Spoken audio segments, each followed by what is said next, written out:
Hi guys, tonight we step into a world where the sky itself seems to grow tired, where the fire in front of you glows softly against the dark, and where an ancient event begins far beyond the edge of your camp.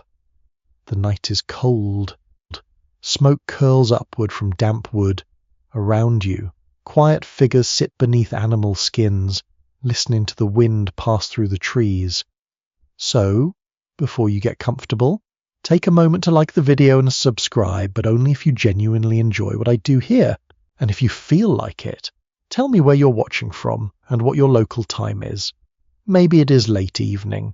Maybe it is long past midnight. Either way, you are welcome here. Now, dim the lights and let your breathing slow as you step deeper into the ancient world.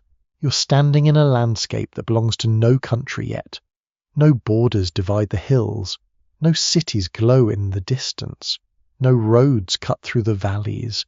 The world is older, quieter, and much larger than the human imagination can easily hold.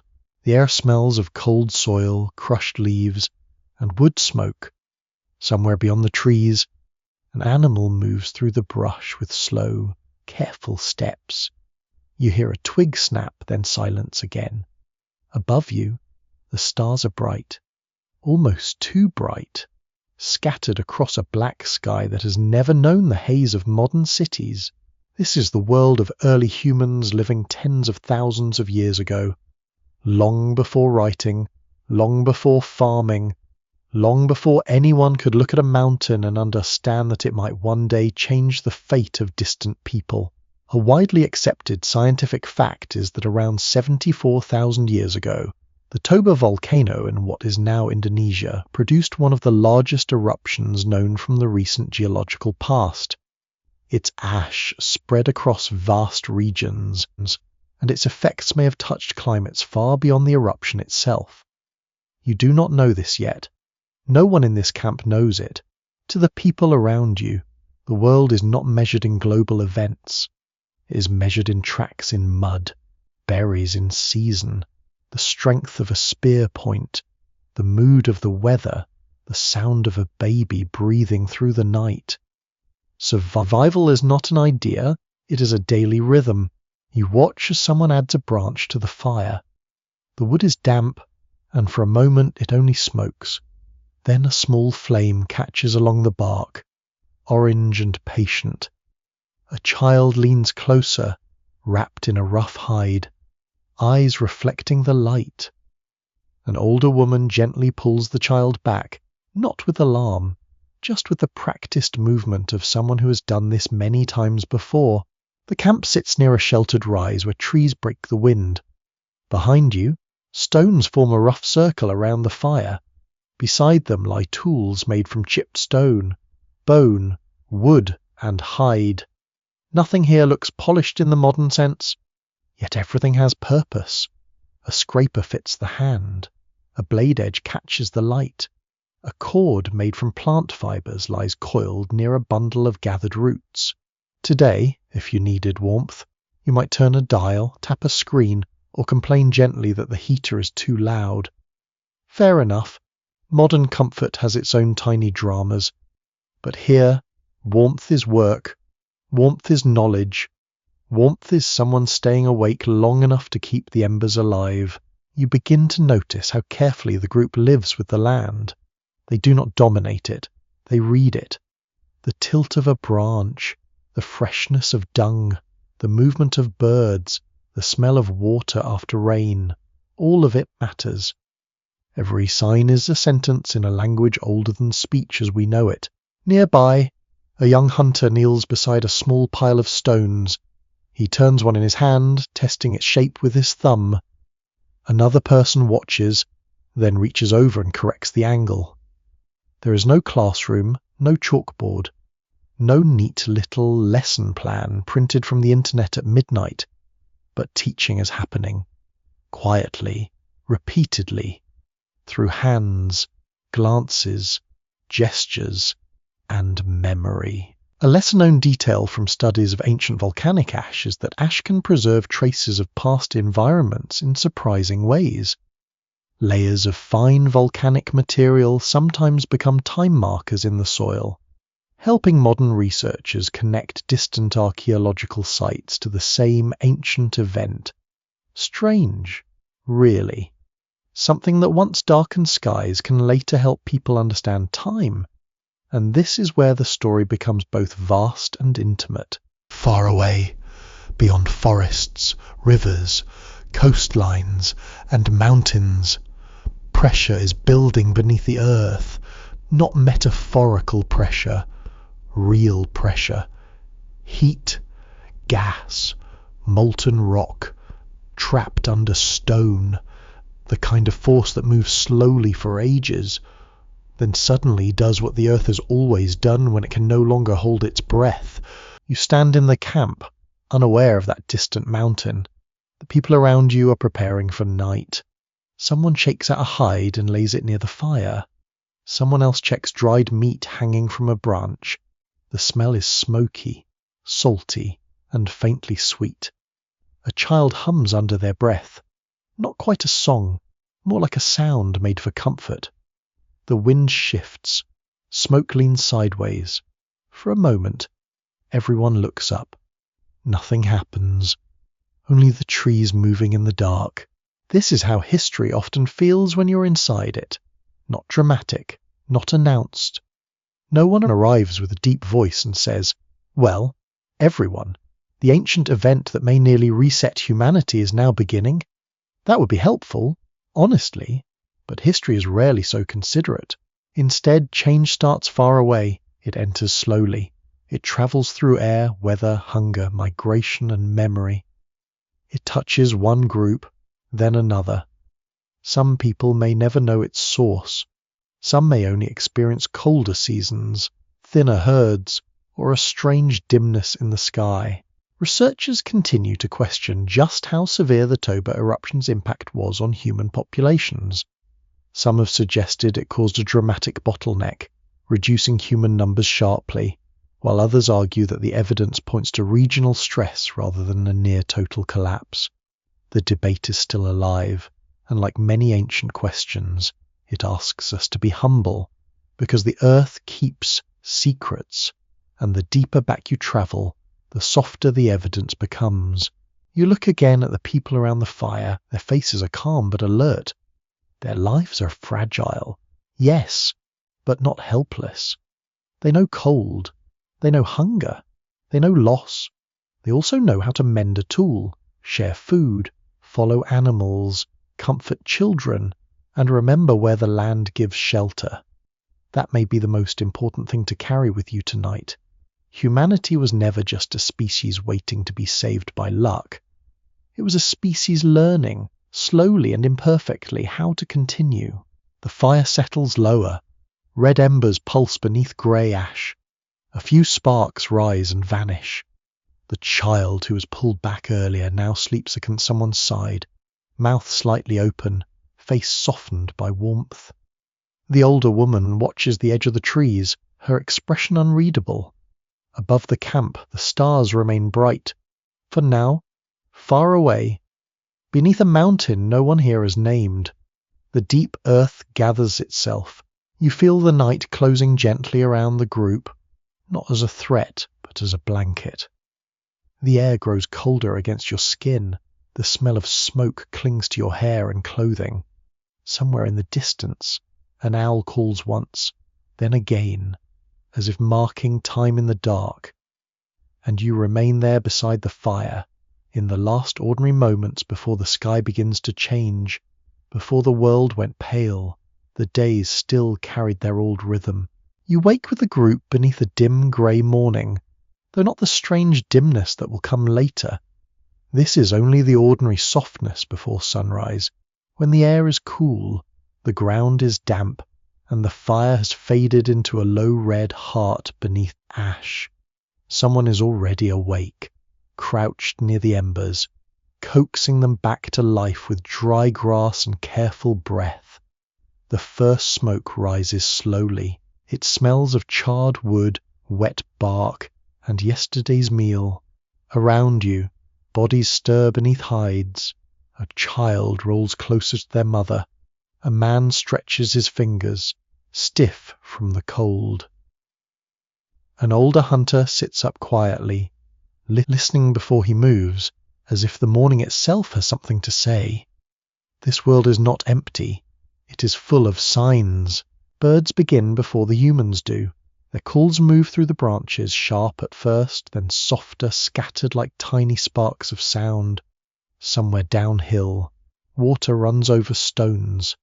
You hear it before you see it, a steady murmuring thread in the sleeping landscape.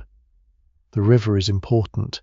It gives water, fish, reeds, clay, animal tracks, and a path through the land. The people here live by movement, but not in a frantic way. They do not wander randomly, as people sometimes imagine. Hunter-gatherer life often followed seasonal patterns, with groups returning to useful places when plants ripened, animals migrated, or weather made certain shelters safer. That is a mainstream historical fact supported by archaeology and studies of traditional foraging societies. You watch as the camp slowly organizes itself without anyone appearing to command it. A young woman checks a bundle of dried roots. Another person lifts a hide bag and shakes it lightly, listening to what remains inside. Two hunters examine spear shafts, testing the straightness with long, practiced fingers. Their movements are calm, but nothing is careless. Food is never just food here. It is memory. It is planning. It is the difference between an easy evening and a difficult one. It is also social glue, though nobody says that out loud. Sharing helps bind the group together. A strip of dried meat passed from hand to hand can mean trust, obligation, kindness, or simple practicality. Honestly, it is more meaningful than half the group chats people leave unread today. You follow the others toward the riverbank. The ground is cool underfoot. Leaves cling to your ankles. The morning mist hangs low, softening the trunks of trees until they look like shadows standing in water. You smell mud, green reeds, and the faint musk of animals that passed in the night. Someone kneels near the bank and studied prints pressed into the wet soil. There are deer tracks, fresh enough to matter. A younger member of the group leans close, eager but uncertain. An older woman points, not just at the print, but at the edge of it, where water has only begun to soften the mark. The lesson is quiet. The animal came after the last mist settled. It moved upstream. It was not running. It may still be near. You begin to understand how knowledge lives here. It is not stored in books. It is stored in bodies, paths, gestures, scars, stories, and habits. A child learns by watching where adults place their feet. A teenager learns by making mistakes small enough to survive. An elder carries maps that no one has drawn. A curious detail from prehistoric studies is that some stone tools travelled far from the places where their raw material originated. This suggests that early humans may have carried valued stone over long distances or exchanged materials between groups.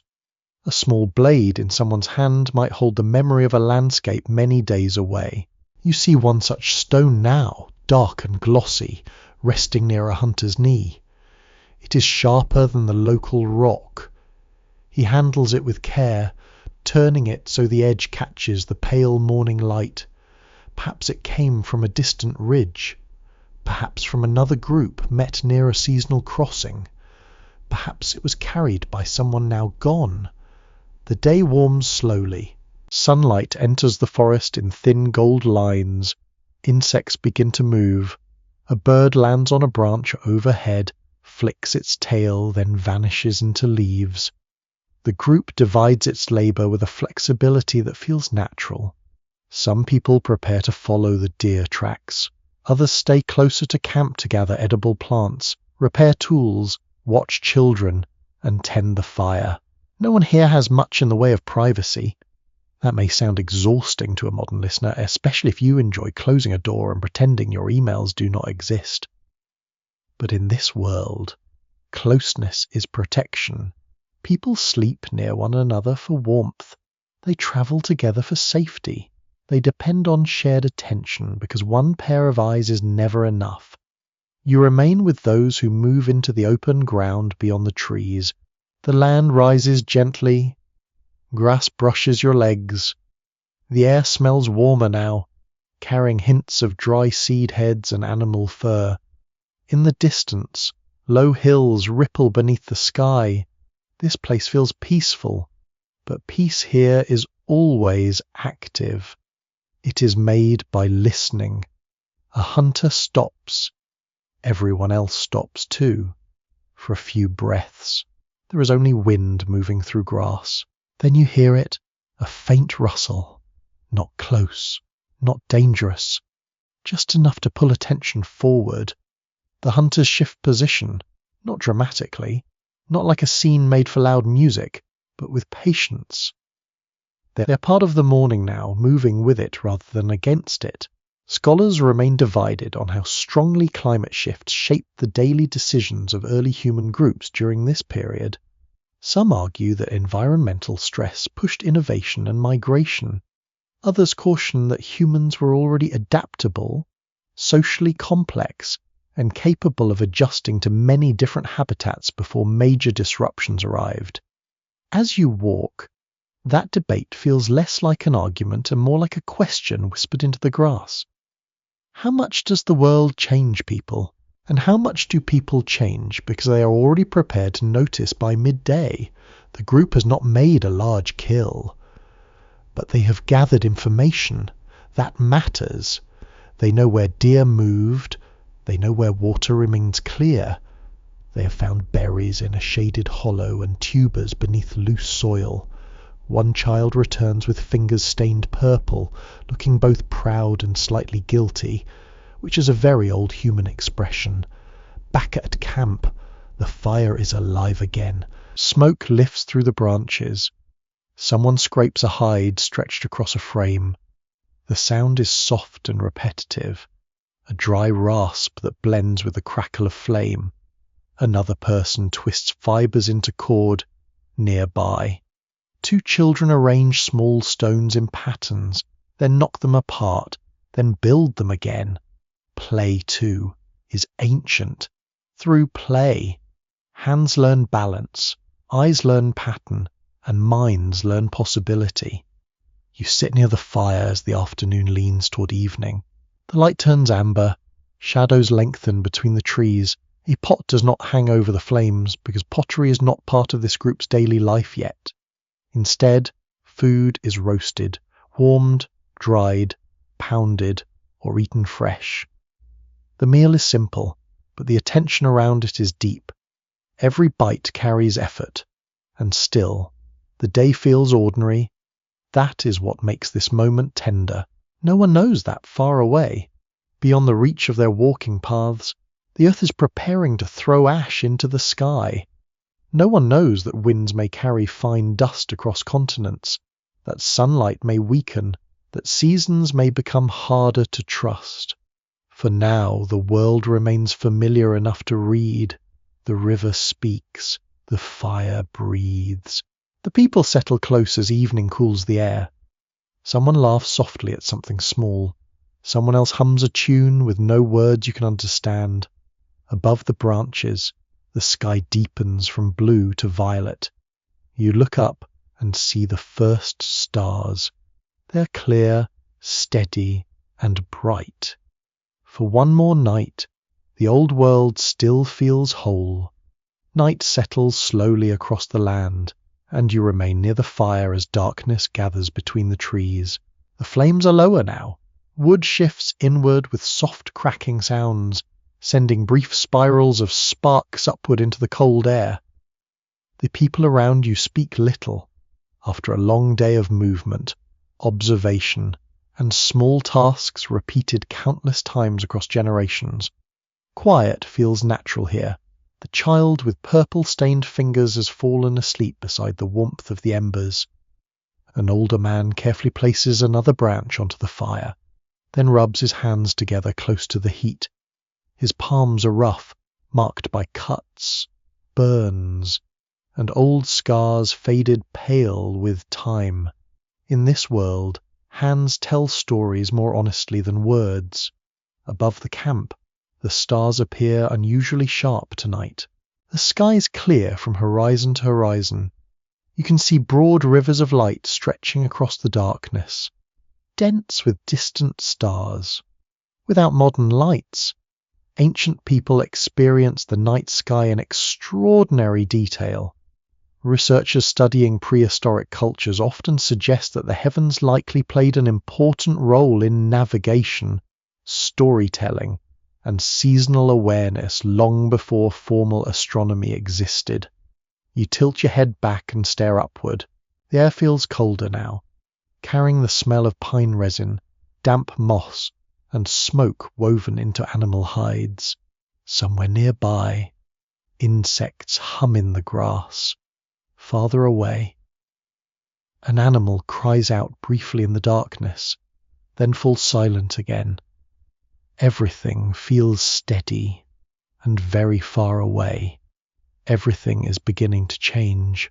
Beneath a massive volcanic system in what is now Indonesia, pressure has been building over thousands of years. Molten rock shifts below the surface. Gas collects in hidden chambers beneath ancient stone. The mountain above remains silent for now, but silence inside the earth can be deceptive. You sleep lightly beside the fire. The ground beneath you is uneven but familiar. Layers of grass, hide, and packed soil soften the cold just enough to rest. Nearby bodies create warmth. Someone snores faintly. Someone else coughs once and settles again. Smoke drifts low through the camp before slipping upward into the trees. Hours pass. Then, sometime deep into the night, you wake. Not fully at first, just enough to notice something unusual. The birds are quiet. The wind has stopped. Even the insects seem hesitant. You open your eyes slowly and stare into the darkness beyond the fire. The embers glow red like tiny eyes beneath grey ash. Beside you, the others still sleep, but the silence feels strange now. Not dangerous exactly, just unfamiliar. You listen. Nothing. Then, far beyond the horizon, too distant to identify clearly, there comes the faintest trembling sound. Not thunder, not wind, something deeper. You might almost mistake it for imagination. The sound fades quickly, swallowed by distance and night. One of the hunters lifts his head briefly, listening with narrowed eyes, then lowers himself again beside the fire. Perhaps he assumes it was distant weather. Perhaps he simply knows that many strange sounds live in darkness. The earth does not explain itself.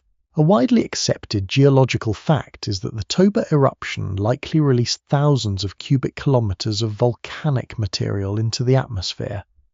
Modern scientists classify it as a super-eruption because of its immense scale, far larger than most eruptions recorded in human history.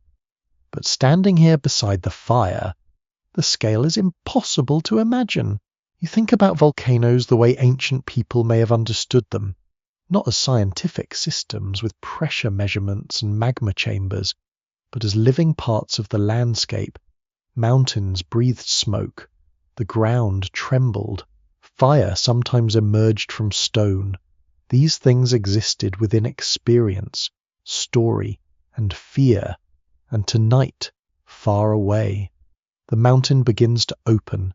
At first, the eruption does not explode in one instant. It builds. Deep underground, expanding gases force molten rock upward through fractures in the crust. Tremors ripple through surrounding lands. Animals become restless.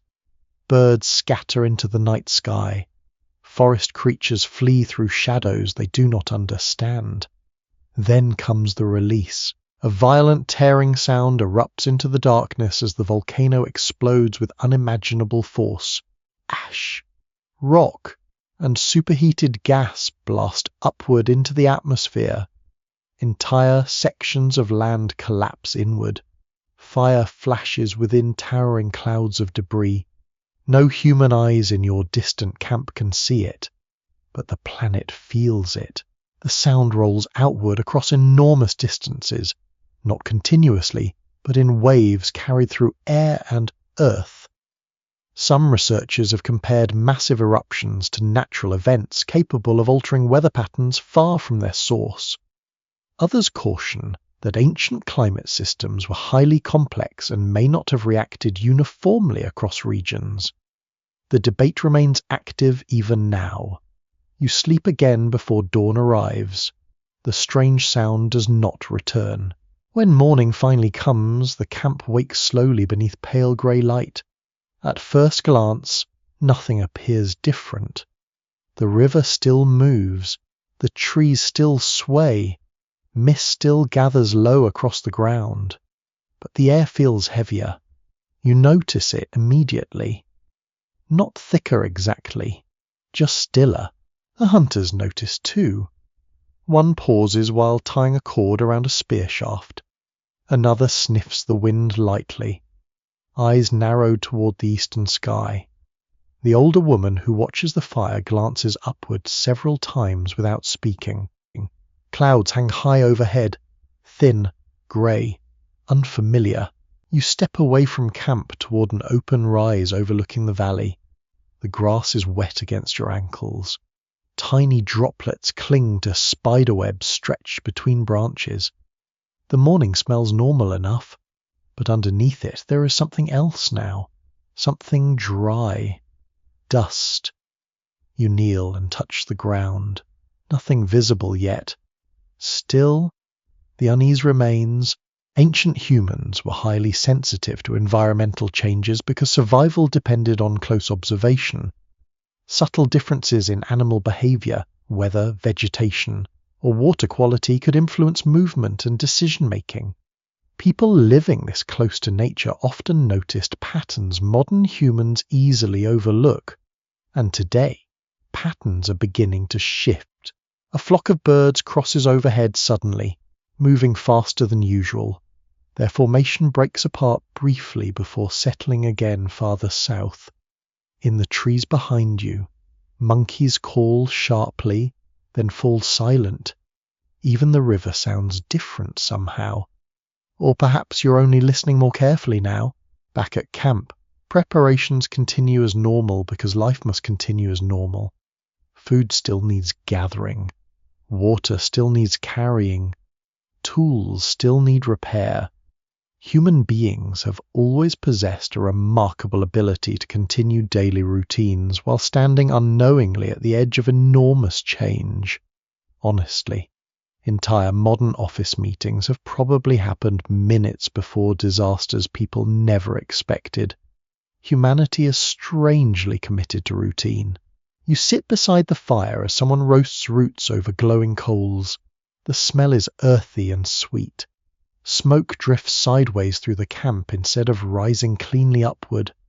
A child notices this and watches the smoke with quiet fascination. The older woman notices too. She says something softly. Others glance toward the sky again. No fear yet, just attention. The day passes beneath dimmer sunlight than before. Not dark enough to alarm anyone, not dramatic enough to stop movement. Yet the brightness feels muted, as though a thin veil has settled between the earth and the sun, far away. Ash continues rising into the atmosphere. The eruption column climbs higher and higher, carrying fine particles across enormous distances. Winds begin their slow work. Invisible material spreads through skies no human can fully see. And here beside the campfire, in a valley surrounded by trees and stone, you watch shadows lengthen early beneath a strangely pale afternoon. The world has not changed completely yet, but it has begun. The morning after the strange pale afternoon arrives without ceremony. No sudden cry wakes the camp. No one rises in panic. The world does not announce that it has shifted. Instead, you open your eyes to the soft scrape of someone moving near the fire, the faint crackle of old embers being stirred, and the low murmur of voices still heavy with sleep. At first, everything looks familiar. The same trees stand around the camp. The same stones circle the hearth. The same hides hang from branches where smoke has darkened their edges. The river still whispers beyond the slope, patient and silver in the early light, but the light itself has changed. You notice it before you understand it. The sun has risen, yet it feels weakened, as if wrapped in layers of thin cloth. Shadows are present, but faint. Colours seem less certain. Brown leaves look grey. Green moss looks dull. The faces around the fire appear softer, not from peace, but from a strange flatness in the morning glow. You look upward. The sky is not fully cloudy. It is not storm dark. It is something else. A pale veil spread high above the world. Ash and volcanic aerosols can remain in the atmosphere after large eruptions, reflecting sunlight and affecting temperature. Scientists have studied this process through volcanic records, ice cores, and climate models. And while the exact effects of the ancient Toba eruption remain debated, the basic principle is well understood. Fine particles in the air can change the way sunlight reaches the ground. Of course, no one here speaks in those terms. No one says aerosol. No one says climate forcing. That would be a very odd breakfast conversation beside a prehistoric fire. Instead, the people notice with their bodies. They feel the morning cold linger longer than it should. They watch smoke flatten under the pale sky. They see birds remain low among branches instead of rising into open air. They notice that dew has not lifted quickly from the grass. A woman presses her palm to the ground, then rubs moisture between her fingers. An older man looks toward the direction of the sun and squints, though there is little brightness to resist. Two children stand close together, whispering as they stare upward. You walk with a small group toward the river. The path is familiar from yesterday, but now it feels changed, as familiar places often do when the light is wrong. The trunks of trees seem taller. The spaces between them feel deeper. The riverbank appears almost silver beneath the dull morning.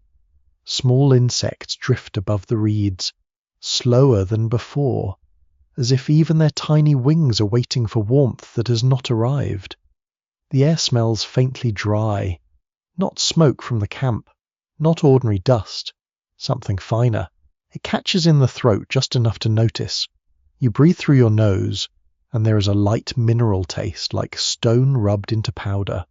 One intriguing clue from volcanic research is that ash from very large eruptions can travel immense distances, sometimes settling in thin layers far from the source. In parts of South Asia, deposits linked to Toba have been found across wide areas, giving researchers a way to trace the spread of the event across ancient landscapes. You kneel near the river and touch the water as it is cold. A thin film of pale material has collected along quiet edge where the current slows near the reeds. It is so fine that at first it looks like ordinary silt. You swirl it with your fingertip and it clouds the water in a soft grey bloom. Someone beside you mutters, not fearfully, just carefully. The group watches the surface for a moment, then looks toward the trees. The decision is simple. Water from the faster current is better. The still edges are avoided. This is how adaptation begins, not with grand speeches, but with small choices made before anyone fully understands why. You return to camp with full containers made from hide and natural materials. The fire has been strengthened. Smoke rises in a lazy column before spreading under the pale sky. Food is divided in small amounts. No one eats quickly. A strip of dried meat is passed around. Roots are warmed near the coals until their skins wrinkle and their earthy sweetness begins to rise. The cold continues. By midday, the warmth should have settled over shoulders and hands. Instead, people remain wrapped in hides. Fingers stay close to bodies. Children sit near the fire longer than usual. A hunter tests a spear point and pauses to breathe warm air into his hands. Today, if the sun seemed oddly weak, you might check a weather app, complain online, and perhaps read 5 completely different explanations before breakfast. Here, there is no forecast, there is only attention. You begin to sense how vulnerable the group is to small changes. A dimmer sun does not simply mean a moodier sky. It means plants may grow differently, animals may move, nights may become colder, rivers may carry strange material, food may become harder to predict. The whole living pattern of the group rests on timing, and timing depends on trust in the seasons. Some specialists think the Toba eruption may have caused a period of cooling that placed serious stress on human and animal populations. Others caution that evidence from some archaeological sites suggest people continued living, making tools, and adapting even after ash reached their regions. The uncertainty is important, because it reminds you that ancient history is rarely a single simple story. You watch a young person repair a broken binding on a tool. Their hands move slowly, pulling cord tight around stone and wood. The cord is made from twisted fibers, slightly rough, slightly damp. They test the tool by pressing it against a piece of hide. It holds.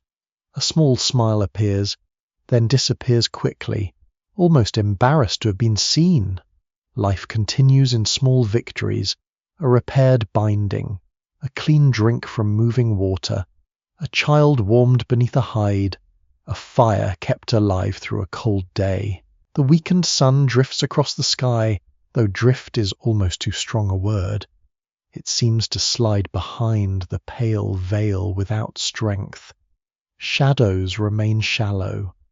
The forest loses its golden afternoon glow. Instead, everything becomes muted, soft and uncertain. Near evening, the group gathers closer than usual. The hunters have returned with little. Not nothing, which matters, but little. A few small animals, some gathered roots, bitter leaves that must be prepared carefully. The meal is enough for now, but not generous. Everyone understands the difference. You sit beside the fire and listen to the sounds of preparation. Stone scraping against bone, teeth tearing softened roots, wood popping in the flames. Someone coughs lightly after breathing too much smoke, then laughs under their breath. And another person answers with a quiet sound of amusement, even under a strange sky. People remain people. A small laugh still finds its way through discomfort. History is kind enough to include that. As night comes, the cold deepens quickly. Too quickly.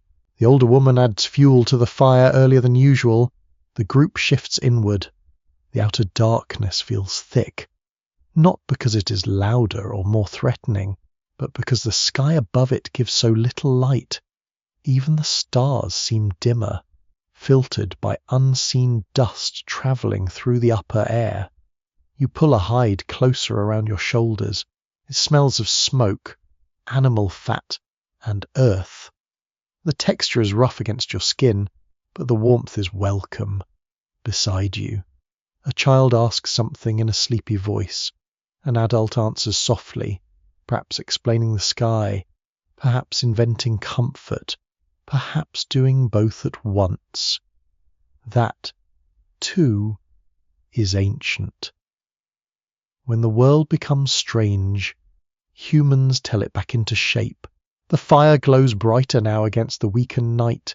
Its light touches faces, tools, hands, and the curved edges of sleeping forms. Beyond the camp, the pale dust continues its slow journey through air and water, settling where it will be found thousands of generations later. For now, it is only part of the cold, only part of the dimness, only part of a question no one here can yet answer. You look up one last time before sleep and search for the stars. They are there, but faint. The sky has not disappeared. It has only grown distant, and beneath it, The people draw closer to the fire. By the next morning, the ash is impossible to ignore. You wake before sunrise because the cold has settled deep into the ground during the night. Your hands feel stiff. The air against your face carries a dry sharpness that was not here days ago. Nearby, someone coughs softly while feeding small branches into the fire.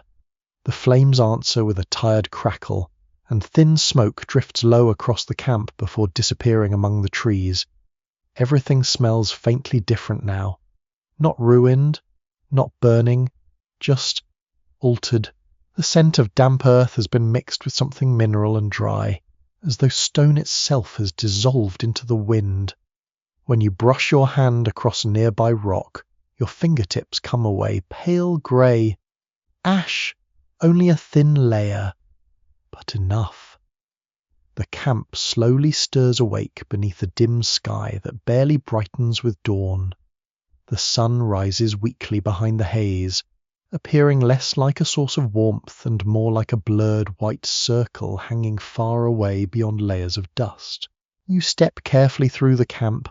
Footprints mark the soft coating on the ground, tiny prints from children, broader ones from adults carrying wood or water. Even the animals have left signs during the night. Small clawed tracks cross near the edge of the trees before vanishing into brush coated with pale powder. One detail uncovered at several ancient volcanic sites is that ash layers sometimes preserve footprints with surprising clarity. Human and animal tracks pressed into soft ash can survive for enormous stretches of time under the right conditions, offering brief frozen moments from worlds otherwise lost. It is strange to think about. A person takes one ordinary step. Thousands of generations later, someone kneels beside that step and wonders who they were. You walk toward the river again, but the journey feels slower now. Ash clings to wet leaves and settles along fallen branches. Each movement stirs faint grey clouds near your ankles. The trees themselves appear dulled, their bark muted beneath the fine dust. Birdsong is thinner this morning, not absent, just quieter. Some species have moved deeper into the forest. Others remain strangely restless, hopping between branches without their usual rhythm. A flock lifts suddenly from the trees ahead of you, circling once before disappearing into the pale sky. Beside the river, the water still runs clear in the stronger current, but along the edges thin streaks of grey collect where the flow slows. A young hunter kneels and dips his fingers into the shallows. He rubs the sediment between thumb and forefinger, then sniffs it cautiously before wiping his hand against his hide clothing. The group speaks in low voices. No one panics. That is important to understand. Ancient humans did not survive by collapsing at the first sign of difficulty. They survived because attention, memory, and cooperation were already deeply rooted behaviours. Even when the world shifted around them, daily problem-solving continued. You fill containers with water from the cleanest flow available, nearby. Another person washes gathered roots carefully before placing them into a woven carrying sling. Every task now includes one extra layer of caution. Not dramatic caution, just quiet adjustment. That may be one of humanity's oldest talents, adapting before fully understanding. Back at camp, people begin cleaning tools and surfaces coated with fine dust. Hides are shaken carefully away from sleeping areas. Food bundles are checked for contamination. Firewood is brushed clean before being added to the flames. A fascinating clue from archaeology suggests that prehistoric groups often maintained surprisingly organized living spaces within camps.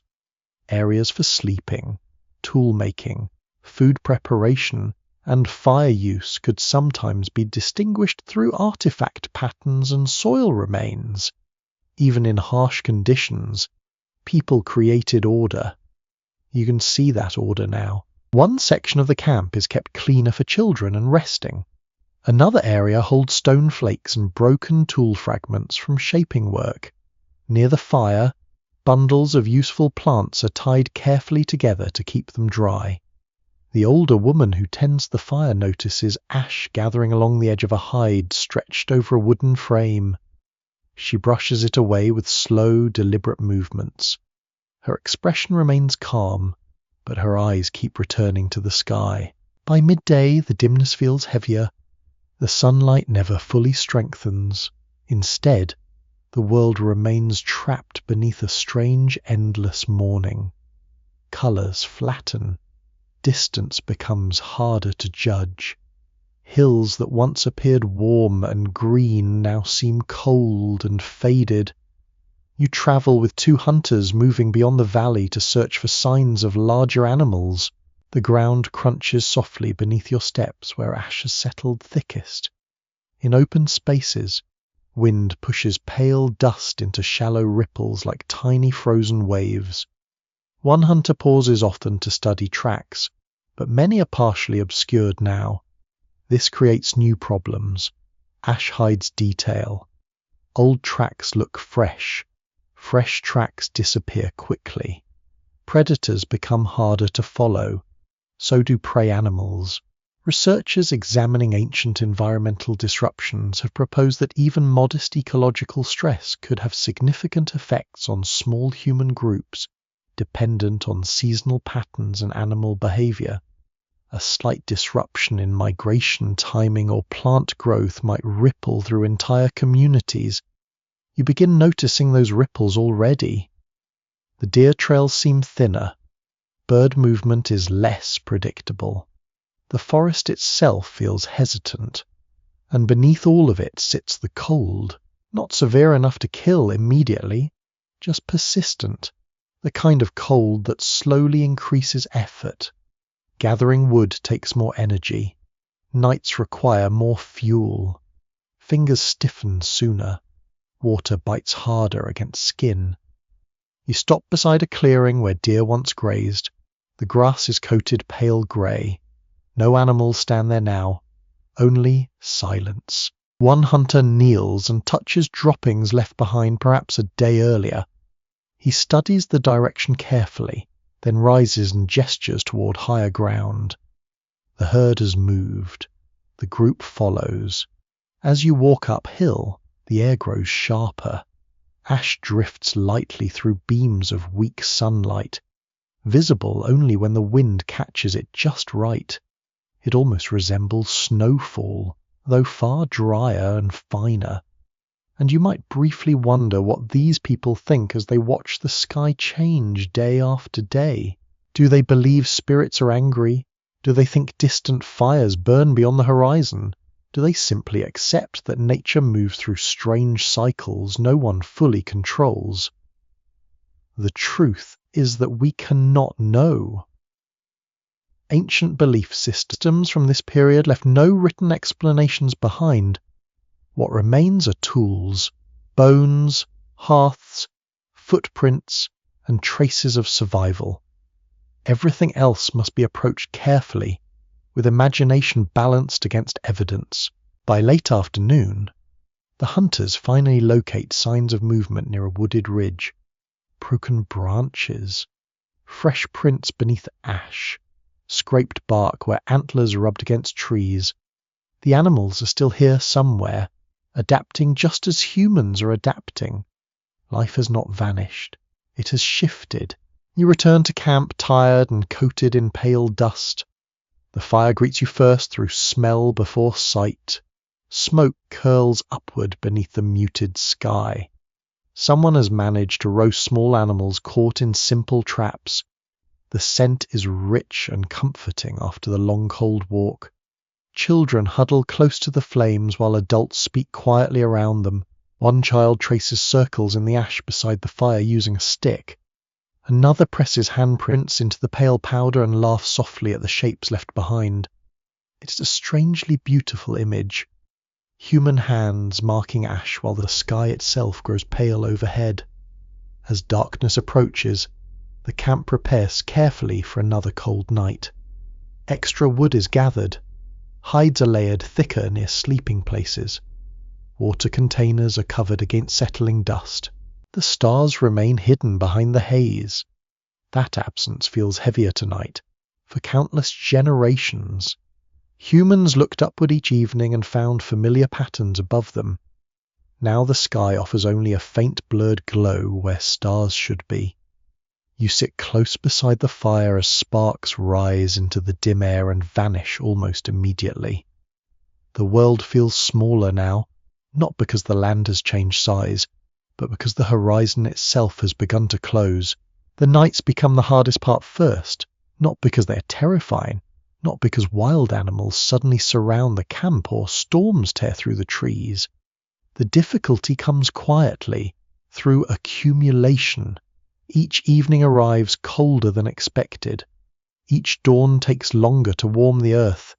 Each fire demands more wood than before. The changes are small enough to question individually, yet together they begin shaping every decision the group makes. You feel it as soon as darkness settles again. The fire burns steadily in the center of camp, but people sit closer now. Hides overlap. Children sleep tucked tightly against adults. Even the hunters, who once rested slightly apart with their weapons beside them, now lean inward toward the warmth. The smoke smells thicker tonight.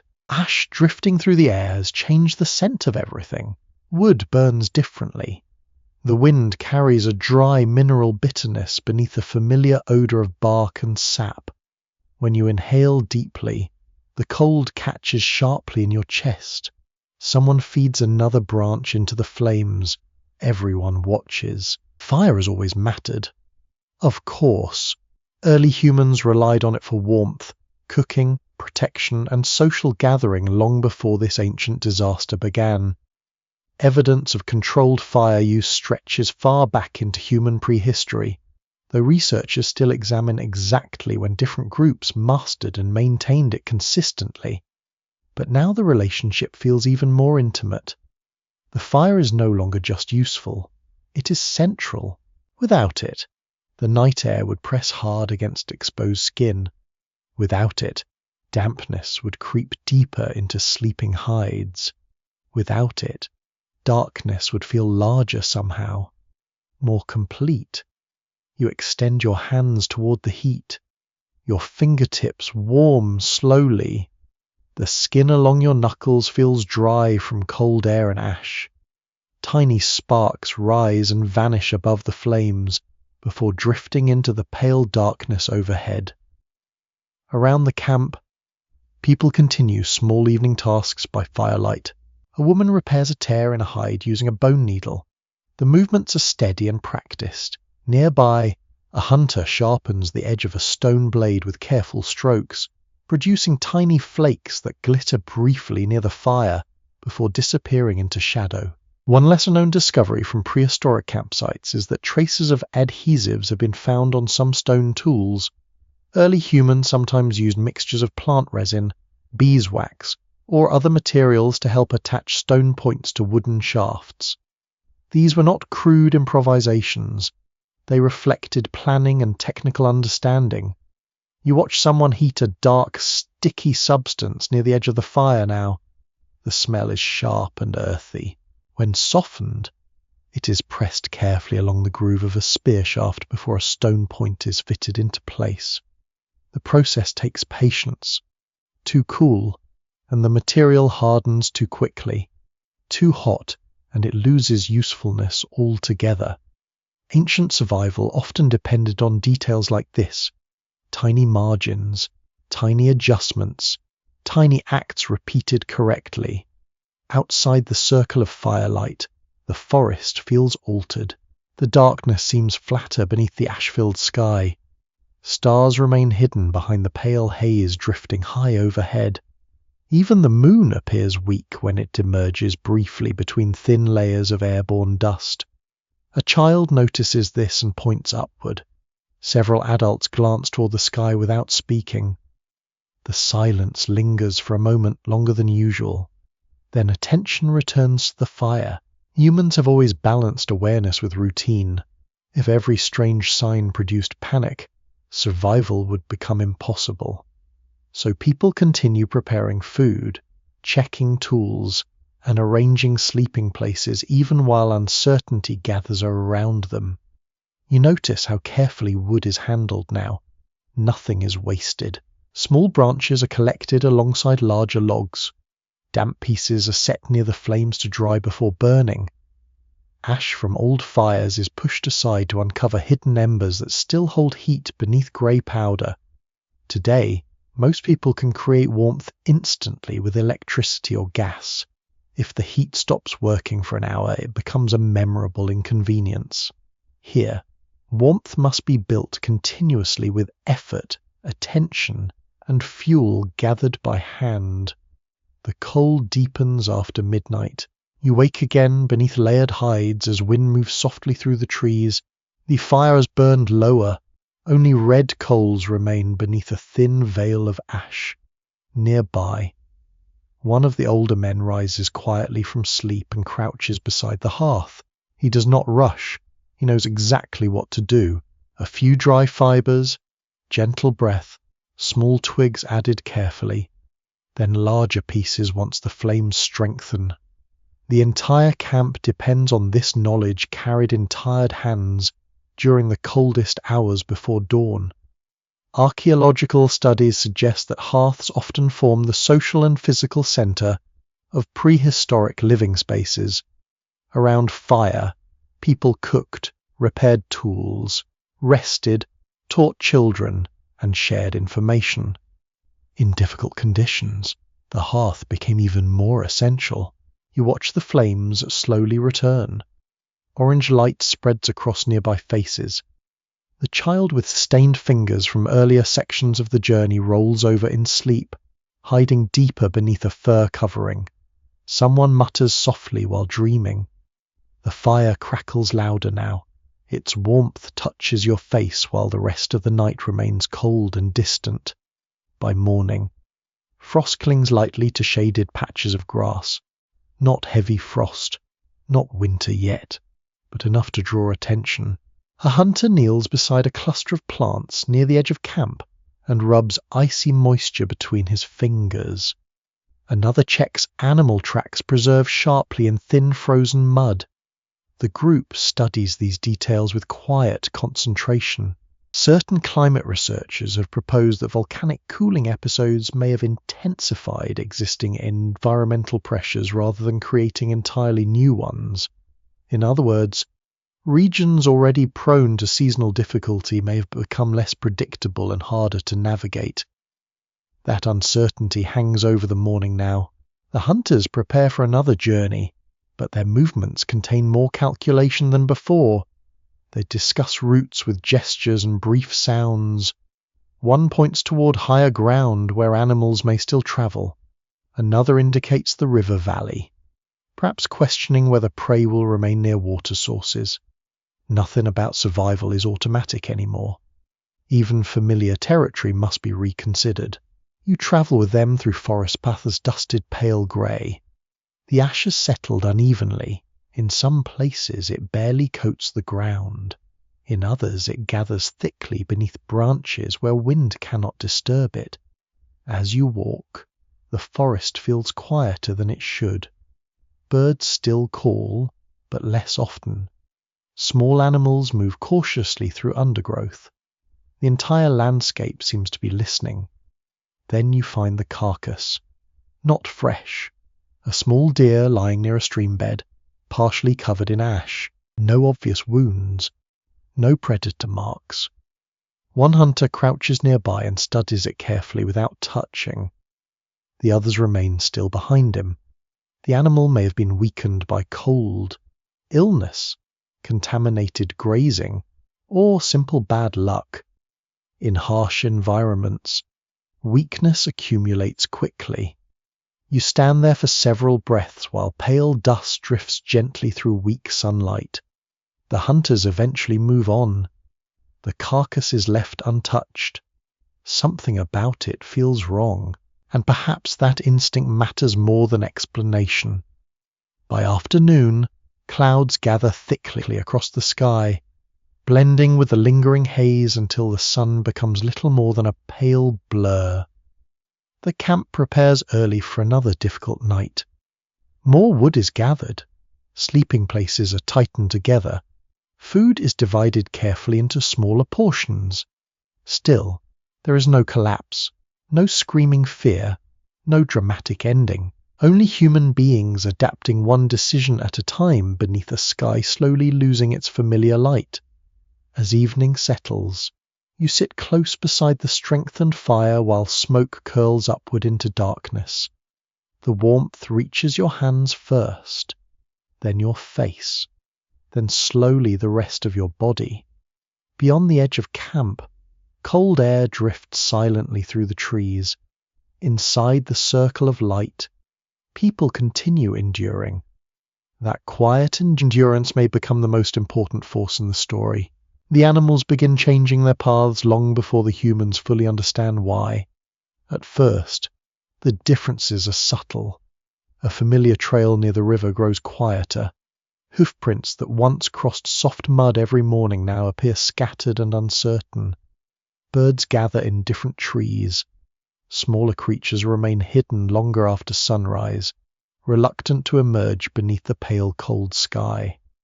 You notice these changes because the hunters notice them, and the hunters notice everything. The morning begins with thin light spreading weakly through the haze above the valley. Frost still clings to shaded ground even after dawn. The fire crackles low behind you as the group prepares quietly for another journey across the ash-coated land. No one wastes movement now. People rise carefully to conserve warmth. Water is carried close against the body so hands do not stiffen too quickly. Hides are wrapped tighter around shoulders before stepping into the cold air beyond camp. The hunters move first. You follow them through narrow paths between trees where ash has gathered along branches like pale dust on forgotten shelves. Each footstep leaves a soft mark behind. The ground feels strangely dry despite the lingering chill. Ahead, one hunter pauses beside a tree trunk marked by antler scrapes. Old marks, not fresh. He presses his hand against the bark and studies the ground nearby. Another kneels lower, tracing faint tracks almost erased by drifting ash. The herd passed through here days ago, perhaps longer, but not recently. Evidence from Ice Age environments shows that large grazing animals often adjusted migration routes in response to vegetation changes, water availability, and climate shifts. Even modest environmental disruptions could influence where herds gathered and how long they remained in one region. That movement matters deeply. Humans follow animals. Animals follow plants. Plants follow weather. And weather now follows a wounded sky. You continue uphill through sparse woodland where weak sunlight filters through grey haze. The forest smells different each day now. Less green, less alive somehow. Dry bark, cold soil, old smoke, and volcanic dust mixed together into a scent that clings to skin and hair. A branch snaps somewhere ahead. Everyone freezes immediately. No dramatic gestures, no whispered speeches, only stillness. The hunters crouch low and listen. You hear it too after a moment. Slow movement through brush, hooves against soft ground. A faint breath carried on cold air. The group shifts direction carefully. You move through tall grass coated lightly with ash until the animals finally appear beyond a low ridge. Deer, a small herd, but thinner than expected. Their ribs show faintly beneath winter coats. Several animals keep lifting their heads nervously while feeding, as if the landscape itself has become unreliable. One fascinating observation from paleoenvironmental studies is that periods of volcanic cooling may have altered plant productivity across some regions. Less sunlight and cooler temperatures could influence what animals found to eat, especially during already difficult seasons. You watch the herd graze in uneasy silence. The hunters do not rush. Patience matters more than speed. One circles gradually through brush while another remains hidden near the ridge. The others wait behind cover, breathing slowly into cold hands. The world feels very quiet at moments like this. Not empty, focused. A gust of wind drifts across the hillside, carrying ash into the air in thin, swirling lines. The deer react instantly. Heads rise, ears twitch, muscles tense beneath fur. Then movement explodes across the slope. The herd bolts uphill in a burst of pale breath and pounding hooves. One hunter throws a spear. It misses narrowly, striking frozen ground beyond the fleeing animals. Another hunter curses softly under his breath.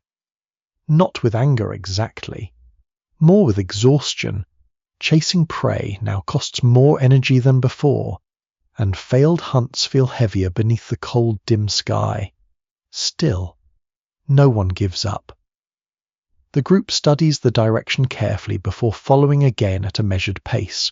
Ancient hunting strategies often relied on endurance, coordination, and environmental knowledge rather than brute force alone. Humans survived not because they were the strongest predators, but because they learned patterns, cooperated socially, and adapted behavior over time. You begin seeing those skills everywhere now. One hunter notices bent grass hidden beneath ash. Another recognizes where animals avoided exposed ridges swept by cold wind. Another tests frozen soil with the edge of a spear to judge how recently tracks were made. None of this knowledge exists separately. It lives together inside memory. Hours pass as the group follows signs deeper into unfamiliar terrain. The land gradually opens into rolling plains where trees grow thinner and wind moves more freely across exposed ground. The cold feels sharper here. Ash skims across the surface in pale ribbons. The sky remains muted and colourless, giving the entire world a strange washed appearance. Even distant hills seem faded, as though someone has rubbed charcoal across the horizon.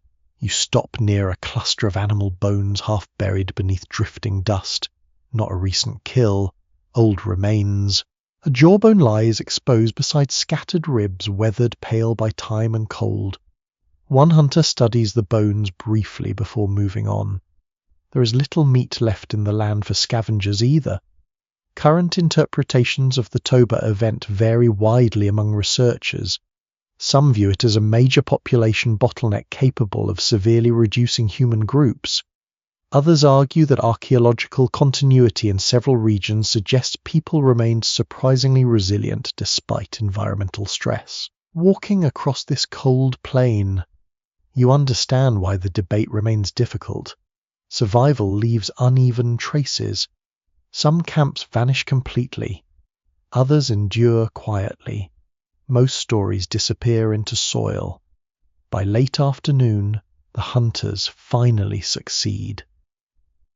Near a shallow ravine, one of the younger deer becomes separated from the herd while crossing unstable ground coated with ash and loose stone. The hunters move quickly but not recklessly. Spears fly. Hooves scramble against rock. Then silence returns. The animal lies still. For several moments, no one speaks. Not celebration. Not sorrow exactly. Only recognition. Food means survival. The group approaches carefully and begins working immediately before darkness arrives. Stone blades cut through hide and muscle with practiced efficiency. Steam rises into cold air. The smell of blood mixes with ash and damp earth. You notice how little is wasted. Meat is bundled carefully. Hide is preserved. Bones may later become tools, needles, or points. Even sinew matters. Archaeologists studying Upper Paleolithic communities often emphasize how thoroughly animal resources were used. In difficult climates, efficiency was not simply practical, it was necessary. The return journey to camp feels slower beneath the growing weight of evening. The hunters carry the kill between them while weak light fades behind layers of haze. Cold wind moves steadily across the plains now, pushing fine dust into your eyes and against exposed skin. When the camp finally appears through the trees, smoke rises like a fragile signal in the dimness. Children emerge first, then the others. The successful hunt changes the mood immediately, though not into joy exactly, more into relief. Shoulders loosen slightly. Voices grow warmer around the fire. Someone begins preparing the meat while others add extra wood to the flames. The smell soon fills the camp. Rich roasted meat, smoke, fat dripping into fire. For the first time in several days, the meal feels substantial. A child falls asleep before finishing their portion, curled beside the warmth with grease still shining faintly on their hands. Nearby, an older hunter repairs the damaged spear from earlier, while sparks drift upward into the hidden sky. Beyond the firelight, the cold world continues shifting. Animals keep moving. Ash keeps falling. The weakened sun waits behind distant haze. But tonight, at least for a few quiet hours, the people have food, warmth, and one another beside the fire. And in ancient times, that was sometimes enough to keep fear at a distance until morning. The fire becomes more precious with every cold night. You understand this slowly, not as an idea, but as a feeling in your hands, your feet, your breath. Each evening, when the sun weakens behind the ash-filled sky and the air begins to sharpen, every person in the camp turns toward the hearth, almost without thinking. The fire is no longer simply the center of camp. It is the center of time. Morning begins when embers are uncovered. Evening gathers when flames rise. Work pauses beside it. Children sleep near it. Tools are repaired in its glow. Stories, warnings, lessons, and quiet comfort all move around its light. You sit close as dusk settles across the valley. The successful hunt from the previous day has given the group strength, but no one mistakes one meal for safety. Meat hangs in strips where smoke can reach it. Bones have been set aside. The hide is stretched carefully, scraped clean with stone tools, and protected from falling ash as best as possible. Nothing is left unattended. The fire crackles steadily, fed by branches gathered throughout the day. Some wood is damp from frost and mist, so it has been stacked near the heat to dry before burning. You can smell the difference between pieces. Dry wood snaps brightly. Damp wood sighs and smokes before catching. Archaeological traces from ancient hearths show that early humans often returned to the same fire areas again and again, leaving layers of charcoal, burnt bone, heated stone, and ash. These remains help modern researchers understand where people cooked, rested, and gathered inside prehistoric camps. Here, those traces are still alive. You see the blackened stones around the hearth. You see old ash pushed gently aside. You see fresh fuel arranged by size, small twigs closest to the flames, heavier branches waiting beyond. This is not random. It is care. A child tries to place a branch onto the fire too quickly. Sparks jump. An older woman reaches out and guides the child's hand back, then shows how to angle the wood so the flame can breathe. The lesson is simple, but the child watches with solemn attention. Fire teaches patience. Too much wood too soon can smother it. Too little, and it fades. Too much wind, and it scatters. Too much neglect, and the whole group pays for one careless hour. You might think of fire as something humans control, but here it feels more like a relationship. It must be tended, protected, fed, and respected. Honestly, it behaves a little like a very dramatic houseplant, except this one keeps everyone alive. The cold deepens. The circle around the flames tightens. People hold their hands toward the warmth, palms open, fingers curved. Smoke moves across faces, making eyes water. No one complains for long. Smoke is uncomfortable, yes, but cold is worse. The smell of it settles into hair, hides, tools, and skin until everyone carries the scent of the hearth wherever they go. A lesser discussed detail from prehistoric life is that smoke itself may have helped preserve meat, repel insects, and protect materials from decay. What feels like irritation to the eyes could also become part of survival, woven into food storage and camp life. You watch strips of meat darken slowly above the fire, fat warms and drips, the flames answer with brief bright flares. The scent is rich, smoky, and comforting, spreading through the camp like reassurance. Children wake briefly when the smell strengthens, then drift back into sleep. Beyond the firelight, the valley is dim. The ash haze has hidden the stars again. The sky above the trees looks flat and colourless, neither fully black nor bright. Without starlight, the darkness feels closer.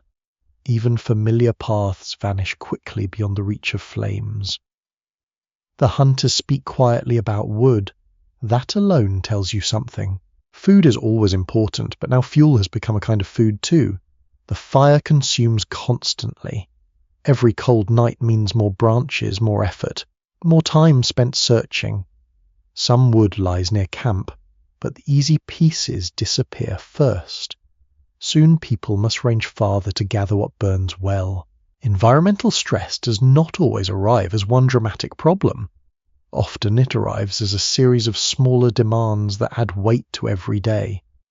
More wood for warmth, more time to find animals, more care with water, more attention to ash, more energy spent staying where life once felt easier. You walk with a small gathering group the next morning. The air's pale and still. Frost lingers along shaded roots. Ash softens the forest floor, muffling footsteps. The group searches for dead branches, dry bark, resin-rich wood, and anything that will catch flame quickly. The trees are quiet around you. You hear wood being snapped by hand. You hear someone tapping a branch against stone to test whether it is dry. You hear a child laughing softly after dropping a bundle twice, then looking around to see whether anyone noticed. Someone did. Of course, everyone always notices. But the smile that follows is kind. Some researchers think that reliable fire use supported not only warmth and cooking, but also longer social evenings. Around flames, people could remain awake after dark, share knowledge, strengthen bonds, and extend useful time beyond daylight. Others caution that the exact social meaning of early hearths is difficult to reconstruct, since fire leaves physical traces more easily than conversation does. Still, when you return to camp and see people gathering near the flames, the social meaning feels hard to miss. The fire makes a small world. Inside it, faces become visible. Hands can work. Children can relax. Fear softens around the edges. That evening, the older woman takes a coal from the main hearth and carries it carefully in a protective container of bark, ash, and damp material. She moves toward a second, smaller fireplace near the edge of camp where hides are being treated. The coal glows faintly, fragile as an insect light. Everyone gives her space. A living ember is valuable. Starting fire from nothing is possible, but not always easy, especially in cold, damp conditions. Carrying embers from place to place may have been one way prehistoric groups preserved flame while moving across landscapes. It is a small act, but it reveals planning. You watch the coal settle into dry fibers. The older woman bends close and breathes gently. Once, twice. Smoke rises. Then a tiny flame appears. It is almost shy at first, then brighter, then strong enough to receive twigs.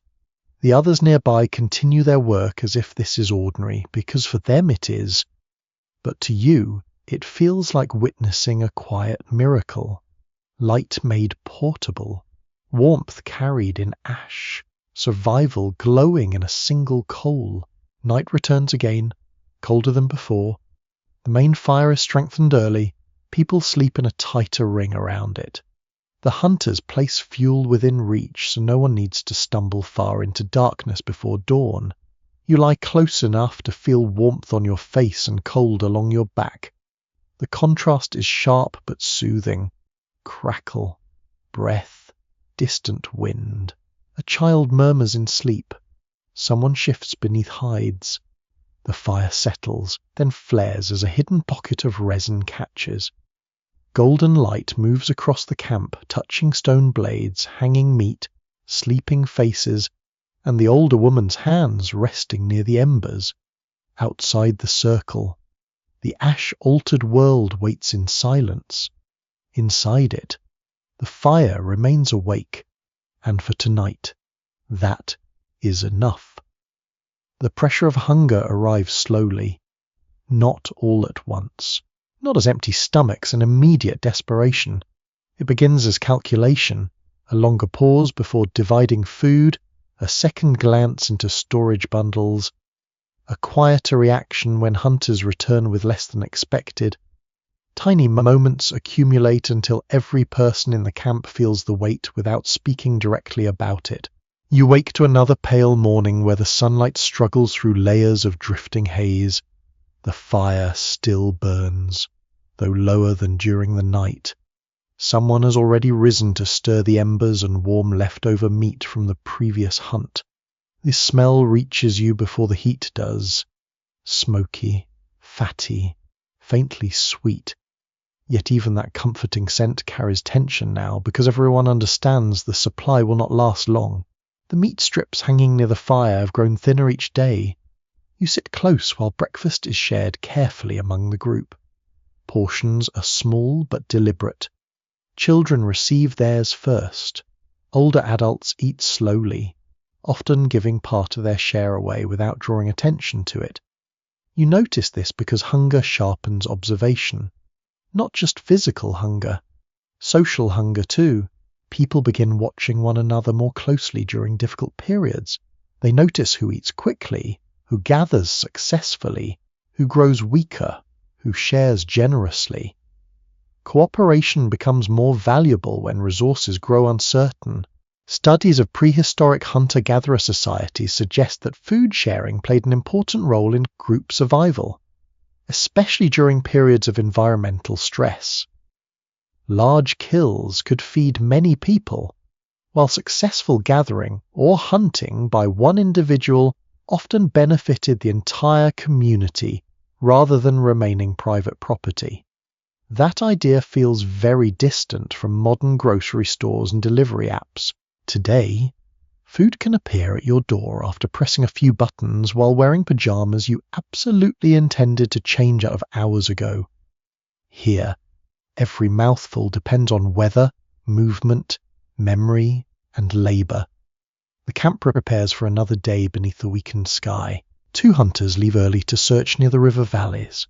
Others gather roots, seeds, bark, and edible plants from sheltered areas where cold has not damaged growth too badly. Even children help now, carrying small bundles or collecting dry twigs for fuel. You walk with the gathering group through forest paths dusted pale grey. The ash has settled into nearly everything. It lines cracks in bark. It clings to moss. It gathers in footprints after wind passes through. Sometimes you forget it is there until you brush against a branch, and a soft cloud drifts into the air around you. The forest smells quieter than before, less rich, less alive. The scent of growing things has faded beneath cold earth and volcanic dust. One woman kneels beside a cluster of plants growing near stones warmed slightly by weak sunlight. She digs carefully with a shaped wooden tool hardened by fire. The roots beneath are smaller than expected, thin and twisted, still useful, still food. Nothing is dismissed lightly anymore. Excavations from prehistoric campsites reveal that ancient diets were often far more varied than people once assumed. In addition to hunting animals, many groups gathered roots, nuts, seeds, fruits, insects, shellfish, and edible plants depending on season and location. Survival depended on flexibility. You help carry gathered plants back toward camp. The bundles feel disappointingly light. Everyone notices. No one comments. Along the way, you pass old grazing areas where deer once moved regularly through the valley. The grass there now appears brittle beneath the haze-dimmed sun. Ash coats the open ground in pale streaks, and the wind carries loose dust across exposed soil. A child walking nearby points toward animal tracks near the edge of the clearing. The prints are scattered and uneven, not herd movement. Only one or two animals passing through. Even prey species seem uncertain where to go. Certain researchers studying volcanic winters have proposed that ecological disruption may spread unevenly through landscapes. Some regions remain productive while others decline sharply. For humans living entirely within local environments, finding stable resources could become increasingly difficult. That unevenness shapes every choice now. The group begins traveling farther from camp each day. Familiar gathering spots produce less food. Water sources require closer inspection. Hunting paths become unpredictable. You return by midday and find the camp quieter than usual. One of the hunters sits beside the fire repairing damaged bindings on a spear. The other has not returned yet. Several adults glance toward the tree line repeatedly, while pretending not to. Waiting changes the atmosphere of a camp. The fire crackles softly. Children play less loudly. Hands remain busy with small tasks because stillness invites worry. An older woman sorts dried food carefully into separate bundles. One pile for immediate use, another for later. A smaller hidden reserve tucked deeper inside a carrying sling. You recognize the instinct immediately. Humans store comfort whenever uncertainty grows. Sometimes it is food, sometimes money, sometimes 10 identical charging cables because one day they might disappear forever. Ancient anxieties and modern anxieties are not always as different as we imagine. By late afternoon, the missing hunter finally returns. Alone. No large kill. Only a bundle of trapped animals hanging from a cord at his side. Enough to matter. Not enough to relax anyone completely. His face looks tired beneath ash-streaked skin. The hunters speak quietly together near the fire while others prepare the small catch.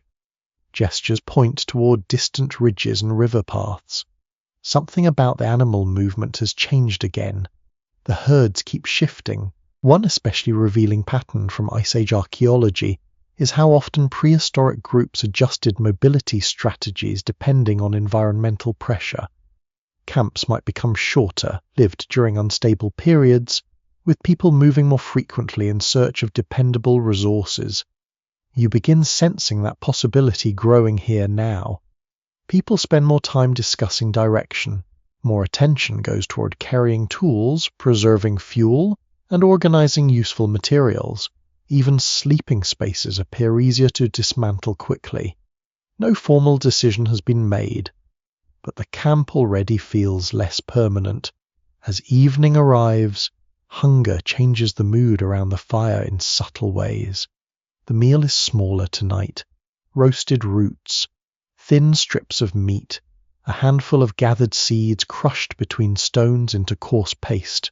Everyone eats slowly to extend the experience. Children lick grease from their fingers carefully. Adults chew in silence while watching the flames. The firelight moves across tired faces. No one looks defeated, just thoughtful. You notice how often people glance toward the darkness beyond camp now. Not out of fear exactly, more from awareness. Every sound matters. Every weather shift matters. Every sign from the land carries potential meaning. The cold returns quickly after sunset. Smoke settles low beneath the pale hidden sky. Somewhere in the forest, wolves begin calling to one another across long distances. Their voices rise and fade through the trees, lonely and strangely beautiful. The camp grows quieter. A child asks softly for more food. There is none left to give tonight. An older woman pulls the child closer beneath a hide instead, rubbing warmth into small cold hands. The child eventually falls asleep listening to the crackling fire and distant wolves. You sit awake a little longer beside the embers. The smell of ash still drifts through the air. The weakened sun has vanished entirely now behind layers of darkness and haze. Above you, no stars appear, only a pale, empty sky. And beneath it, human beings continue measuring survival meal by meal, flame by flame, decision by decision. Hunger has not broken the group. Not yet, but it has entered the camp quietly and taken a seat beside the fire. The stone tools look different in the ash-dimmed light, not changed physically, changed emotionally. You notice edges more carefully now.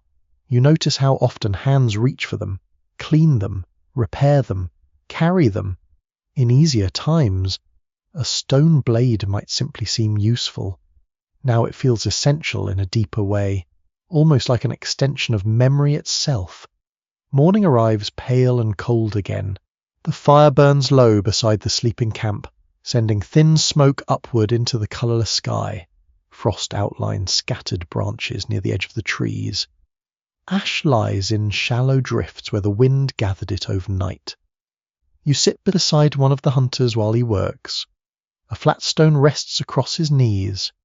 Beside him lies a collection of darker rocks chosen carefully for tool making. Some are smooth. Others show sharp, fractured edges where pieces have already been struck away. He lifts one piece toward the weak daylight and turns it slowly. Then the shaping begins. Tap, pause, tap. Another flake breaks free and falls into the ash. The sounds are small and steady, almost soothing beside the crackle of the fire.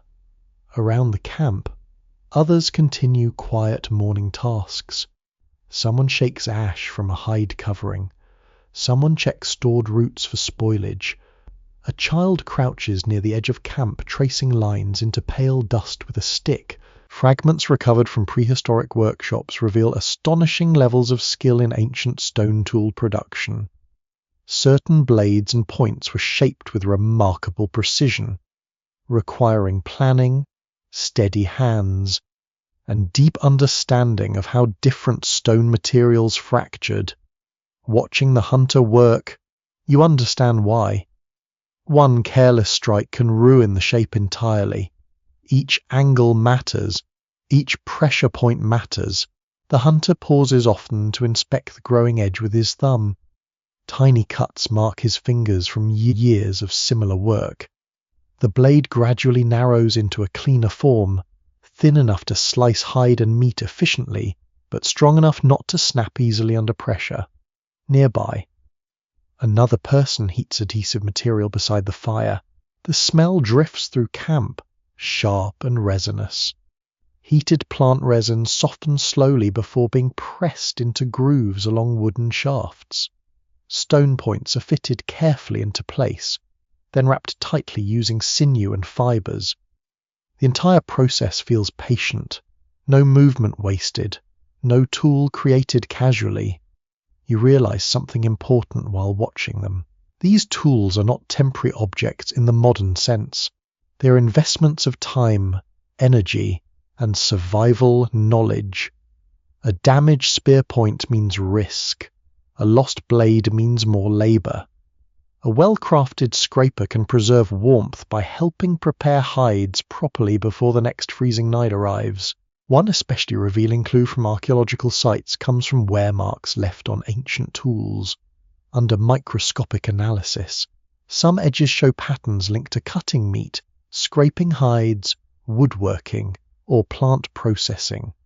Tiny scratches become records of vanished lives.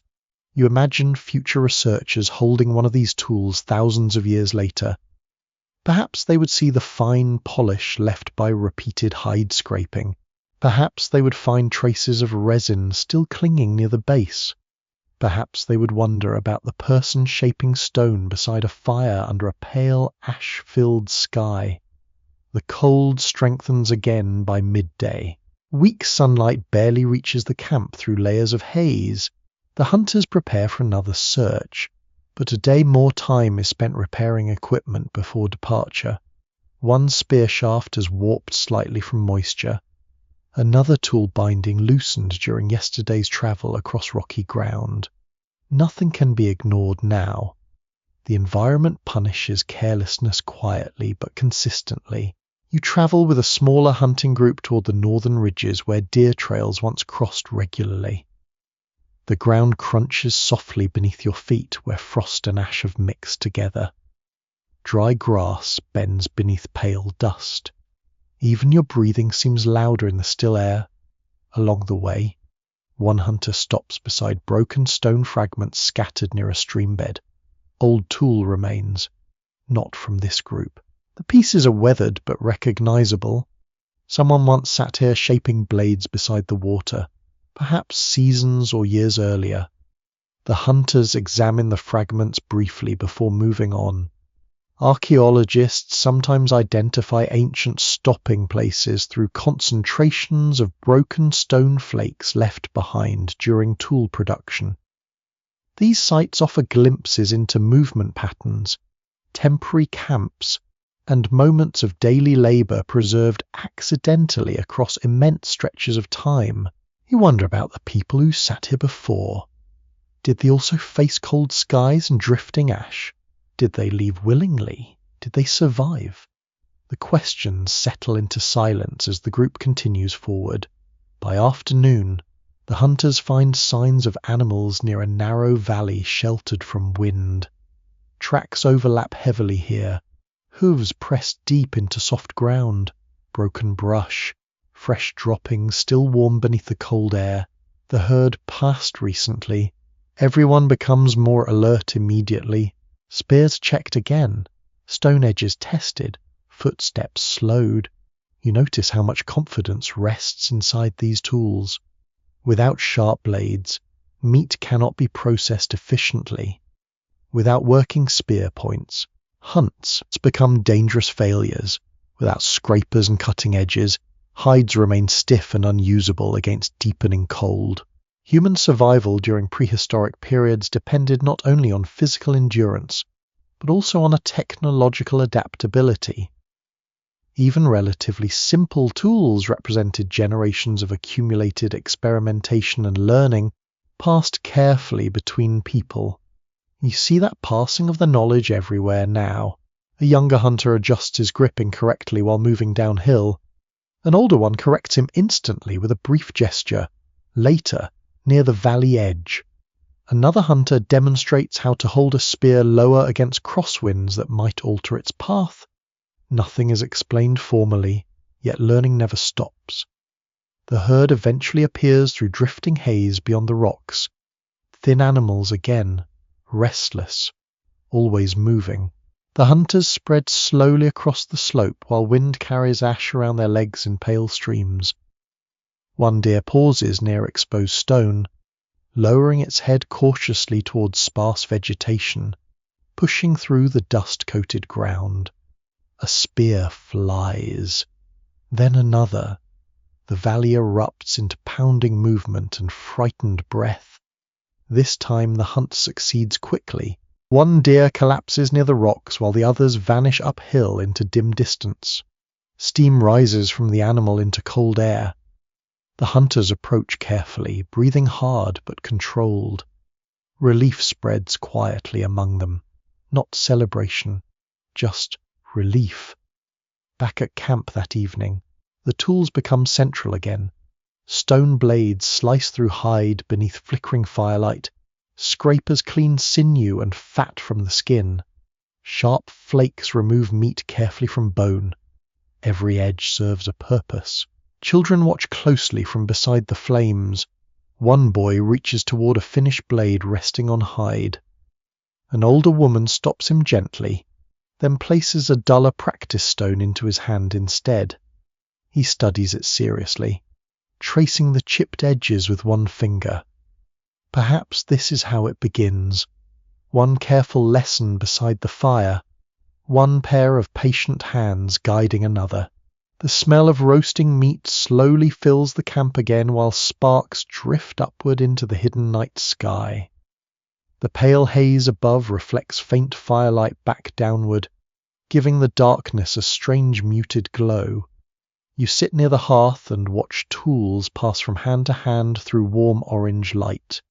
Stone, wood, resin, sinew. Human skill holding fragile lives together beneath a wounded sky. And somewhere beyond the reach of the fire, ash continues settling quietly across the ancient world. Children learn the new weather before anyone gives it a name. They learn it in the way children have always learned the world, through skin, sound, hunger, play, and repetition. They notice when adults look up too often. They notice when hands move faster around the fire. They notice when food is divided more carefully, even if no one explains why. Morning comes pale again. The camp wakes beneath a sky that seems permanently tired. Ash lies in thin layers across hides, stones, branches, and the backs of sleeping people.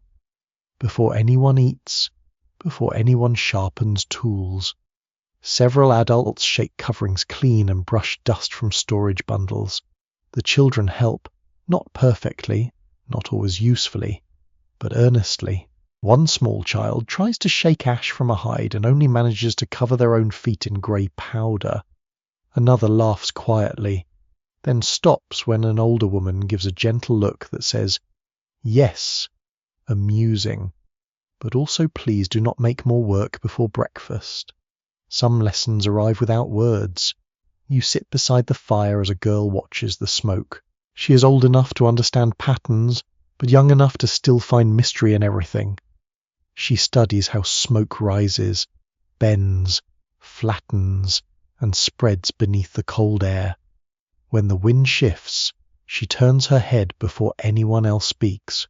Children in hunter-gatherer communities likely learn through observation, imitation, and gradual participation in daily work. Instead of formal schooling, knowledge passed through shared tasks, repeated practice, and careful watching. Childhood was not separate from survival. It was woven into it. You see that weaving now. A boy follows one of the older hunters toward the edge of camp. He carries no weapon fit for hunting.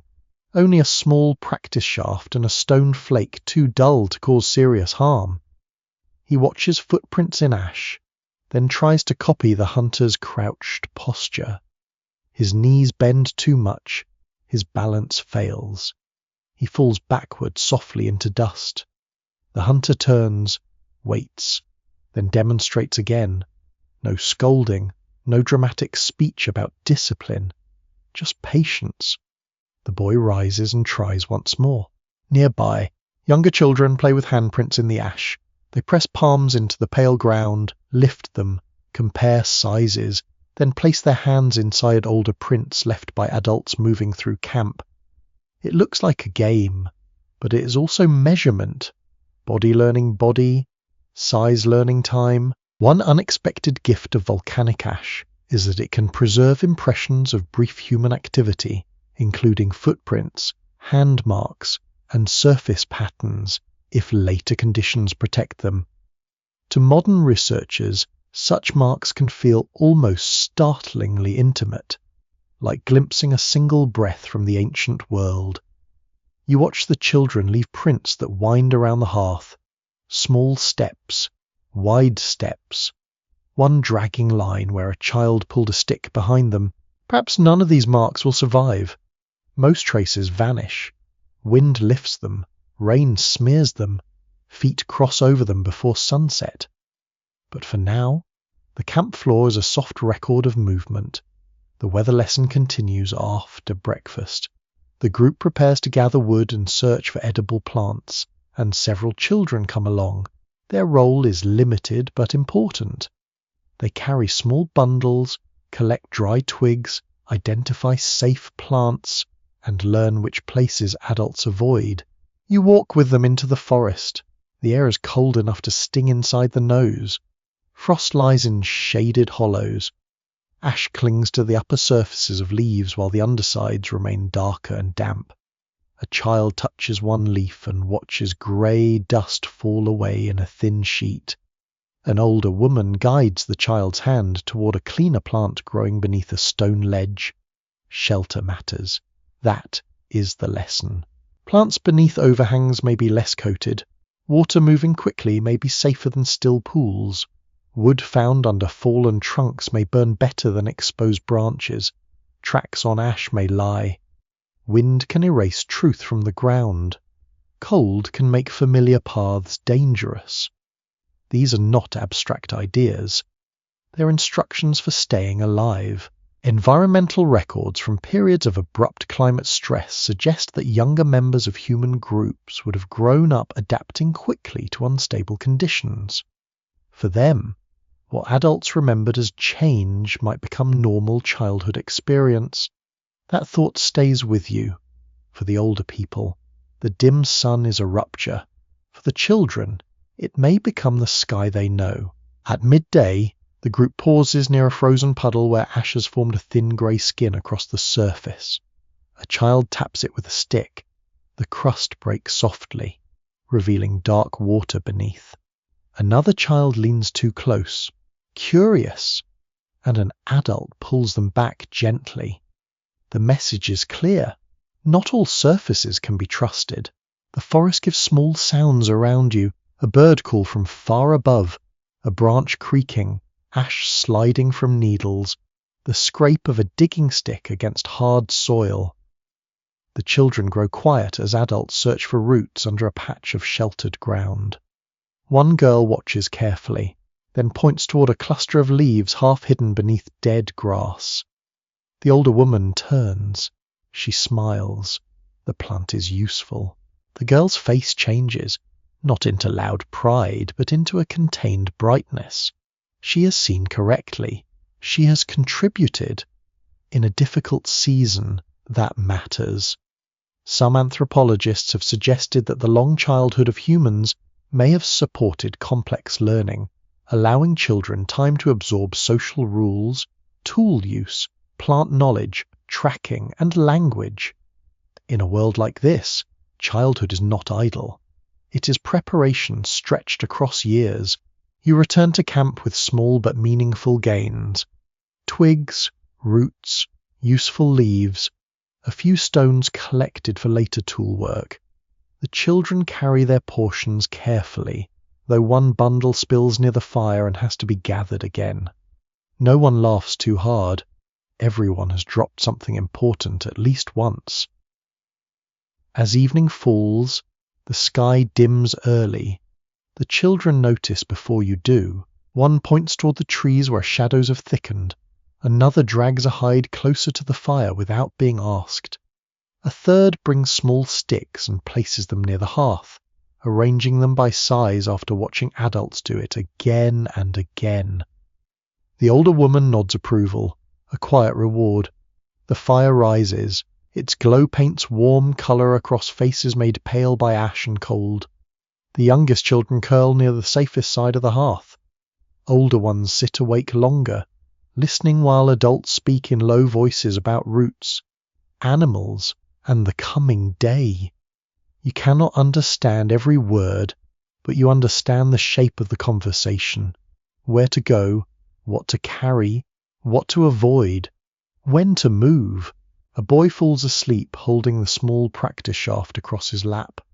A girl with ash on her cheeks leans against her mother, still watching the smoke even as her eyes close.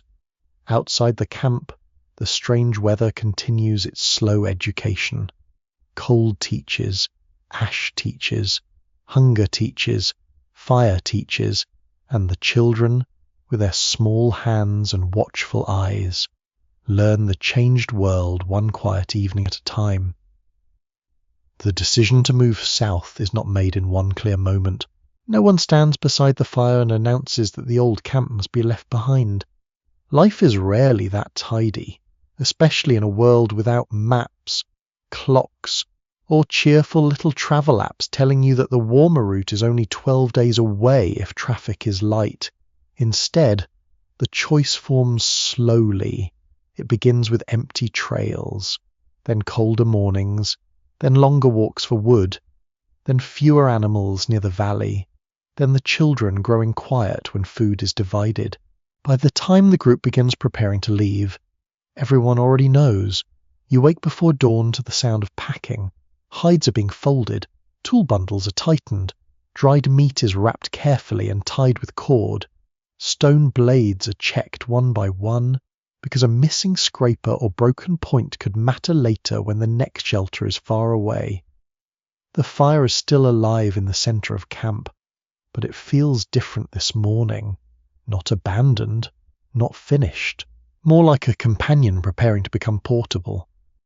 The older woman kneels beside the hearth and separates warm coals from loose ash. She selects the best embers with patient care, placing them inside a prepared bundle of bark, damp moss, and insulating ash.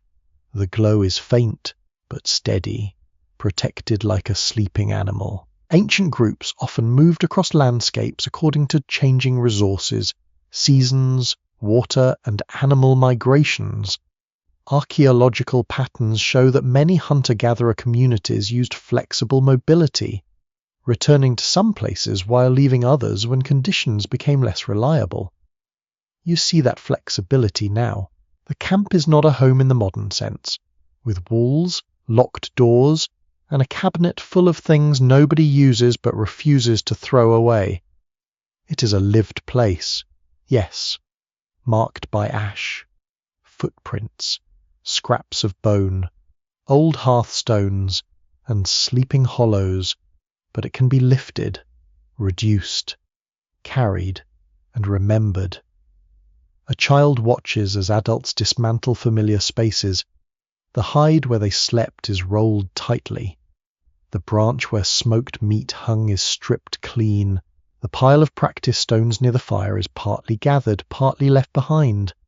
The child picks up one small stone, hesitates, then places it into a pouch.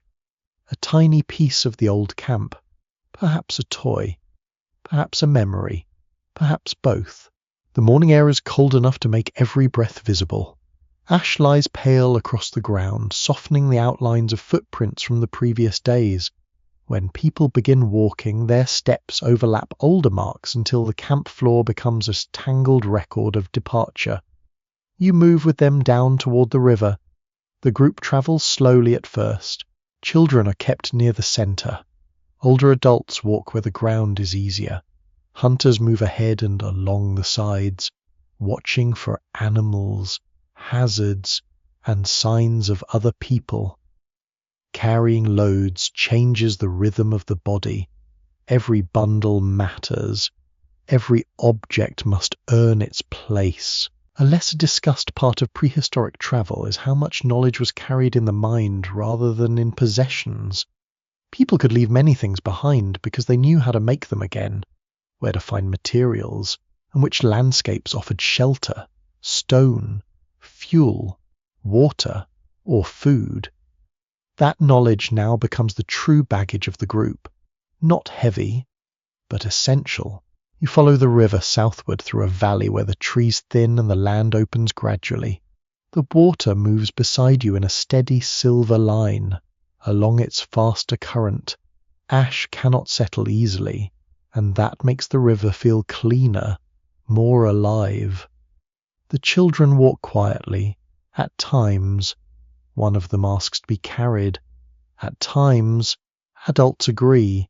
At times, they do not, because strength must be saved. The day warms only slightly. The sun remains a pale blur behind the high veil of ashen aerosols. Shadows are soft, almost erased. Hills ahead appear faded, as though distance has thickened around them. You stop near midday beneath a cluster of trees leaning over the riverbank. The group rests without fully relaxing. Food is divided. Water is checked. Feet are examined for cuts. Someone repairs a cord that has begun to fray beneath the weight of a bundle. Another person scrapes ash from a hide covering before wrapping it more tightly around a sleeping child. Fragments from ancient campsites sometimes reveal short stopping places rather than long-term settlements. Scattered flakes, small hearths, and limited food remains can show where people pause briefly before moving again. Such sites remind researchers that much of human life happened in motion. You sit on a smooth stone and listen to the river. Its sound is soothing, though the journey is not easy. Water over rock, wind through dry grass, the low murmur of tired voices. A baby fusses softly, then settles when rocked against a warm chest. A hunter returns from checking the nearby slope and gestures that the path ahead remains passable. After the rest, the group continues. The river valley widens. Grasses appear in pale patches between dark stones. Some plants look healthier here than near the old camp, protected perhaps by moisture and lower ground. Several gatherers stop to inspect them, taking only what can be carried. No one knows whether this route will lead to abundance. It only leads away from decline, and sometimes that is enough. Researchers continue to disagree about how far human groups may have moved in response to the Toba eruption and its aftermath. Some models suggest severe regional disruption, while archaeological evidence in certain areas points to continuity, adaptation, and survival without total abandonment. Walking with the group, you feel the uncertainty in a quieter way. Maybe this journey is temporary. Maybe they will return when the sky clears. Maybe they will never see the old camp again. The land does not answer. Late in the afternoon, you pass a place where another group may have camped before. There are old hearthstones near a bend in the river, half buried under ash and soil. A few broken flakes lie nearby. The hunters examine the area carefully. No fresh signs, no people, only memory in stone and charcoal. The group decides to stop nearby for the night. The decision comes through gestures, looks, and the simple fact that everyone is tired. Loads are lowered. Hides are spread. The protected ember bundle is opened beside a new hearth area cleared of loose ash. For a tense moment, the coal seems weak. The older woman bends close. She breathes gently. A thin thread of smoke rises. Then, slowly, a flame appears among dry fibers. The children watch as if seeing dawn created by hand. Soon the small fire strengthens. Twigs catch. Larger pieces follow. Smoke rises into the pale evening. The new camp begins forming around the old pattern. Fire first, then sleeping places, then food, then tools, then quiet. As darkness settles, you sit beside the river with warmth at your back and cold air touching your face. The old camp lies somewhere behind you now, hidden by distance, ash, trees, and fading light. Ahead waits unknown country. Warmer valleys perhaps, better plants, moving herds, other human groups, or more difficulty. The people do not know. Still, they have carried the ember forward. They have carried tools, food, children, memory, and the stubborn human habit of trying one more path before giving in. The fire glows against the new night, and the long walk south has begun. The cave appears near the end of a difficult afternoon. At first, it is only a shadow in the hillside, half hidden behind leaning trees and pale grasses coated with ash. The group has followed the river for another long day, moving south through cold air and weak light, carrying tools, food bundles, sleeping hides, and the guarded ember that has become almost as important as any living member of the camp.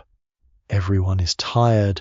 You can see it in the slower steps, the careful breathing, the way people shift loads from one shoulder to the other without speaking. Children walk close together now. no longer exploring every stone and branch. Even the hunters seem quieter, their attention stretched between the path ahead and the fading light behind the haze. Then one of them stops. He lifts a hand. The group stills. Ahead, the hillside opens into darkness. A cave. Not large from the outside, but deep enough to matter. Shelter has become a kind of treasure in this changed world. A good cave can block wind, hold warmth, protect fire, and keep falling ash away from sleeping bodies and stored food. It can also be dangerous camp. Of course, animals may use it. Water may pool inside. Loose stone may fall from the ceiling. Nothing in prehistory arrives with a helpful safety inspection sticker. Sadly, the hunters approach first. They move slowly, spears ready, eyes adjusting to the darkness beyond the entrance. You follow at a distance, feeling the air change as you near the opening. It is cooler at first, but less windy. The smell is damp stone, old earth, and something faintly animal, though not fresh. A torch is lit from the protected ember. The flame catches dry fibers, then a resin-rich stick. Orange light wavers against the cave mouth, revealing rough stone walls stained by moisture and time. The hunters step inside. The group waits. You hear the tiny sounds of inspection. Footsteps on grit. A stone kicked aside. A low voice. Then another. No warning call comes. After a while, the others enter. The cave interior widens enough for people to gather near the entrance where smoke can escape. Farther back, darkness thickens into a cool, silent space that no one trusts completely. The floor is uneven, scattered with stones, dry leaves blown in from outside and old traces of animal use. Careful analysis of ancient cave sites shows that prehistoric humans often use sheltered spaces repeatedly, especially in colder climates or unstable weather. Hearths, stone flakes, bones, pigments, and worked materials found inside caves help researchers reconstruct moments of daily life that once unfolded in firelight. Here, the reconstruction is still happening around you. People begin turning the cave into a temporary home. Loose stones are cleared from a sleeping area. Hides are spread near the warmer front section. Tools are placed where firelight can reach them. Food bundles are set away from damp patches. Children are told, gently but firmly, not to wander into the deep dark. Naturally, one child immediately stares into the deep dark with intense interest. Some instincts are eternal. The fire is built near the mouth of the cave, where smoke can drift outward into the evening air. At first, the flames are small and nervous. Then they strengthen, and light begins moving across the stone walls in slow golden waves. You sit close and feel the difference at once. The wind no longer cuts through every layer of hide. The ash no longer drifts directly onto your hair and hands. The stone behind you holds a quiet chill, but it also gives the feeling of being enclosed, protected, gathered, outside. The pale sky dims. Inside, the cave warms. The fire crackles louder in the sheltered space. Every small sound returns softly from the walls, making the camp feel both intimate and ancient. A child whispers and hears the whisper come back changed. Someone laughs quietly, and the sound rolls upward into darkness. Buried traces from caves sometimes preserve repeated hearth use across long spans of time. Layers of ash and charcoal can build one over another, marking return after return, season after season. A cave may be a shelter for one night, or a memory place for generations. You imagine future hands digging here. They might find stone flakes near the entrance, burnt bone beside a hearth, pollen trapped in sediment, ash from a distant volcano resting among signs of human survival. They might wonder whether the people here were fleeing, resting, hunting, or simply waiting for better weather. The truth may be all of those things. As evening deepens, the group begins preparing food. The meal is not large, but the cave makes it feel calmer. Roots warm near the coals. Thin strips of meat are softened in the heat. Someone cracks a bone carefully to reach marrow, rich and precious after days of uncertainty. The smell fills the cave, smoke, roasted meat, damp stone, warm hide, human breath. It is not luxurious, but it is deeply comforting. Modern people might think of a cozy cabin, a blanket, and a quiet stove humming in winter. Here, the cave and fire create the oldest version of that feeling, shelter carved not by design, but by the patience of earth. A younger adult begins scraping a hide near the entrance. The dry rasp of stone against skin repeats in steady rhythm. Another person twists cord from plant fibers, pulling and rolling until the strands tighten. The children sit nearby, heavy-eyed, watching the wall where their shadows stretch and shrink. One of them raises a hand toward the stone. Their shadow hand becomes enormous. The child smiles. Then another child tries. Soon several small hands wave softly across the cave wall, dark shapes fluttering in firelight. No one calls it art. No one names it ritual. It may be play. It may be comfort. It may be the beginning of something deeper. Ancient behavior rarely fits neatly into our modern boxes.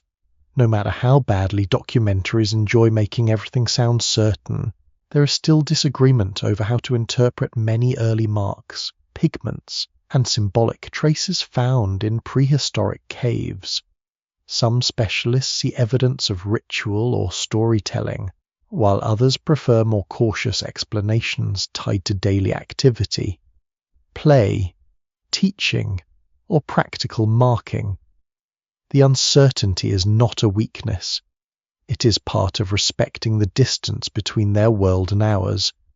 The fire burns lower, outside the cave. The night settles cold across the valley. Ash continues to drift through the air, but now it gathers beyond the entrance instead of falling directly onto sleeping bodies. The river murmurs somewhere below, softened by distance. Inside, people arrange themselves in a close curve around the hearth. The older woman checks the embers. A hunter places weapons within reach. Children fall asleep quickly, tucked beneath hides, their faces warm in the glow. Adults remain awake a little longer, listening to the cave, the wind, and one another's breathing. You lean back against the stone wall. It is cool through the hide at your shoulders. The sensation is grounding, solid, almost reassuring. Above you, darkness rises into the cave ceiling, carrying the faint smell of mineral dampness and old time. For the first time in many nights, the group seems slightly less exposed, not safe in any permanent way, not free from hunger, cold, or uncertainty, but sheltered, and sometimes, in a world altered by ash and dim sun, shelter is enough to let tired eyes close. The firelight moves across the cave wall in slow pulses. The shadows breathe with it. Outside, the ancient disaster continues. Inside, the people sleep beside smoke, stone, and a small guarded circle of warmth.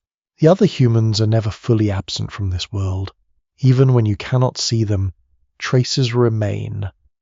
A broken tool near a river crossing, old hearthstones darkened by fire long gone cold, footprints softened by weather, bones split open for marrow by hands that belong to someone outside your group. You begin noticing these signs more often as the journey south continues. The cave shelter lasts several nights. During that time, the group rests, repairs tools, dries meat, and studies the surrounding valleys carefully. The fire burns steadily near the entrance while pale daylight filters weakly through drifting haze outside. The children grow comfortable enough to play again. That alone feels important. One traces shapes in ash using a charred stick. Another balances pebbles into tiny towers before knocking them down with solemn concentration. Nearby, adults continue working with quiet urgency. Hides are scraped cleaner, spears repaired, food measured carefully. No one says the cave is permanent.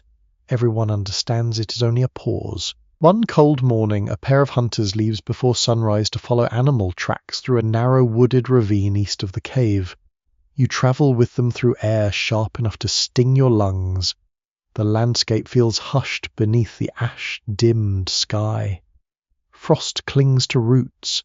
Thin ice forms along shaded water. Even the birds seem selective about when they spend energy calling. You walk for hours through forest paths where the ground softens into dark, damp soil beneath the ash. The hunters move slowly now, studying every disturbance. Then one of them stops suddenly, not because of animals, because of footprints, human footprints. Not fresh enough to cause immediate alarm, but recent enough to matter. The tracks appear near the edge of a stream where mud preserved them beneath a thin coating of ash. Wider feet, slightly different stride, heavier impressions than some members of your own group might leave. The hunters crouch silently. You do the same. One points toward a broken branch farther uphill. Another notices old charcoal beneath stones near the stream bank. Someone else has been here. Excavated sites from this broad period of human history suggest that different human populations sometimes occupied overlapping landscapes. Modern humans, Neanderthals, and perhaps other human groups likely crossed paths in certain regions, though the nature of those encounters remains difficult to reconstruct fully. You stare at the footprints. It is strangely intimate. For all the immense distance of time, a footprint still feels personal. Someone stepped here carrying weight through cold air beneath the same pale sky. Someone bent near this stream to drink, clean tools, or check tracks. The hunters exchange quiet sounds. Not panic, not hostility, only caution. Other humans can mean many things. Trade, knowledge, competition, danger, or simple avoidance. The group follows the signs carefully uphill. More traces appear gradually. A sharpened wooden point abandoned near stones. Bones cracked open for marrow. A place where bark was stripped from trees. Nothing fresh enough to suggest nearby presence now. Still, the evidence changes the atmosphere. You realize how large and empty the world has felt until this moment. The ash, cold, and hunger have made survival seem isolated, as though only your small group remains beneath the wounded sky. But other people are moving through it too. That thought is both comforting and unsettling. Some paleoanthropologists believe encounters between different human groups range from peaceful coexistence to competition over territory and resources.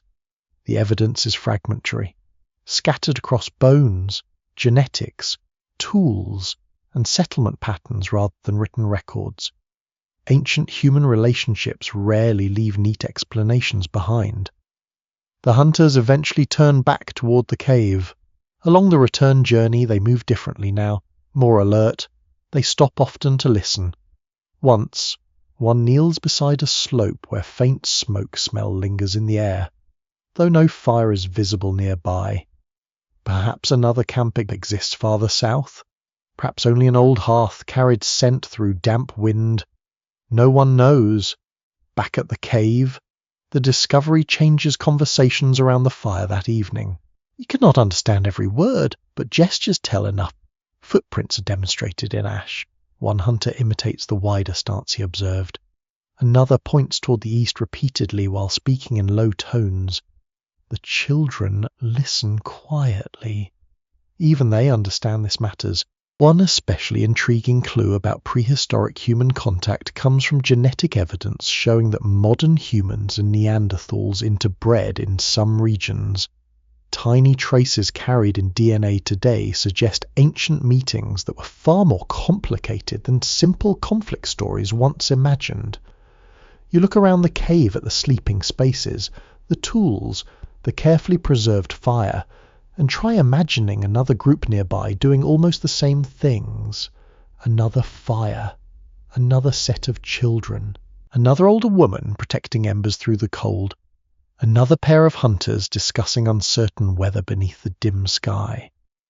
The thought changes the loneliness of the landscape. The next day, signs appear again. This time near a game trail beyond the valley. A spear point unlike those used by your group lies half buried in ash. Its shape is broader, carefully worked but unfamiliar. One hunter lifts it slowly, turning it beneath weak daylight. Everyone studies it. No one keeps it casually. Objects like this carry meaning. Recovered tool traditions sometimes help archaeologists distinguish between cultural groups or regional practices. Variations in shaping methods, stone choice, and hafting styles can hint at different learned behaviors passed across generations. The hunters eventually place the point beside the fire back at camp. Children stare at it with fascination, adults with caution. You notice one older hunter touching his own spear afterward, almost unconsciously, as though reassuring himself of familiar craftsmanship. Night settles heavily outside the cave. The fire burns brighter against the darkness now that thoughts of other people move quietly through the camp. Every sound beyond the entrance seems sharper, wind scraping branches, stones shifting, distant animal calls echoing through the valley. At one point, a child asks a question softly. An adult answers while looking toward the cave mouth. The answer sounds calm, perhaps comforting, but no one sleeps as deeply that night. You remain awake longer beside the embers. Smoke curls upward into darkness hidden near the cave ceiling. The stone walls glow orange, then fade, then glow again as flames shift. Nearby, the unfamiliar spear point rests beside tools shaped by your own group. Two kinds of human skill, two histories sharing one firelight. Outside, ash continues drifting across valleys, rivers, forests, and camps belonging to people who may never meet directly, yet still influence one another through movement, fear, and survival. The ancient world feels larger tonight, not because the land has changed, because you now understand that many human stories are unfolding beneath the same pale sky. And somewhere beyond the dark hills, other fires are burning too. The traces in the soil are easy to miss if you move too quickly. A broken flake half buried beneath ash, a circle of darkened earth where fire once burned, bones cracked from marrow long ago. A footprint softened by rain, then sealed beneath drifting sediment. To the people living through this time, these marks are ordinary remains of daily survival. To the distant future, they will become clues patiently assembled by hands separated from this world by tens of thousands of years. You leave the cave camp after several days of relative shelter. The sky remains pale, though the ash now drifts less heavily than before. Cold still lingers in the mornings, but the air feels slightly clearer at moments, especially near moving water. Even small changes matter now. People notice everything. The group travels carefully along a narrow valley where the river bends through exposed stone and sparse woodland. Frost melts slowly beneath weak daylight. Children walk wrapped tightly in hides while hunters scan the terrain ahead for movement. You notice how often people look downward now, not only for animal tracks, for signs of water, signs of danger, signs of people, signs that the land itself is changing. Near midday, the group pauses beside a flat rise overlooking the riverbank. One of the hunters kneels suddenly and brushes ash away from the ground with slow, careful movements. At first you see nothing. Then the shape appears. Footprints. Very old ones. Not fresh enough to matter for safety. The edges are softened, partly filled by later dust and weather but still visible beneath layers of pale sediment. Several adults gather around them quietly. Children stare with wide eyes.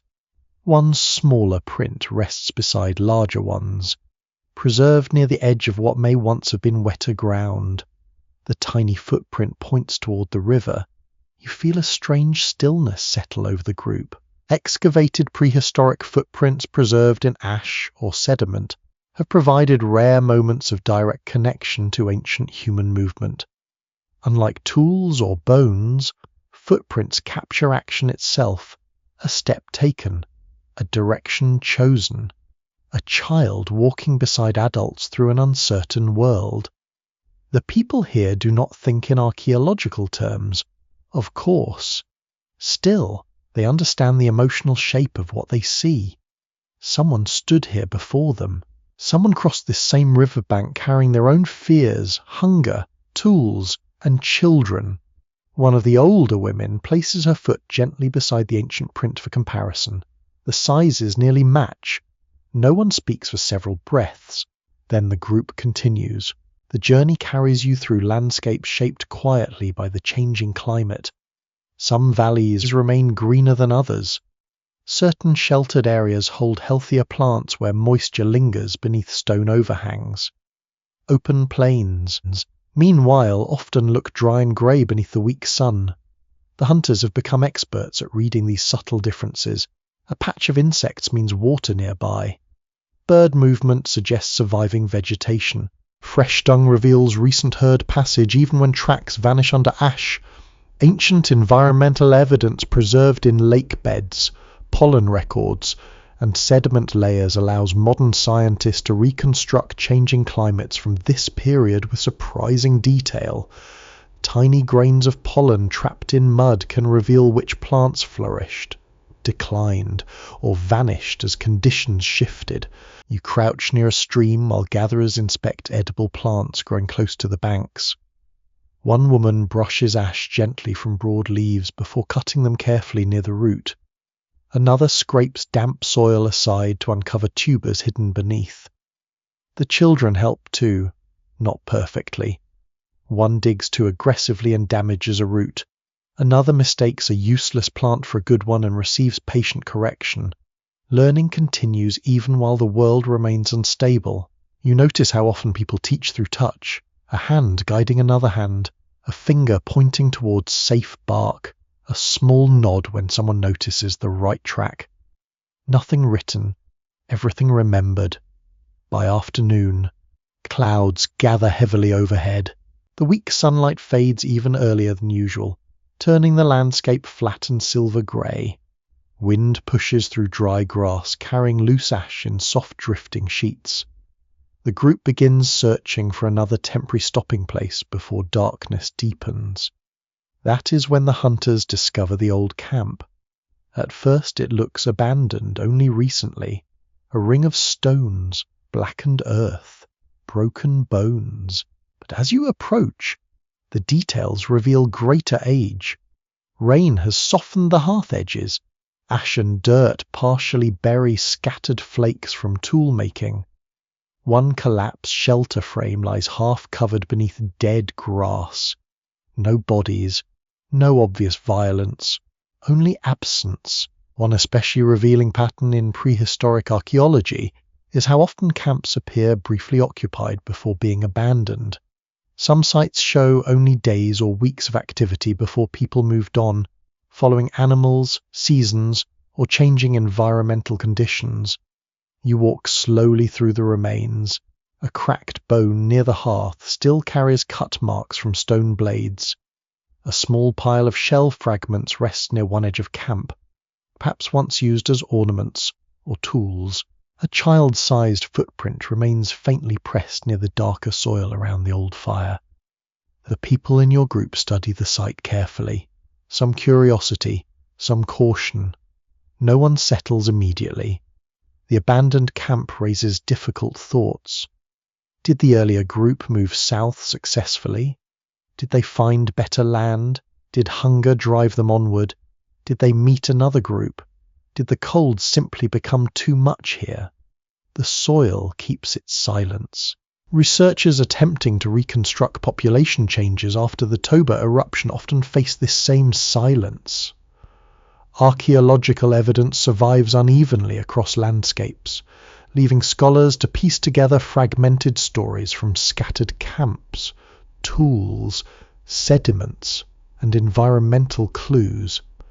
The group eventually decides to remain nearby for the night, but not directly inside the abandoned site. Too exposed, too uncertain, a new fire is built beside a cluster of stones overlooking the river. Smoke rises slowly into the grey evening while children sit close to the warmth, watching adults prepare food. The abandoned camp remains visible in the distance. You cannot stop looking toward it. There is something haunting about old hearths. They feel deeply human even when empty. Someone once laughed there. Someone once slept beside those stones. Someone once held a child near those embers while cold wind moved through the valley. Now only traces remain. As darkness settles, the firelight reflects softly against drifting ash in the air. One hunter sharpens a blade while staring toward the abandoned camp. Another quietly rearranges sleeping hides to block the wind. No one speaks much tonight. The old site has reminded everyone how temporary survival can feel, yet it has also revealed something else. Humans continue leaving traces behind even during hardship. Footprints, hearths, broken tools, cut marks, ash layers, tiny fragments of endurance preserved accidentally beneath soil and time. You sit close to the fire and press your hands toward the warmth while night deepens round the valley. The pale sky hides the stars again. Wind brushes softly through dry grass. Somewhere beyond the darkness, other camps may still be burning, and long after every fire here has faded, the earth will continue holding these quiet signs that people once passed through this cold, uncertain world together. The debate begins in the dust, though no one around the fire would call it that. To the people living through these pale days, there is no argument about climate models, population bottlenecks, or volcanic winter. There is only cold air on the skin, weaker light in the morning, animal trails that no longer behave as expected, and food that must be stretched with care. Yet far in the future, long after these fires have faded and the ash has settled into the earth, people will argue gently and intensely over what all of this meant. You sit beside the evening hearth near the abandoned camp, watching sparks climb into the dim air. The group has stayed here for one night only. No one seems eager to remain longer. The old traces nearby feel too quiet, too full of unanswered questions. The firelight flickers over faces marked by ash, smoke, and tiredness. A hunter cleans a blade with a strip of hide. A child sleeps with one hand curled around a small stone carried from the old camp. The older woman watches the flames as if listening to something deeper than sound. Outside the circle of warmth, the valley is still. The river continues in darkness. Wind moves through grass. Ash lies softly over the old hearthstones nearby. Modern researchers studying the Toba eruption have found evidence that it was one of the largest volcanic events of the last several million years. Its ash spread across enormous areas, especially in parts of South Asia, and traces of that ash became a marker in ancient sediments. That much feels solid. The harder question is what happened to people afterward. You can almost imagine future scientists leaning over samples under bright laboratory lights. They examine glass shards from volcanic ash, pollen grains from lake mud, stone tools found above and below eruption layers, and genetic patterns in living humans. Each clue says something. None says everything, and that is where the dust becomes a debate. Some interpretations once suggested that the eruption pushed humanity through a severe bottleneck, reducing populations dramatically and nearly resetting the human story.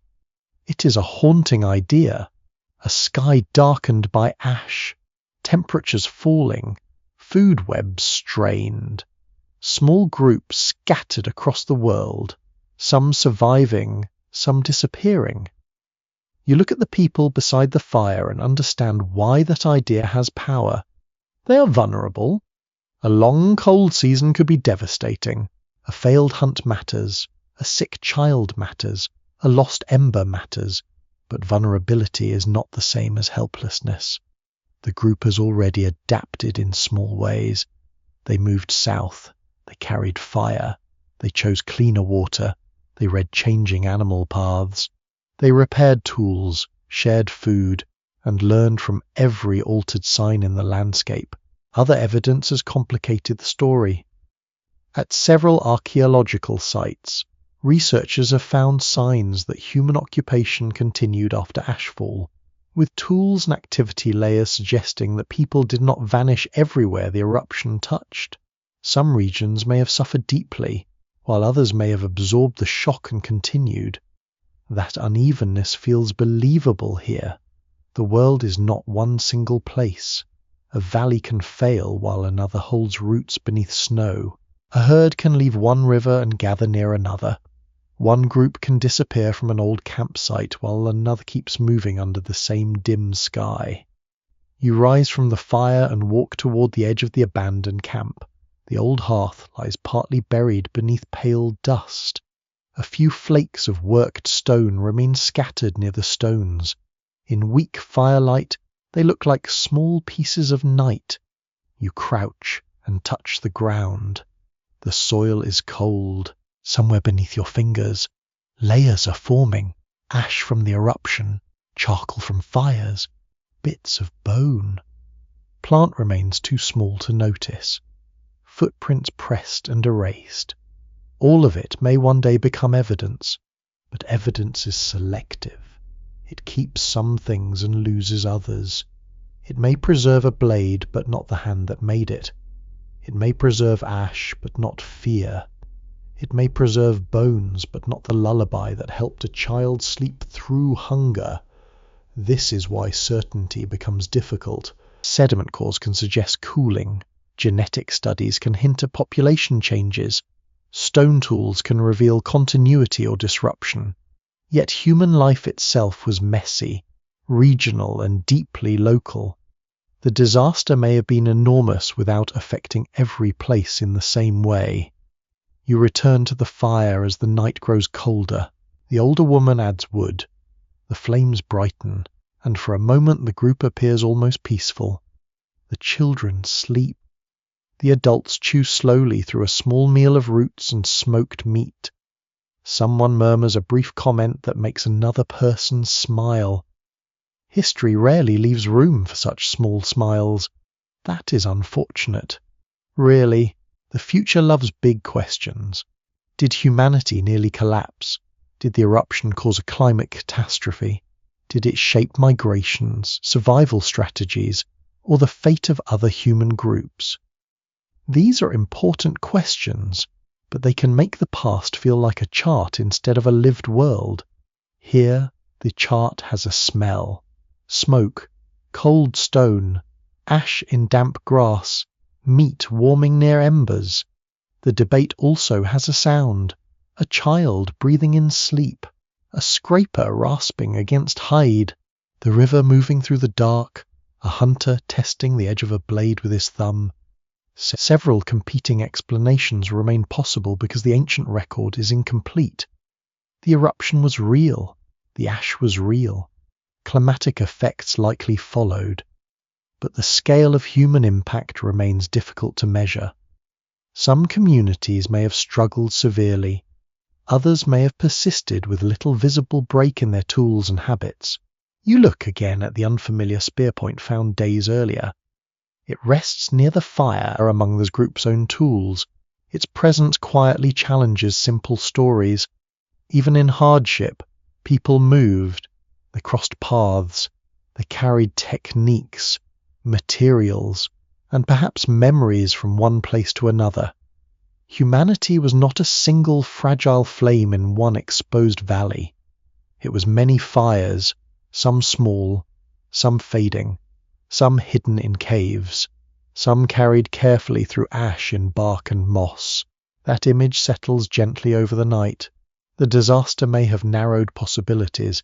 It may have erased camps, altered routes, strained bodies, and changed the rhythm of animal movement. But it also met a species already skilled at noticing, teaching, sharing, and leaving before the last resource failed.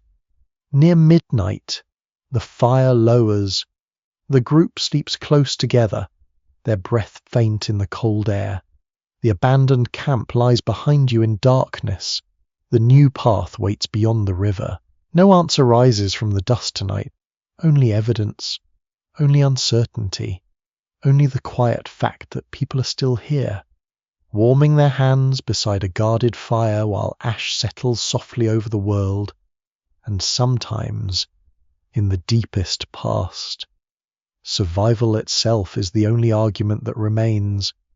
The small rituals begin quietly, not grand ceremonies beneath towering stone monuments, not crowds chanting round enormous fires, just repeated gestures that bring comfort when the world feels uncertain. You notice them more clearly after leaving the abandoned camp behind. The group travels farther south along river valleys where the air feels slightly softer during daylight hours. The cold still arrives each evening, but the sharpest edges weakened. Patches of greener vegetation appear beside streams. Birds return more often to low branches. Animal tracks become easier to find in sheltered ground untouched by heavy ash. Even so, tension remains close beneath daily life. And humans, as they often do, respond by creating patterns. One child places the same smooth stone beside the fire every night before sleeping. An older hunter touches a carved mark on his spear shaft before leaving camp each morning. The older woman always circles the hearth once after rebuilding the flames, checking embers from every side before resting. No one explains these habits. No one needs to. Repeated actions steady the mind.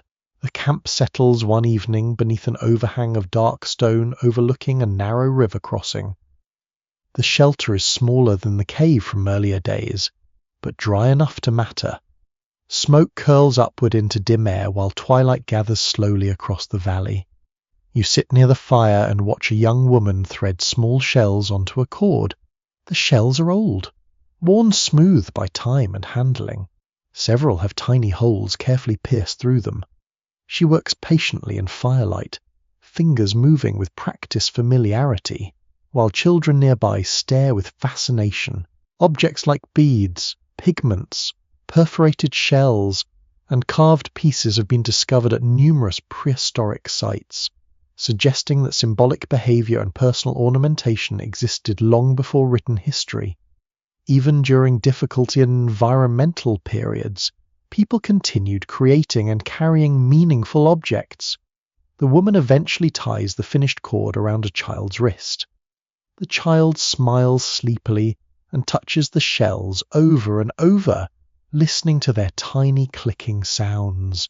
It is a small moment, but deeply human.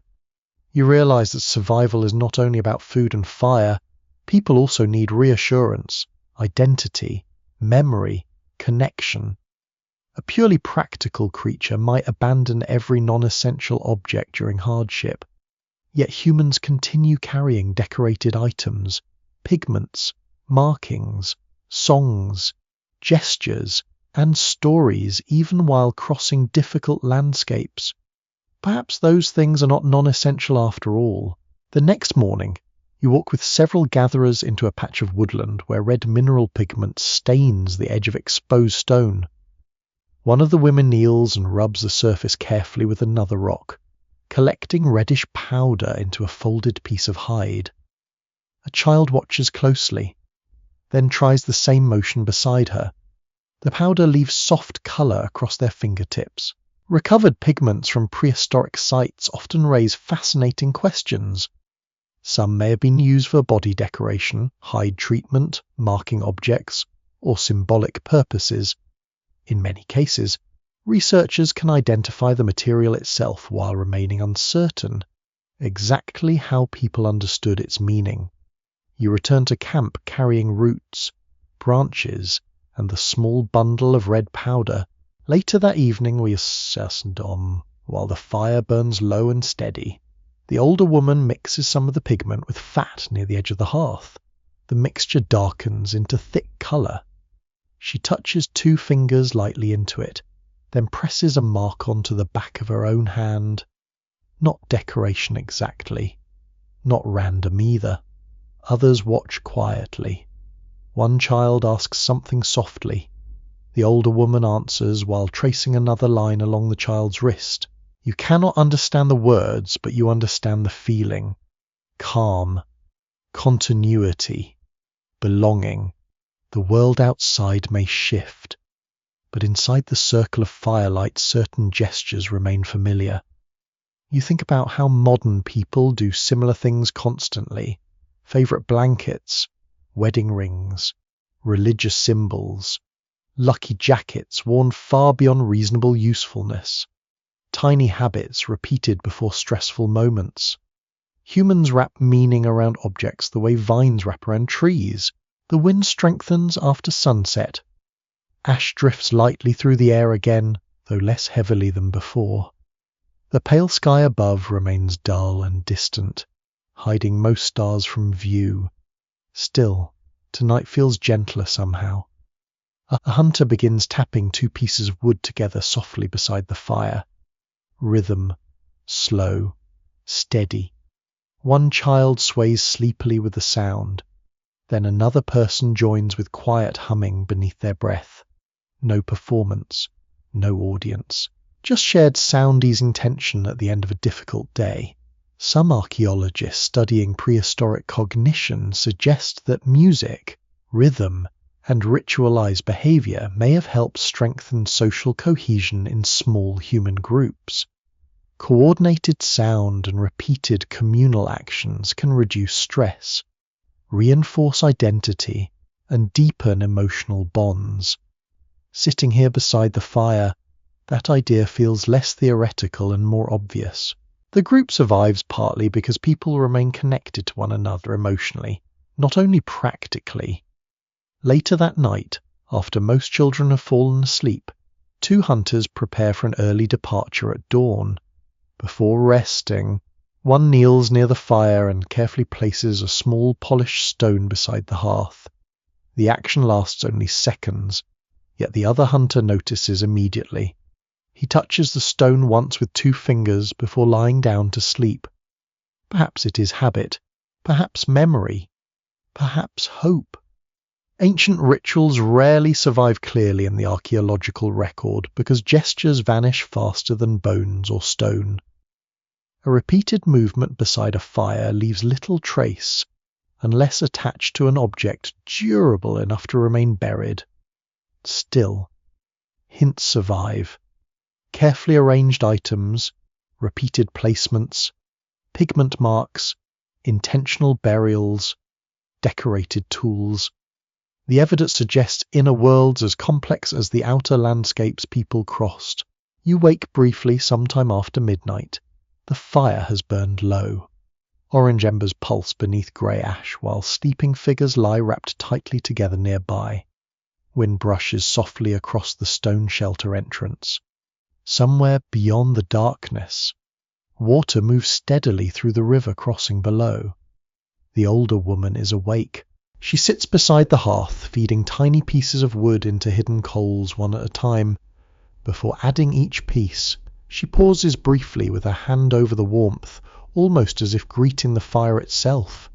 Maybe she's only checking heat, maybe not.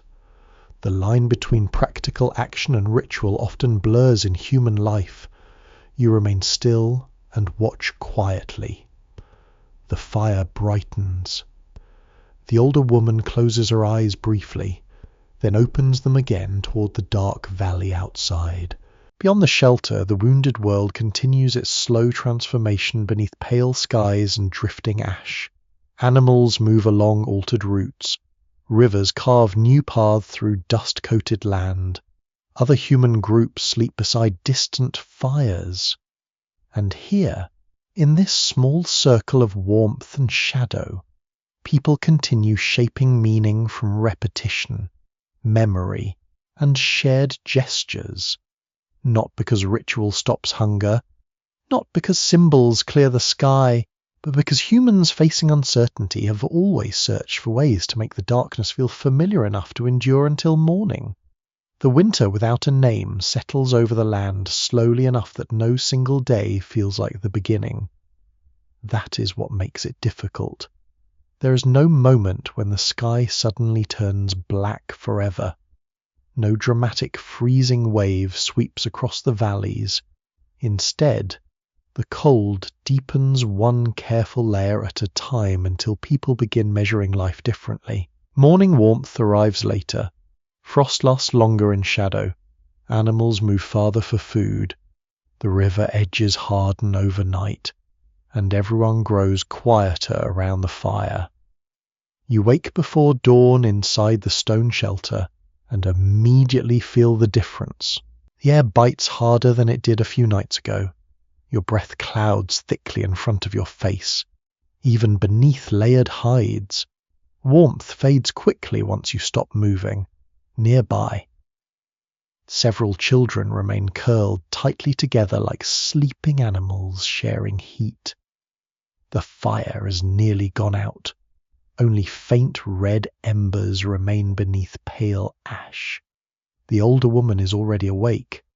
Of course she is. She kneels close to the hearth, feeding dry fibers into hidden heat while protecting the tiny flame from cold air with curved hands. Her fingers move carefully, almost slowly enough to seem peaceful. Outside, wind presses softly against the stone shelter. You hear it moving through dry grass and bare branches. Winter in prehistoric environments could vary dramatically depending on region and climate patterns, but colder conditions often intensified every survival challenge simultaneously. Fuel became more important. Hunting became harder. Preserving body heat became a daily concern rather than occasional discomfort. You feel that truth immediately when stepping outside. The ground crunches faintly beneath your feet where frost has formed over ash and dirt. The river nearby flows dark and steady, but thin ice clings to calmer edges beneath stones and fallen branches. The sky remains pale, always pale now. The sunlight that eventually emerges feels weak and distant, offering brightness without real warmth. You stand beside the river and rub your hands together while cold air burns inside your lungs. A hunter crouches nearby, examining tracks frozen into muddy ground. The impressions are older than expected. Animals pass through during the night but move quickly onward. Nothing lingers long anymore. Back at the shelter, people begin preparing for another difficult day. Hides are wrapped tightly around shoulders before anyone leaves the fire. Children receive warmed food first because smaller bodies lose heat quickly. Even tools feel colder now when lifted from the ground. You notice tiny details constantly. How people sit closer together. How hands remain tucked beneath hides when resting. How often someone checks the fire.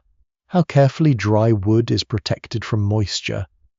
Long buried camp remains sometimes reveal increased hearth activity during colder periods, with larger ash deposits and heavier charcoal layers, suggesting fires burned longer or more frequently. Such traces hint at how strongly warmth shaped daily rhythms in harsh climates. The group leaves the shelter late in the morning to search for food and fuel. Movement helps generate warmth. Standing still too long becomes dangerous.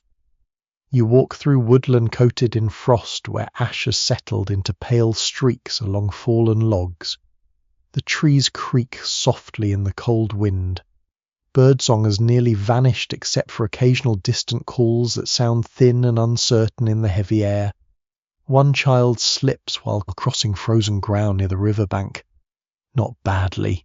Still, several adults react instantly. Cold changes the meaning of small injuries. Wet clothing, bruised limbs, or exhaustion become heavier risks when warmth is limited. The child is wrapped more securely afterward, and kept near the center of the group. Recovered animal bones from some prehistoric cold period sites show signs of intensive processing, including marrow extraction and careful butchering marks. Such evidence suggests people worked hard to maximize nutrition and calories during difficult environmental conditions. You understand why by midday, the group finds little: a few roots beneath sheltered stones, small trapped animals hidden near brush, dry bark suitable for kindling. Not enough to feel secure. Everyone continues working anyway.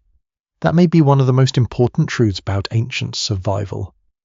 People rarely had the luxury of emotional collapse. Hunger, cold, and exhaustion did not pause the need for gathering wood or finding water. You think about modern winters for a moment. Heated rooms, thick blankets, soup from a store, weather forecasts arriving hours before storms, and still people complain about scraping ice from car windows. Honestly, prehistoric humans would have listened to modern winter complaints with extraordinary patience right before handing someone an axe and pointing toward the frozen forest. The afternoon grows darker earlier than expected.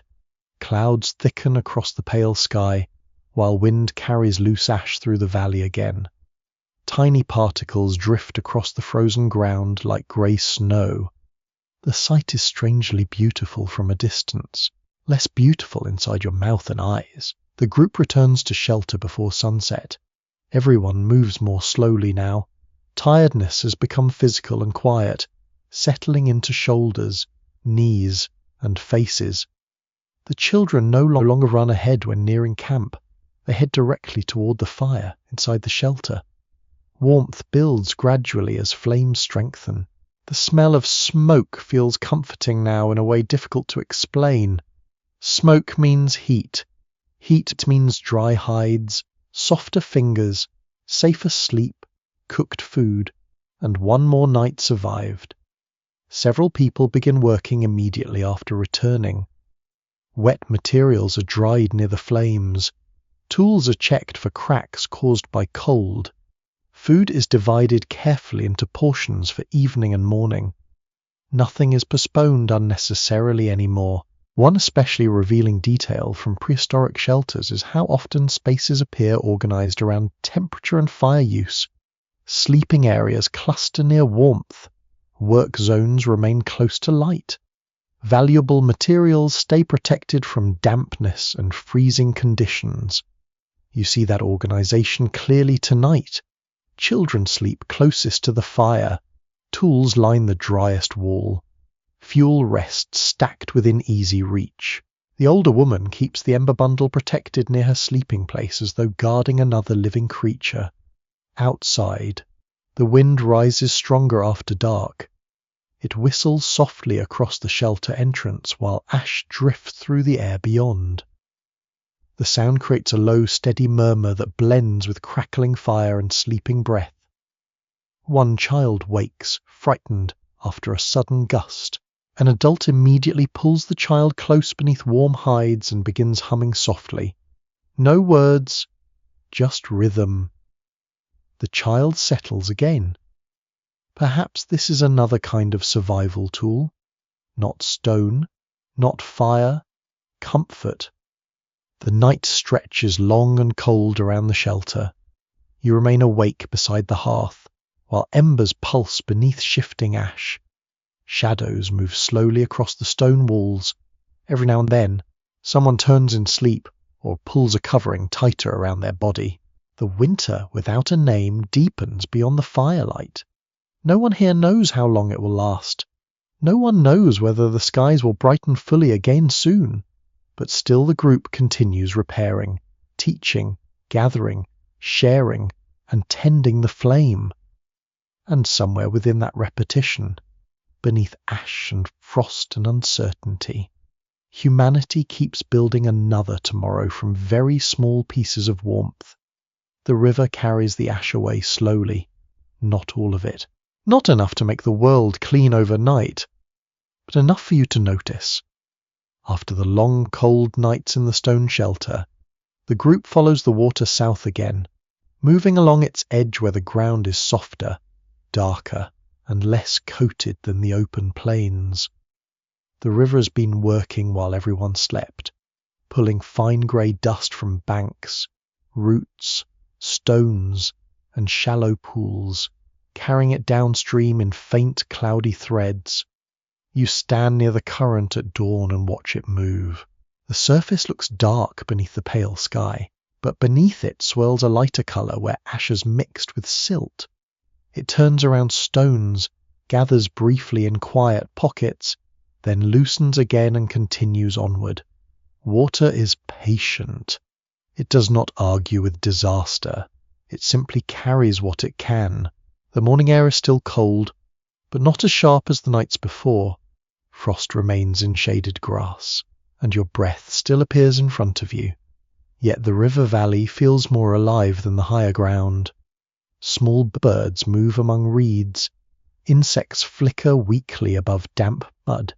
A patch of green plants grows where the bank curves into shelter. The group notices immediately. Of course they do.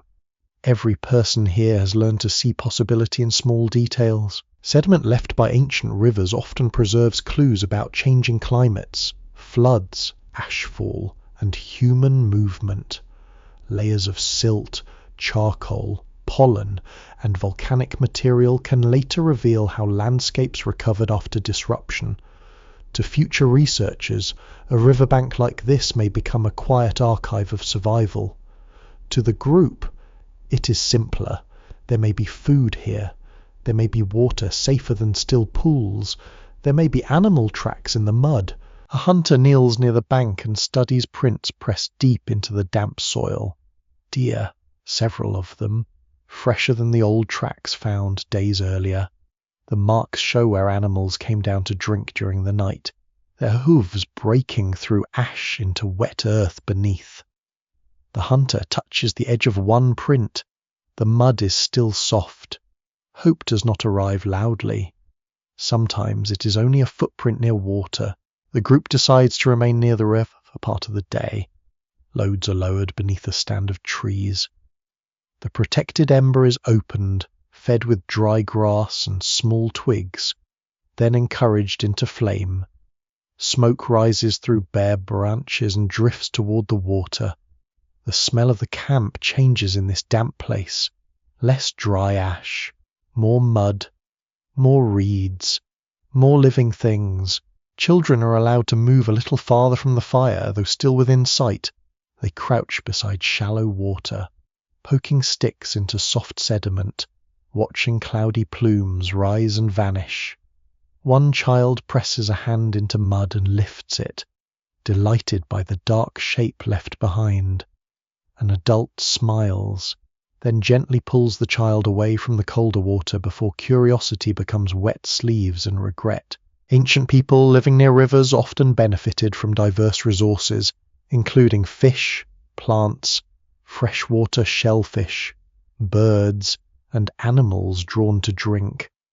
River corridors also served as natural travel routes, guiding movement through unfamiliar land. You see that now with quiet clarity.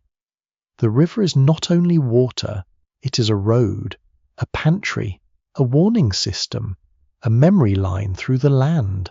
By midday, the gatherers find useful plants growing near damp banks where ash has been thinned by recent flow. Roots are larger here. Leaves look less coated. Seeds cling to tall grasses bending over the water.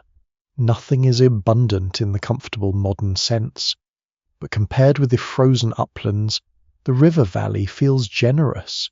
People work carefully. Roots are dug, stems cut, clean stones collected for tool repair. Mud is scraped from useful clay patches and tested between fingers. Though no pottery belongs to this time and place in the way later farmers will know it, still, clay can seal, coat, smooth, or mark. Materials always have possibilities when hands know how to ask. One small discovery comes from a shallow bend where the current has exposed darker soil beneath the ash. There, mixed with pebbles, lies a scatter of old bone fragments. Not fresh, not from this group. Some are weathered, but one shows clear-cut marks where a blade once removed meat.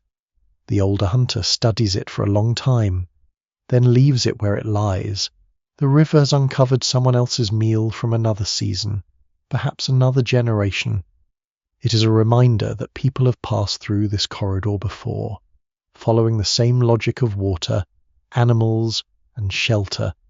Evidence from river terraces and ancient shorelines often reveals repeated human use across long periods. People return to places where water, stone, plants, and animal movement overlapped. Even in unstable times, certain landscapes kept drawing human groups back. The afternoon grows softer. For once, the light seems slightly warmer through the haze, not bright, not clear, but less deadened than before. The clouds thin briefly, allowing the pale sun to form a stronger circle above the valley. Everyone notices, no one celebrates, but shoulders loosen. A child turns their face upward and closes their eyes. The moment lasts only a short while before haze thickens again, but it changes the feeling of the day. The sky can still brighten. The world has not completely forgotten warmth. You follow the hunters along the river edge toward a narrow crossing, where animal tracks gather in confusion. Mud holds every passage. Deer, smaller hoofed animals, birds, a predator print pressed deep near the water. The riverbank looks like a conversation written by feet. The hunters wait in cover for a long time. Wind moves through reeds with a dry whisper. Water slips around stones. Ash drifts from the bank in tiny collapses whenever the current eats at its edge. A small group of deer appears near late afternoon. They move cautiously, heads lifting often, legs thin but steady. The hunters do not strike immediately. They watch the animals drink, study their direction, and choose patience over waste. This choice reveals how survival depends on judgment as much as action. A failed throw costs energy. A wounded animal may vanish. A frightened herd may avoid the river for days. So the hunters wait. In the end, they do not attack. The animals move on, leaving fresh tracks and information behind. Tonight, the group has gathered enough plants and small food to continue. A large hunt can wait for better conditions. This restraint feels wise, quiet, very old. As evening comes, the camp gathers beside the river fire. The meal is modest but fuller than recent nights. Roasted roots soften in the ashes. Seeds are crushed between stones. A small fish caught in a shallow pool cooks near the flames, its skin crisping in the heat. The smell is wonderful, not grand, not rich, just warm food beside moving water. The children lean close, sleepy from the day's work. Adults speak in low voices, calmer than before. Someone cleans mud from a tool edge. Someone else hangs damp fibers near the fire to dry. Across the river, the far bank fades into blue-grey evening. The ash is still there. The cold is still there. The uncertainty remains. But the river keeps moving through all of it. You sit near the flames and listen as water carries fine dust away into darkness. It will settle somewhere downstream, layer upon layer, becoming part of a future soil that no one here can imagine. For tonight, the sound is enough, a steady murmur, a soft cleansing, a reminder that even after the sky changes, the earth has slow ways of beginning again. The first truly clear morning feels almost unreal. You wake before dawn beside the river camp and immediately sense something different, though at first you cannot explain why. The fire still glows softly beneath ash. The air still carries cold along your skin. The river still murmurs through darkness beyond the trees. Yet something has changed above you. When you step away from the sleeping group and look upward, you stop completely. There are stars, faint at first, then more. The haze has thinned during the night, opening small windows across the sky where distant lights finally break through again. Not the brilliant, endless stars of the old world. Not yet. But enough to remind everyone what the heavens once looked like before ash dimmed them. You stand silently beside the riverbank. The water reflects scattered points of trembling light between slow currents. Frost glitters faintly along reeds and stones. The entire valley feels suspended between exhaustion and relief. Behind you, another person notices the sky. Then another. No one speaks loudly. The reaction is too quiet for celebration and too deep for ordinary conversation. Several adults simply stare upward, while smoke from the waking fire drifts gently through the cold air. Ancient skies shaped human experience far more directly than modern people often realize. Without artificial light, stars provided orientation, seasonal rhythm, and constant visual companionship during long nights outdoors. A sky hidden by volcanic haze would not only alter climate, but also the emotional texture of night itself. You understand that immediately. The return of visible stars feels comforting in a way difficult to describe. As dawn approaches, pale blue slowly enters the eastern horizon beneath lingering grey layers. The sun still rises weakly, but its light appears cleaner than before. Shadows sharpen slightly along the river bank. Colours return in small, hesitant ways. Brown bark, green reeds, red embers, tiny things. But after so many dim mornings, tiny things matter. The group moves more easily today. You notice it in posture first. Shoulders loosen. Children wander a little farther from the fire before being called back. Even the hunters speak with more energy while preparing tools near the water. Hope changes movement, not dramatically, just enough. Buried pollen and sediment records from certain regions suggest that volcanic impacts may have fluctuated unevenly over time, with some areas recovering faster than others depending on wind patterns, rainfall, geography, and local ecosystems. The ancient world did not darken uniformly forever. That uneven recovery may be unfolding here now. The group follows the river farther south through valleys where life seems to resist the ash more successfully. Grass grows thicker along moist ground. Small animals appear more frequently near brush. Bird calls return in bursts during the warmer part of the morning. You hear insects again too, a faint buzzing near water plants. Such a small sound. Yet after weeks of quiet landscapes, it feels almost luxurious. The children notice immediately. One crouches beside reeds, watching dragonflies flicker over shallow water. Another laughs softly after startling a small bird from low branches. The sound of children laughing returns to the valley awkwardly at first, like a forgotten language slowly remembered. Excavated camps from difficult prehistoric periods sometimes show continuity rather than abandonment, with repeated occupation layers suggesting that some groups adapted successfully despite environmental stress. Survival was uneven, but human persistence appears again and again in the record. Persistence surrounds you now. A repaired spear, a carefully protected ember, a child still curious enough to chase insects beside a wounded river. By midday, the group discovers a sheltered bend where the valley widens into marshy ground rich with plant growth. Waterbirds gather there among reeds. Fish ripple near the surface. Animal tracks overlap heavily along muddy edges. The hunters exchange immediate looks. This place matters. The group rests while several adults begin gathering edible plants from the marsh edges. Others inspect fish traps made quickly from branches and woven fibers. Children collect dry reeds for bedding, while older adults sort useful stones from the riverbank. Everyone works, but the work feels lighter today. One revealing pattern from prehistoric habitation sites is how strongly humans favoured ecologically rich transition zones, especially near water. areas combining plant resources, animals, shelter, and transport routes often attracted repeated occupation over long periods. You begin wondering whether this valley may become more than another temporary stop.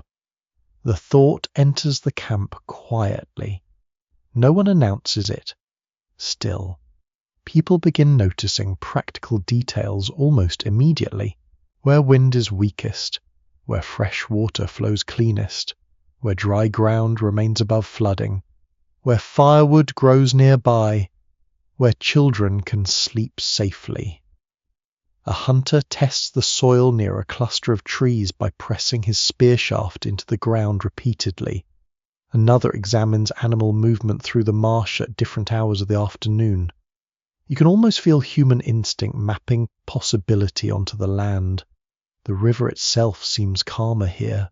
Ash still lines some banks in pale streaks, but fresh sediment and flowing water have covered much of it beneath darker earth. Plants push upward through the old grey layer. Life is not untouched, but it is returning. That distinction matters.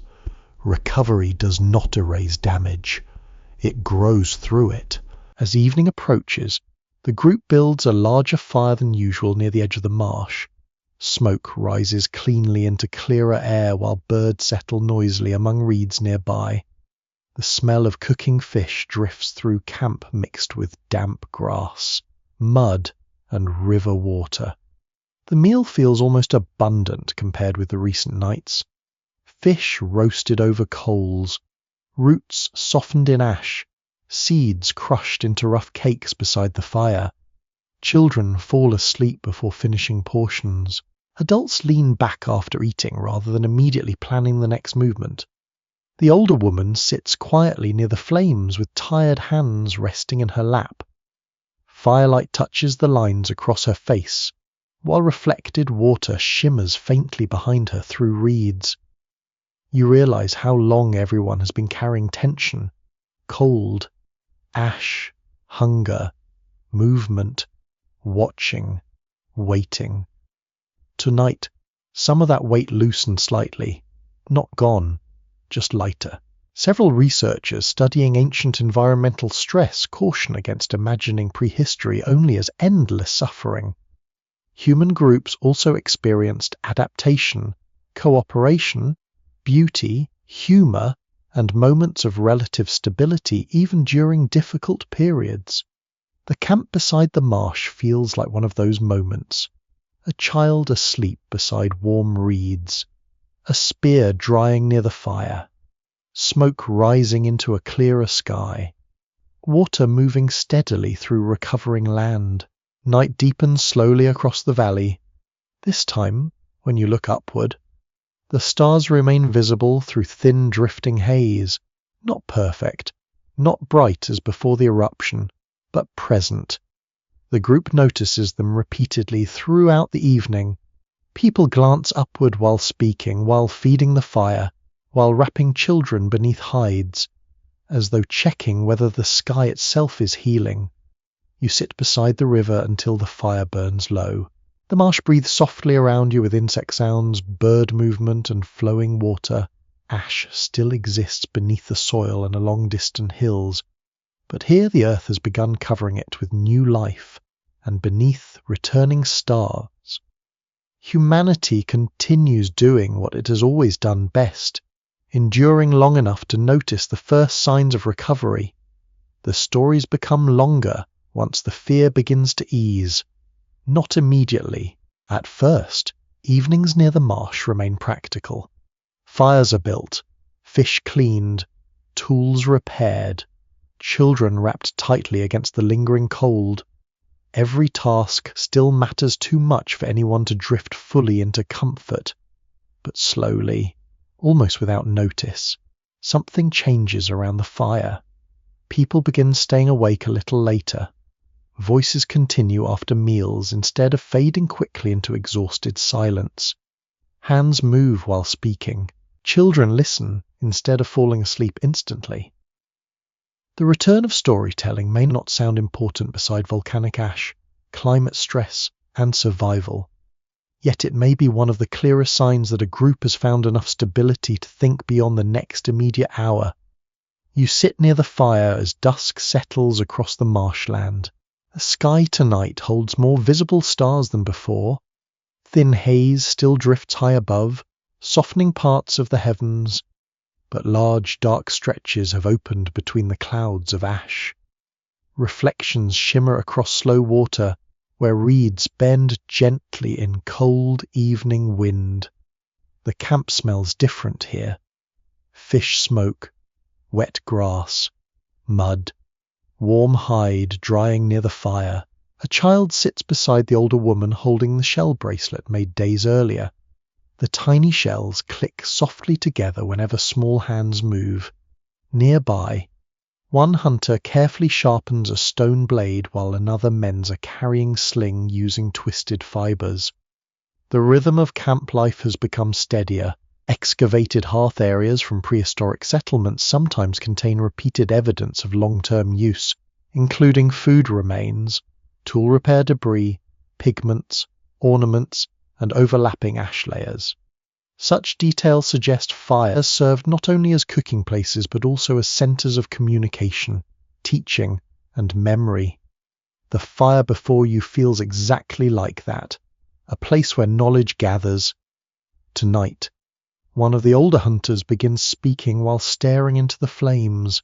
You cannot understand every word, but you follow the shape of the story through gesture, tone, and reaction.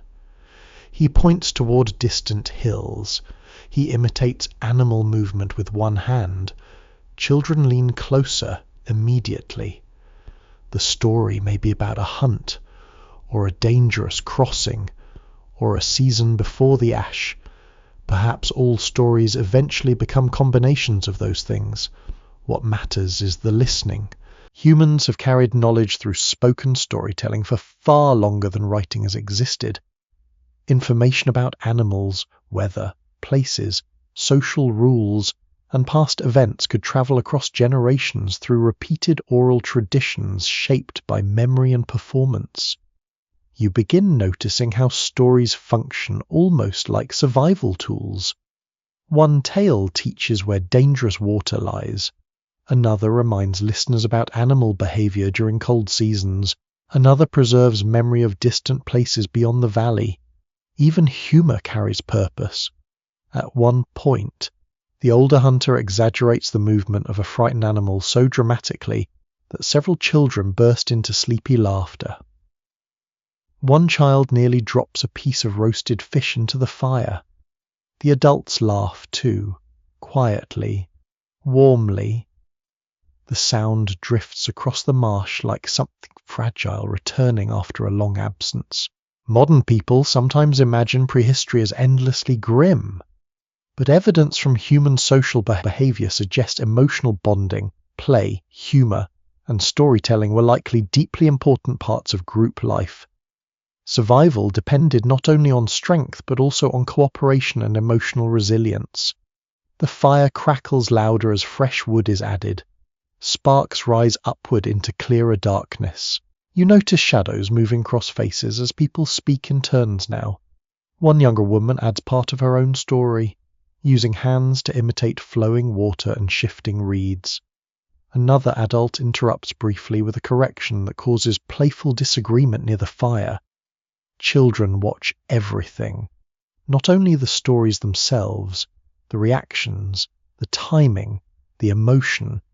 This is how culture survives before books. One memory entering another mind through warmth and repetition. A boy beside you falls asleep while still trying to stay awake for the ending of a story. His head slowly lowers against folded hides while adults continue speaking above him. No one wakes him. Nearby, another child traces lines in the ash beside the hearth while listening carefully. The shapes begin as random patterns, then slowly resemble animal tracks crossing one another. Perhaps imitation, perhaps imagination, perhaps the beginning of visual storytelling itself. Some cave markings and engraved objects from prehistoric periods have led researchers to wonder whether certain symbols carried narrative meaning. though certainty remains difficult. A repeated line, handprint, or carved figure may have represented memory, teaching, ritual, ownership, or something now impossible to fully recover. You watch the child drawing in ash and realize how much of humanity must have existed briefly and vanished. Stories told once beside rivers, songs carried through cold valleys, jokes repeated for a season, lessons traced into dirt and erased by mourning footsteps. Most of it disappeared completely, yet enough survived to remind future generations that inner worlds existed here too. The older woman eventually begins humming softly while feeding small branches into the fire. The melody is low and repetitive, almost blending into the sound of reeds moving in wind. Several children relax immediately at the sound. Perhaps they have heard it many nights before. Perhaps it belonged to another older woman before her. The continuity feels ancient. Field researchers studying traditional oral cultures have often noted how songs, rhythms, and repeated phrases help preserve memory over long periods. Repetition anchors knowledge in ways that spoken explanation alone sometimes cannot. The humming continues while the fire burns lower. Around the marsh, night creatures move softly through reeds and shallow water.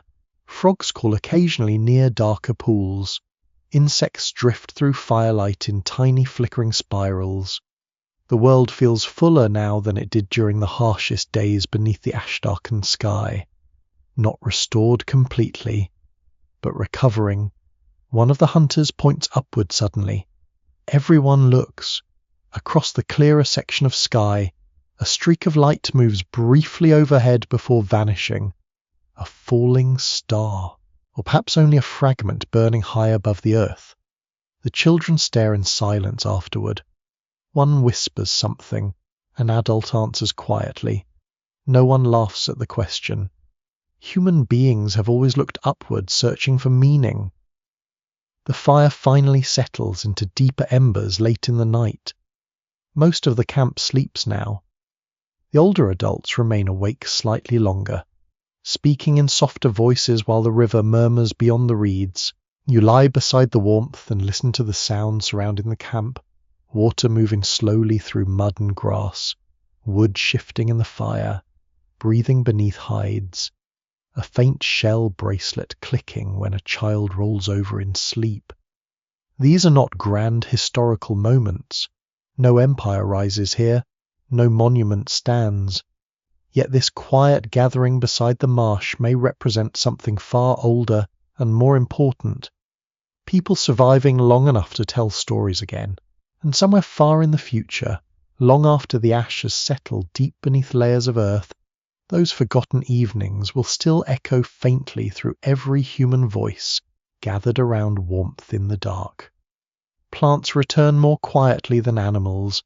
Animals announce themselves with tracks, calls, movement, and sudden flashes through reeds. Plants do not hurry. They do not step into view at dawn or cry out across the valley. They return by pushing slowly through mud, ash, frost, and old damage, one soft green point at a time. You begin noticing them beside the marsh. At first, it is only a thicker patch of reeds near the water, then a brighter line of grass along the river bank where ash has washed away, then tiny leaves unfolding close to the ground, sheltered beneath stones that hold a little warmth after daylight fades. The group notices too. Of course they do. Every new shoot matters. Every root matters. Every cluster of seeds means a little more food, a little more confidence, a little more reason to remain near this recovering valley. Morning arrives clear enough for faint sunlight to touch the marsh with colour. Not strong golden warmth, not yet, but a softer light than before. The river reflects it in broken silver pieces between reeds. Mist rises in thin strands over dark water. The air smells different today. Less like ash, more like wet grass, mud, new growth, You walk with the gatherers along the marsh edge while the fire behind you sends a calm column of smoke into the pale sky. Children follow close, carrying small woven bundles and digging sticks. They have learned where to step now, how to avoid mud that swallows ankles, how to brush ash from leaves before deciding whether a plant is worth taking. Long-buried pollen grains from ancient lake and marsh sediments later help scientists understand how vegetation changed after climate shocks. Tiny traces of plants, almost invisible to the eye, can show whether forests declined, grasses expanded, or certain species returned as conditions improved. Here, those future clues are alive around your feet. A woman kneels beside a patch of edible roots and touches the soil carefully. It is softer than before, darker, more forgiving. She digs slowly, loosening earth around the base of the plant rather than tearing it away. When the root emerges, it is larger than the ones found during the coldest days. She turns it in her hand. A small approving sound moves through the group. Not celebration, just relief. A child holds out a similar plant, proud but uncertain. The older woman examines it, then shakes her head gently. Wrong kind. Similar leaves, different stem. The child sighs, places it aside, and watches more carefully. Plant knowledge is patient knowledge. It requires memory across seasons, due to which leaves can be eaten, which roots must be cooked, which berries are dangerous, which plants appear only after rain, which grow near water, which prefer shade, which become useful only at a certain time. For ancient humans, plants were not background scenery. They were medicine, food, fuel, fiber, bedding, glue, pigment, and signal. A landscape rich in plant knowledge was a landscape easier to survive. You continue along the bank where the mud holds recent deer tracks. Nearby, shoots of green grass have pierced the thin grey coating left by the ash. The sight is simple, but it feels almost tender. Life does not erase catastrophe. It grows through it. One child crouches very close to a tiny plant and whispers something. Perhaps a question. Perhaps an instruction. Perhaps children have always believed the world might listen, if spoken to gently enough. The gatherers collect carefully, never stripping one place bare. They move from patch to patch and taking some roots, leaving others, even under pressure. The group seems to understand the danger of emptying a useful area completely. Archaeological studies of foraging communities often show broad diets and flexible resource use. People combined hunting with careful gathering, fishing, trapping, and seasonal plant collection. This flexibility could become especially important after environmental disruption, when one food source failed but another might still remain. By midday, the baskets are heavier than usual. Not full in the easy modern sense, where a kitchen cabinet can hide 6 forgotten bags of rice and a mystery jar from 3 years ago. But heavier enough for people to walk differently. Heavier enough that children glance into the bundles with interest. The sun appears again through thinning haze. For several breaths, its warmth reaches your face. You stop without meaning to. So do others. A strip of light falls across the marsh, turning wet reeds gold. Insects rise in a faint cloud above the water. A bird calls from hidden grass, then another answers. The sound is small, but after the long silence of ash-dimmed days, it feels like the valley has remembered its own voice. Some climate reconstructions suggest recovery after massive eruptions may have varied widely depending on region, rainfall, and existing ecosystems. A dry upland might struggle while a wet valley could revive sooner. This unevenness may have guided human movement in ways that left only scattered traces behind. You understand that movement now. The group came here because the old places grew unreliable. They stayed because the river carried ash away. They continue because plants are returning. Survival follows green. In the afternoon, the gatherers find a stand of tall fibers near the marsh edge. The stems are strong, flexible, and useful for tying, weaving, and repairing. Several adults cut them near the base and lay them in bundles to dry near camp later. The children help carry the stems back. They drag the longest pieces behind them, leaving lines in damp soil. One child pretends the bundle is an enormous tail and walks with exaggerated seriousness until another child laughs. The adults allow it. A little play costs nothing today. Perhaps that is another sign of recovery. Back at camp, the fire is surrounded by activity. Some people clean roots for cooking. Others spread plant fibers to dry. The older woman sorts leaves into separate piles. One for immediate food, another for later preparation, another for possible healing use. The smells grow layered and comforting. Steaming roots, fresh cut reeds, smoke, wet earth drying near flames. The meal that evening feels fuller than many before it.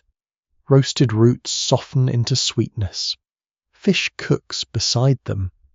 Crushed seeds become a rough paste warmed on a flat stone near the coals. People eat slowly, but not with the same strained silence as before. Children ask questions. Adults answer. Someone hums the old low melody from earlier nights, and another voice joins for a few moments before fading into the crackle of fire. As darkness settles, the marsh breathes around the camp with returning life. Frogs call from hidden pools. Insects flicker at the edge of firelight. Reeds whisper against one another whenever the wind moves. Above, a few stars appear again, still faint, still partly veiled, but present. You sit near the warmth and look down at the day's gathered plants stacked in careful bundles beside the hearth. They seem humble, almost ordinary, yet they represent something enormous. The land is not dead. The sky has not ended everything. The world is wounded, yes, but it is also quietly mending.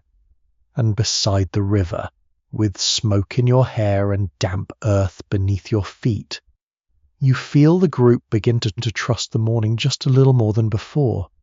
The animals return before trust does. You notice this during the early mornings beside the marsh, when mist still hangs low over the water and the camp has only begun to wake. Before the children stir, before smoke rises strongly from the hearth, before the first roots are warmed near the fire, the deer appear quietly along the far bank. At first, only one, thin, careful. Its ears twitch constantly while it lowers its head toward the grass growing beside the water.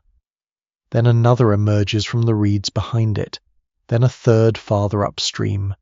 They remain nervous, but they remain. That matters. The hunters notice immediately. No one rushes toward weapons. No one speaks loudly. The group has learned patience through the long cold weeks beneath the ash-dimmed sky. Sudden movement wastes energy. Fear scatters opportunity. So the people simply watch while pale morning light slowly spreads across the valley. The marsh smells rich now after several milder days. Wet soil, fresh reeds, fish water, smoke drifting from sleeping embers, a faint sweetness from growing plants warmed by the first touch of sunlight. The world still feels fragile, but no longer silent. Animal remains preserved at ancient campsites, often reveal changing hunting patterns over time, shifts in species, age distribution, or butchering marks can hint at environmental recovery, altered migration routes, or new survival strategies adopted by human groups. You imagine future researchers studying bones from this valley and noticing the same thing the hunters notice now. The animals are coming back, not in huge numbers, not enough to erase hunger forever, but enough to change the feeling of the camp. That morning, several hunters prepare carefully before leaving the marsh. Spears are checked beside the fire. stone edges tested against hide and wood. One younger hunter rubs ash and dirt across exposed skin to dull scent and shine before moving into the reeds. You travel with them through damp grass shining faintly with dew. Every sound seems amplified in the cool morning air. Water dripping from reeds, soft mud pulling at feet, distant bird calls. The slow breathing of hunters crouched low among plants. One especially revealing clue from prehistoric hunting sites comes from repeated repair marks on tools and weapon points. Rather than discarding damaged equipment, people often reshaped, reworked, and reused valuable materials many times over. You see that everywhere now. A spear shaft darkened by old smoke and hand oils. Stone points carrying tiny chips from previous hunts. Bindings repaired with fresh fibre over older layers. Nothing is truly disposable here. The hunters follow the deer carefully through marsh edges into higher grassland beyond the river. The animals move slowly while feeding, stopping often to scan the open terrain. Their caution mirrors the hunter's own. Both sides have survived difficult months. Both understand risk. The sunlight grows warmer by midday. Not hot, but real warmth at last. You feel it through the hides wrapped around your shoulders. The ground beneath your feet softens where frost once lingered deep into afternoon. Insects drift above shallow pools in flickering clouds. A hunter touches the earth briefly and glances toward the others. Conditions are changing. You realize how closely these people read the land, not as scenery, but as conversation. Soil moisture, bird movement, wind direction, insect activity, cloud texture, animal behavior, plant color, river clarity. Everything speaks, and survival depends on listening well. The hunt itself unfolds quickly, too quickly to feel dramatic. One deer separates slightly from the others near a rise of dry ground. The hunters spread through the grass with practiced silence. A spear flies, then another. The animal collapses after only a short run. For several breaths, no one moves. Then the group approaches. The mood feels different from earlier hunts during the harshest days. Back then, relief dominated everything. Relief that food existed at all. Relief that energy spent tracking had not been wasted. Today, there is relief too, but also gratitude. A calmer emotion, as though the land itself has offered a cautious sign that survival may continue. Cut marks preserved on prehistoric animal bones later helped researchers reconstruct not only diet, but also social organization and labor patterns. Different parts of carcasses were processed in different ways, suggesting coordinated work rather than chaotic scavenging. You watch that coordination unfold now. One hunter removes hide carefully, another separates usable sinew, another prepares meat for transport. Nothing is rushed. Children waiting at camp will eat tonight. The older adults will eat. The fire will burn longer. Perhaps dried meat can even be stored briefly against future uncertainty. The return journey feels lighter despite the heavy load carried between poles. Along the river, the marsh birds scatter noisily as the hunters approach camp. Smoke rises in a calm grey column above the reeds. Children notice the returning group first and run partway forward before adults call them back from the muddy ground. Excitement spreads quietly through the camp, not loud cheering, just movement quickening, voices warming, hands preparing work areas before the hunters even arrive fully beside the fire. One child stares wide-eyed at the deer while another immediately begins asking questions faster than anyone answers them. An older woman smiles despite herself while preparing tools for processing meat. It strikes you how quickly abundance changes atmosphere. Even modest abundance. People stand straighter. Conversations last longer. The fire feels brighter. The deer is processed beside the marsh while afternoon sunlight glows softly across water and reeds. Children watch closely as adults work. One traces the shape of hoofprints in wet soil nearby, while another practices throwing a tiny reed spear at imaginary animals hidden in grass. Play follows survival almost immediately. Perhaps that too is ancient instinct. Excavated camps containing both hunting debris and children's footprints suggest that daily life often unfolded communally, rather than in strict separation. Children observed, imitated, practiced, and absorbed survival knowledge directly within the rhythm of camp activity. As evening settles, strips of meat begin smoking above the fire. The smell spreads beautifully through the cooling air, rich, savoury, comforting. Bird calls echo across the marsh while insects hum in the reeds. The river reflects fading orange light beneath a sky clearer than it has been in many weeks. You notice the stars will likely appear again tonight. That thought alone feels extraordinary. The meal beside the fire becomes one of the fullest since the eruption changed the world. Roasted meat, fish, roots, and gathered plants pass carefully from hand to hand. Even after eating, some food remains hanging near smoke for later use. The children grow drowsy from warmth and full stomachs.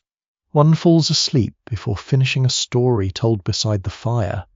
Another curls beside bundled reeds while still clutching a tiny carved stick shaped roughly like a deer. The hunters sit quietly afterward, watching smoke rise into the darkening sky. No one says the danger has passed. No one assumes the world has healed completely. But tonight the camp feels steadier, more rooted. The animals have returned to the valley, and with them, something else has returned too. Not certainty. Humans rarely receive that, but perhaps confidence. A cautious belief that tomorrow may contain enough food, enough warmth, and enough life to continue building another fire beneath the recovering stars. The children born after the ash will remember the world differently. You begin realizing this gradually beside the marsh fires. For the older adults, memory still carries the brighter skies from before the eruption.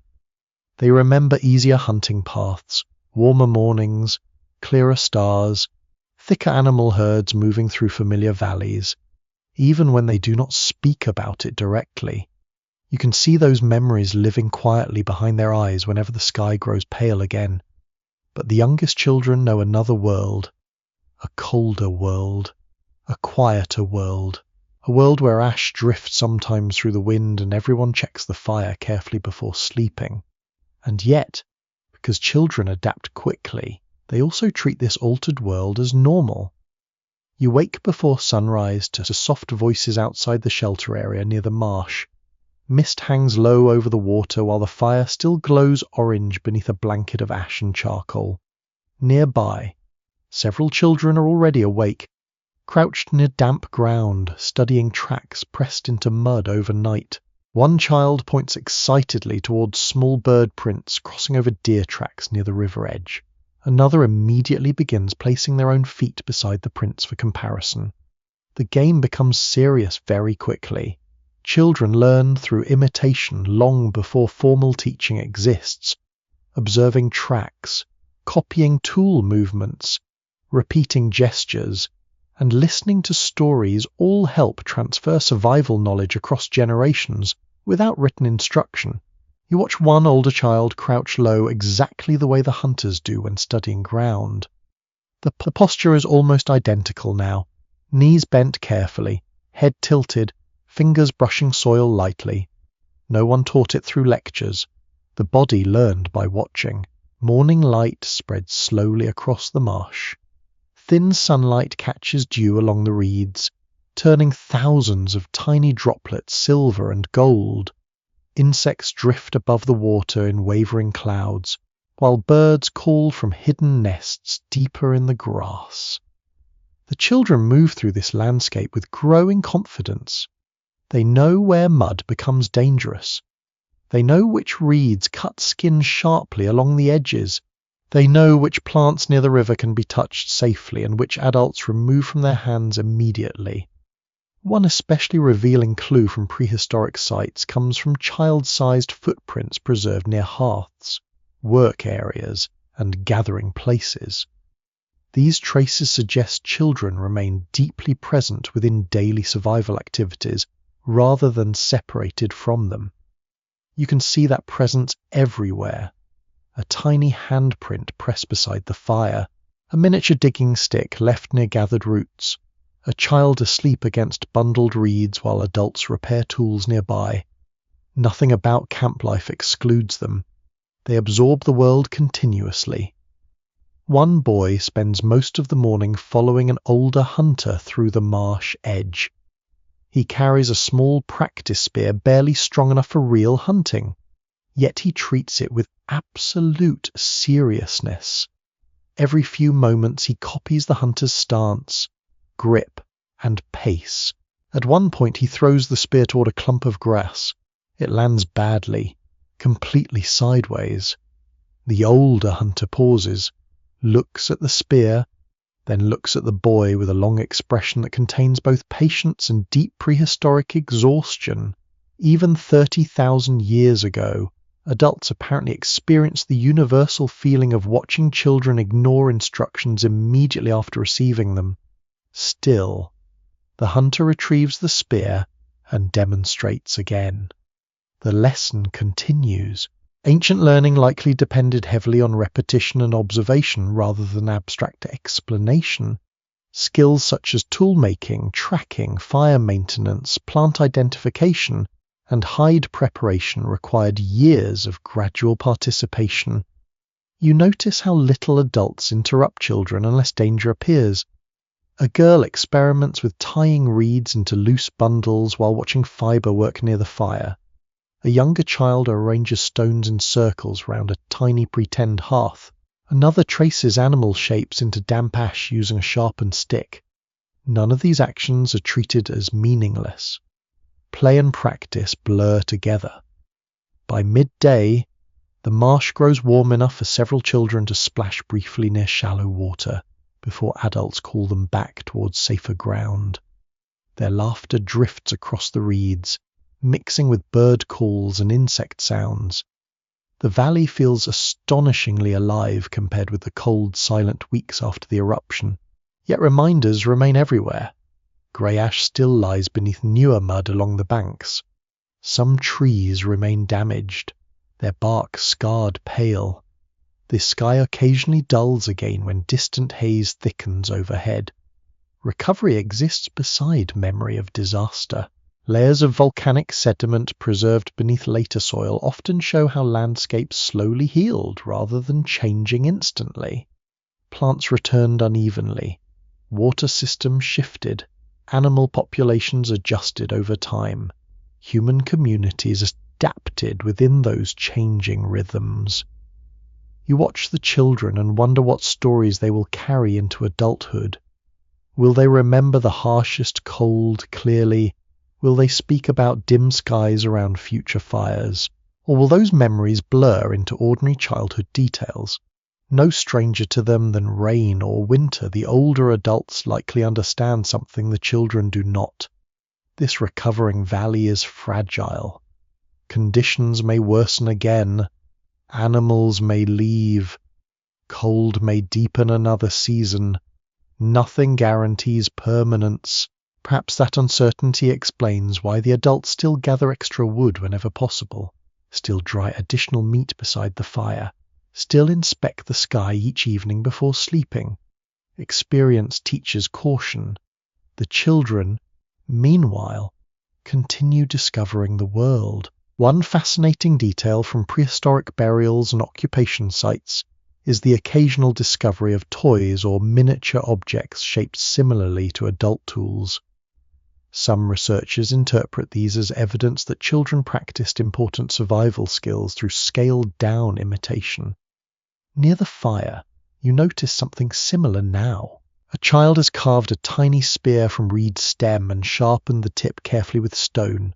The weapon is useless for serious hunting, but the child carries it proudly while stalking imaginary animals through tall grass. At one point, the child crouches dramatically behind reeds, while another child pretends to be prey. The performance becomes increasingly exaggerated until both collapse into quiet laughter beside the water. Adults glance over briefly. No one stops them. Perhaps laughter itself has survival value. As evening approaches, the children help prepare camp without being asked. One gathers dry reeds for bedding. Another carries small branches toward the hearth. An older girl brushes ash away from stored roots before placing them near the fire. The tasks appear automatic now. Knowledge has entered muscle memory. Smoke rises steadily into the cooling sky while the marsh darkens into blue shadow. Frogs begin calling from hidden pools. The first stars emerge faintly overhead through thin drifting haze. A child points upward and begins naming shapes among the stars for a younger sibling. Not accurate constellations, perhaps. Not astronomy in the modern sense. Just imagination tied to memory and light. But maybe that is how human relationships with the sky always begin. One story at a time. You sit beside the fire while children slowly fall asleep around the camp. One curls beside a bundle of reeds. Another rests with muddy feet still streaked from the marsh. The older hunter continues carving a replacement spear shaft while the tiny practice spear lies forgotten nearby. The valley breathes softly around you.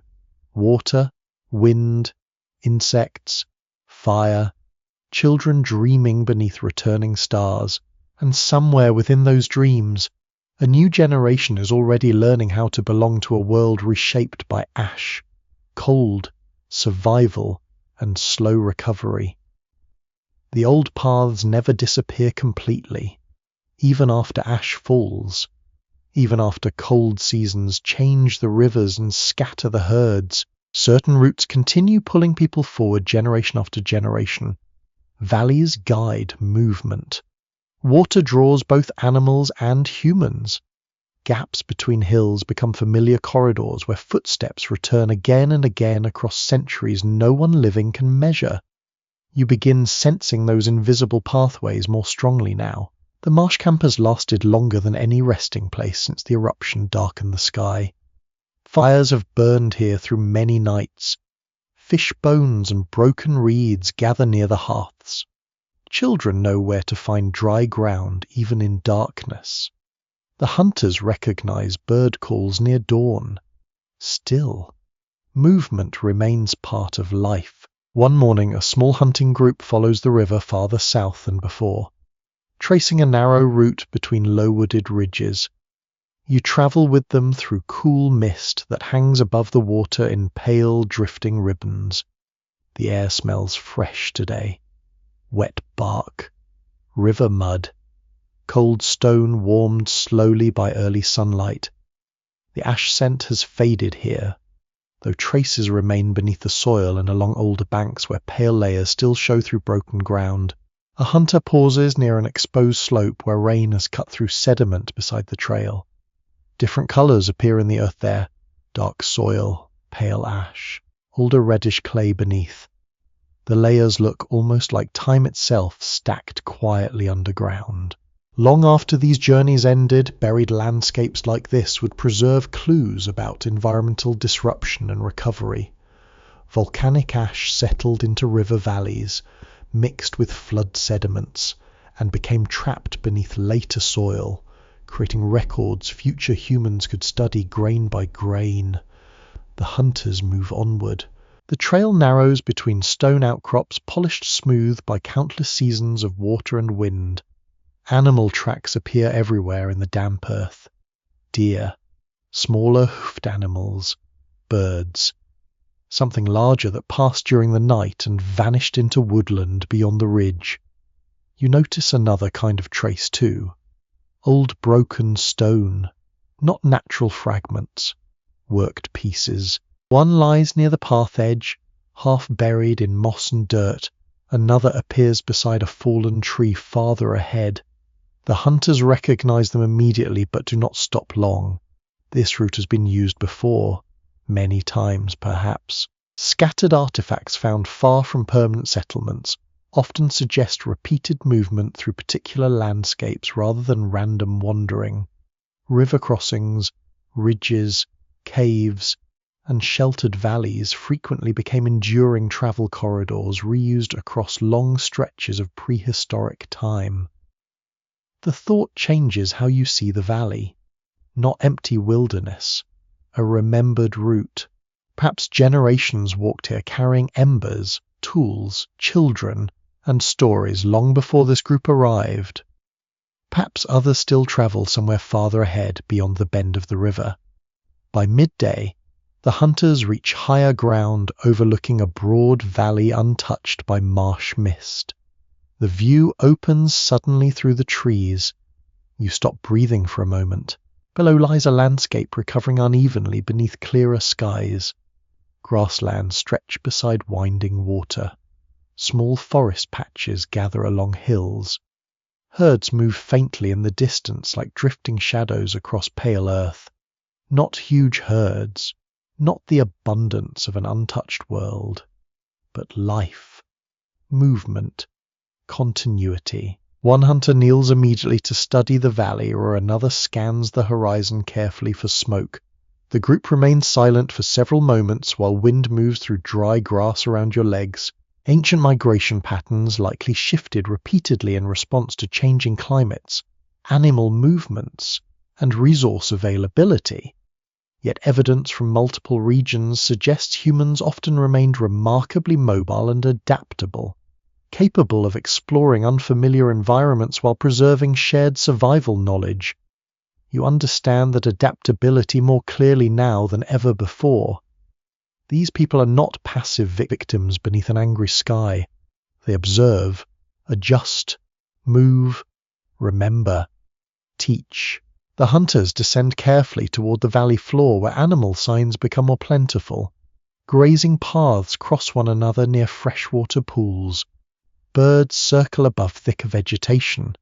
The soil here feels richer beneath your feet, darker and less choked by ash. A surprising discovery waits near the river crossing. Footprints. Not old ones this time. Fresh. Several adults. At least one child. The impressions remain sharp in damp mud near the water's edge. The hunters freeze instantly. Everyone listens. Only wind, water, distant birds, still. The tension changes the air immediately. Fresh footprints mean nearby people. Not memory, not ancient traces buried beneath soil. Now, careful study of prehistoric occupation zones suggests human groups sometimes shared landscapes closely, while rarely leaving direct evidence of encounters. Camps, tracks, tools, and food remains may overlap even when individuals avoided one another most of the time. The hunters crouch near the prints. One touches the edge of a footprint gently. Another studies the direction. The tracks move south along the river. Travelers like them. One especially intriguing detail preserved at some ancient sites is the coexistence of different tool traditions within nearby regions, hinting at overlapping human populations carrying distinct learned behaviors through the same landscapes. You wonder who walked here before dawn. Another small family group, hunters searching for recovering herds, children following reeds and fish toward warmer valleys. The uncertainty feels strangely intimate. The hunters decide not to follow the tracks directly, not out of fear exactly, out of caution. The world is improving, but resources still matter deeply. Unknown groups can bring trade, knowledge, companionship, tension, or conflict. Better to observe first. They spend the afternoon studying the valley instead, animal routes, water sources, sheltered ridges, possible camp locations. You begin realizing something important. The marsh camp may not become a permanent home after all. Not because it failed, because humans continue moving. The old instinct remains alive beneath every decision. Explore. Observe. Follow opportunity before it fades. Keep routes open between valleys. Carry knowledge forward. As evening approaches, the group returns north toward camp carrying fresh information rather than meat. Yet the mood feels optimistic. The valley ahead contains promise. More animals, cleaner water, better grazing land. Perhaps other humans surviving nearby. The path home glows softly beneath late sunlight filtering through thinning haze. Birds move overhead in dark shifting lines while reeds whisper beside the river. Back at camp, the hunters describe what they saw beside the evening fire. Gestures map the valley in air. Hands imitate herd movement. Fingers trace the direction of footprints beside the water. The children listen wide-eyed. One child immediately asks a question about the other people.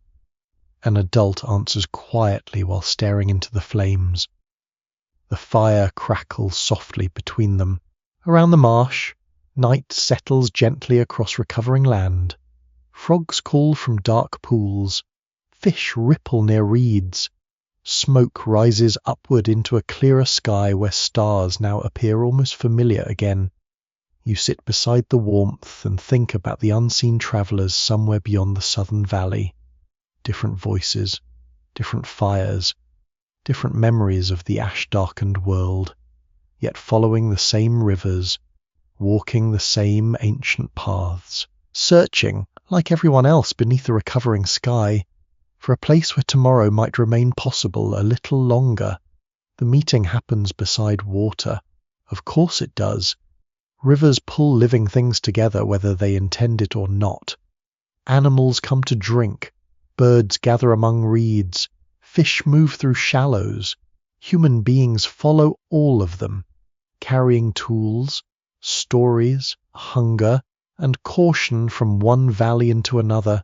You wake before sunrise on the morning after the hunters returned with news of fresh footprints farther south. The camp feels different immediately. Not frightened, alert. People move more quietly while feeding the fire. Hunters check spear points earlier than usual. Even the children seem aware that something beyond ordinary hunting and gathering may happen soon. Mist drifts low across the marsh while dawn slowly brightens the eastern sky.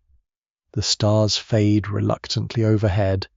Nearby, the older woman unwraps the ember bundle and adds fresh twigs with practiced care. Smoke rises straight upward. No wind yet, a good sign for travel.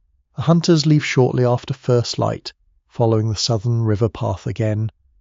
This time, several others accompany them carrying no heavy loads, only tools, food, and caution. You move with the group through damp grass silvered by dew. The marsh feels alive around you. Birds rise suddenly from reeds. Fish ripple near the banks. Insects drift through shafts of pale sunlight breaking across the water. The world no longer resembles the silent grey landscape from the harshest days after the eruption. Recovery remains incomplete, but life has regained momentum. Ancient travel corridors near rivers and wetlands often preserve unusually rich traces of repeated human activity. Footprints, hearths, butchered bones, and tool fragments sometimes appear layered across long spans of occupation, revealing landscapes shared by many generations. You think about those buried layers while walking south. Perhaps other people passed here yesterday. Perhaps hundreds passed over centuries no one can count. The group reaches the broader valley by midday. The hunters immediately slow near the muddy crossing where fresh tracks were found before. New prints cover the older ones now. Several adults, children, bare feet press sharply into damp soil. Recent, very recent. One hunter crouches and studies broken reeds near the water. Another points silently toward the opposite bank. Movement, you see them a moment later. People, not far away. A small group stands near the river bend, partially hidden among tall grasses. They look just as startled as your own group, For several long breaths, nobody moves. The distance between the groups is not large, close enough to see details. Animal hide clothing darkened by smoke and weather, spears held low but ready, children standing partly behind adults, hair tied back with fibre cords, faces marked by ash, dirt, sunlight, and caution. Human remains and genetic evidence eventually revealed that prehistoric populations often encountered one another far more frequently than earlier theories once assumed. Yet the emotional reality of those encounters can only be imagined through moments like this. You feel it now. Curiosity mixed with fear. Recognition mixed with uncertainty. The other group appears smaller than yours. 2 hunters stand near the front while an older woman keeps one hand lightly against a child's shoulder. Several carry fish nets woven from plant fibres. River people, perhaps. Or simply another group adapting to the same recovering valley. No one raises a weapon fully. That matters. One of your hunters slowly lowers his spear until the tip touches the ground. The gesture is careful and deliberate. Across the river, another adult mirrors the movement after a pause. The tension softens slightly, not gone, just loosened enough for breathing to feel easier again. You become aware of every sound around you. Water moving between stones, birds lifting from reeds farther downstream, the faint crackle of drying mud beneath shifting feet, a child coughing softly behind the other group. Evidence from some prehistoric exchange network suggests that ideas, materials, and perhaps social relationships moved across surprisingly large distances long before agriculture or permanent settlements emerged. Human groups were mobile, observant, and often connected in ways difficult to fully trace. You wonder what invisible connections may already exist between these people. Shared hunting methods, similar songs, common fears about the darkened sky.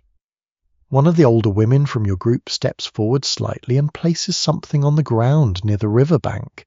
Fish, dried and wrapped in reeds. Then she steps back again. The other group watches carefully. No one moves for several breaths. Then a younger adult from across the river approaches slowly and places down a bundle of gathered roots in return, before retreating again. Not trade exactly, not yet. More like testing possibility. The children stare openly at one another now. One little boy near your side whispers something that causes another child to hide a smile behind both hands. Even across fear, children recognize children astonishingly fast. The adults remain serious. One unresolved question surrounding prehistoric human interaction concerns how often groups cooperated compared with competing for resources. Archaeological evidence can reveal exchange and movement, but emotional dynamics rarely fossilize neatly inside the soil. Still, this moment feels important, not because of dramatic speeches or sudden friendship, because nobody attacks, because curiosity survives beside caution. Gradually, gestures replace stillness. One hunter points toward the southern valley where larger herds were seen. An adult from the other group nods and points farther east while making movements suggesting colder conditions or fewer animals there. Shared information, simple, practical, valuable. The exchange continues carefully over the next hour beside the river. No one crosses fully at first. Items move instead through shallow water or are placed between the groups before retreating. Fish, stone flakes, fibre cord, roots. At one point, one of the other hunters lifts a spear tipped with unfamiliar stone. Your group studies it with intense interest. The craftsmanship differs slightly from their own tools, thinner and longer near the point. Long buried tool assemblages sometimes reveal subtle regional styles that may reflect cultural traditions carried across generations. Differences in shaping techniques, materials, And hafting methods can hint at identity even when names and languages are lost. You realise you're watching that process alive instead of excavated from the earth. Not artifacts in a museum case. People exchanging survival knowledge beside a recovering river. As afternoon light softens across the valley, the tension fades further. One child eventually wanders too close to the water while staring at another child across the riverbank. An adult quickly pulls them back, though not angrily. The moment breaks some remaining stiffness between the groups. Several people smile briefly. Human beings recognize vulnerability quickly. The meeting does not last forever. By late afternoon, both groups begin preparing to leave before darkness settles. Camps remain separate. Trust grows slowly in harsh worlds. Still, something important has changed. The river no longer feels like a boundary. It feels like connection. As your group walks back toward the marsh camp beneath evening light, conversations remain low and thoughtful around you. Gestures imitate unfamiliar tools. People discuss herd movement, fishing places, and the appearance of the other group. The children, meanwhile, seem mostly fascinated that somewhere beyond the reeds exist other children playing beside different fires. Night settles gently over the marsh once you return. The fire burns warmly beneath a clearer sky while stars emerge overhead one by one. Smoke drifts upward through cool air carrying the smell of fish, reeds, and damp earth. You sit beside the flames and think about the meeting beside the river. Two small groups surviving the same wounded world. Different histories, different paths, yet drawn together by water, recovery, and the ancient human instinct to search for connection even after disaster. The ash becomes a teacher after the fear begins to fade. Not a kind teacher, not a gentle one, but a patient teacher, the kind that leaves lessons everywhere and waits for human beings to notice them. It lies beneath new grass near the marsh. It clings to sheltered stones where rain has not reached. It hides in soil layers beside the river, pale beneath darker mud. It settles into old hearths, footprints, and abandoned paths. You begin seeing it differently now. At first, ash meant danger, dim light, cold mornings, strange water, empty trails. Now it also means memory. The group wakes beside the marsh under a sky that has grown clearer across many nights. The stars have returned more often. The sun, though still soft, carries enough warmth to lift mist from the river before midday. Reeds whisper in gentle wind. Birds gather noisily near shallow pools. Children wake to sounds that feel alive rather than hollow. The fire burns steadily near the center of camp. Smoke rises into blue-grey morning. An older hunter sits beside the hearth repairing a spear point damaged during travel. Nearby, the oldest woman sorts dried roots, fish bones, and useful plant fibers into separate piles. Nothing is wasted. Nothing is treated casually. Ash has taught carefulness. The meeting with the other group has changed the camp in quiet ways. People speak more often about valleys beyond the river. They compare tool shapes. They study the stone flakes received during the exchange. One unfamiliar blade rests near the fire, admired not as decoration, but as knowledge made physical. Tiny differences in ancient tools can reveal how groups learned, adapted, and sometimes influenced one another. A blade shape, a binding method, a choice of stone.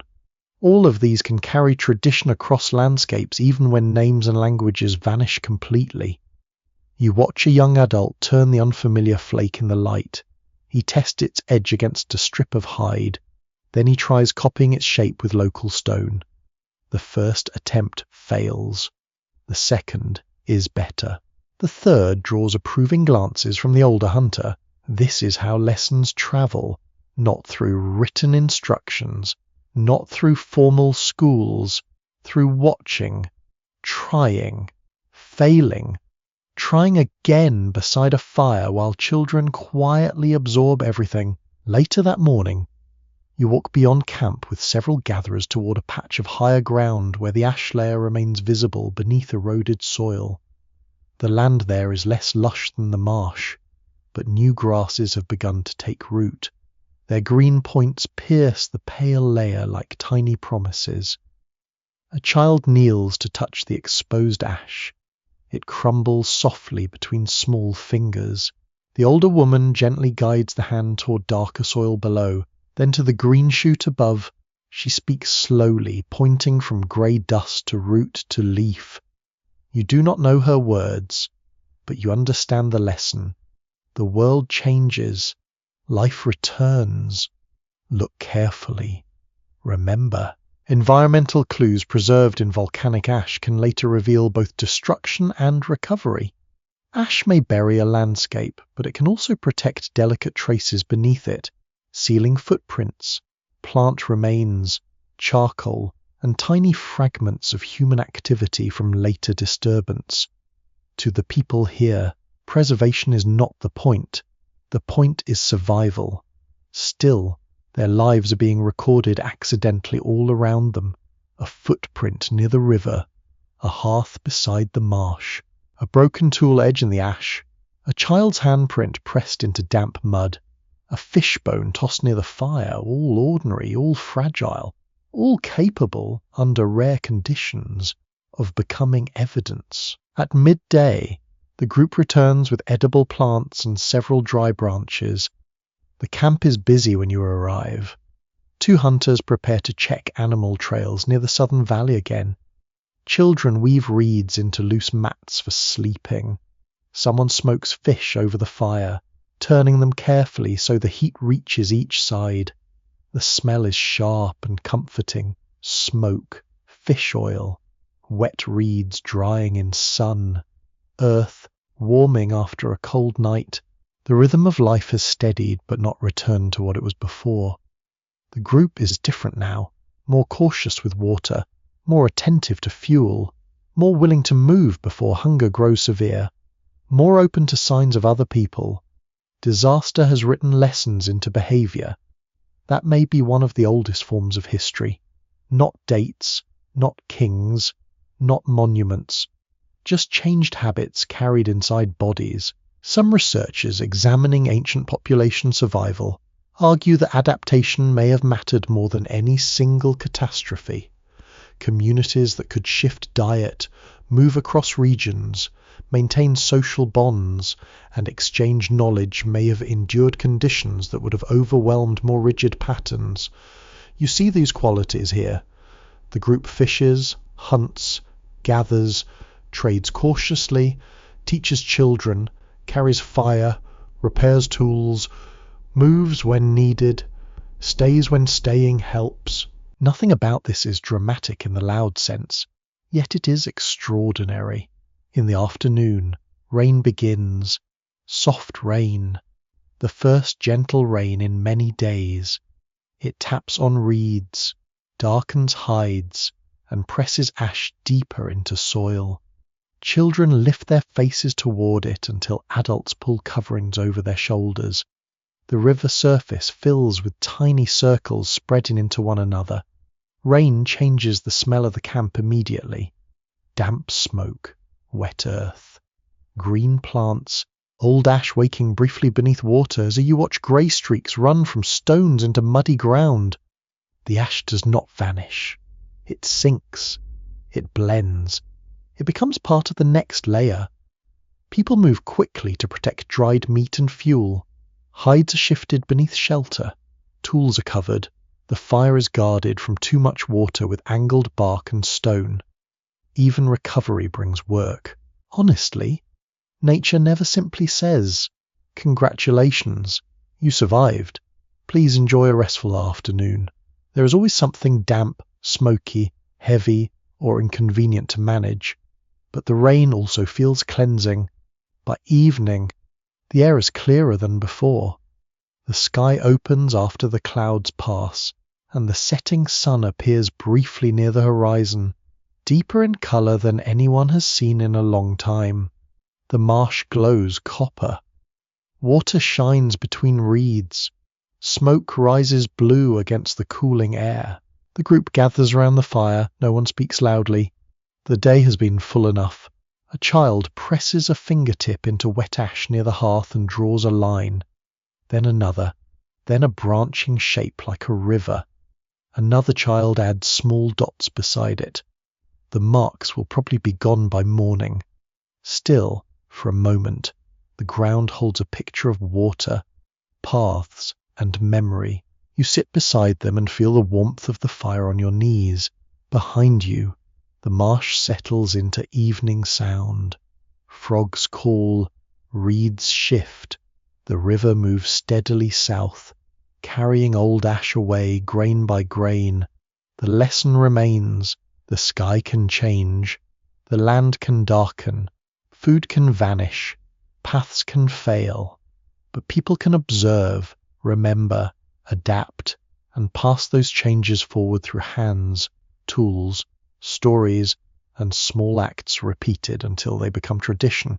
The ash has not only covered the world, it has taught the survivors how to read it again. Dawn after the pale years does not arrive as a single sunrise. It comes in fragments.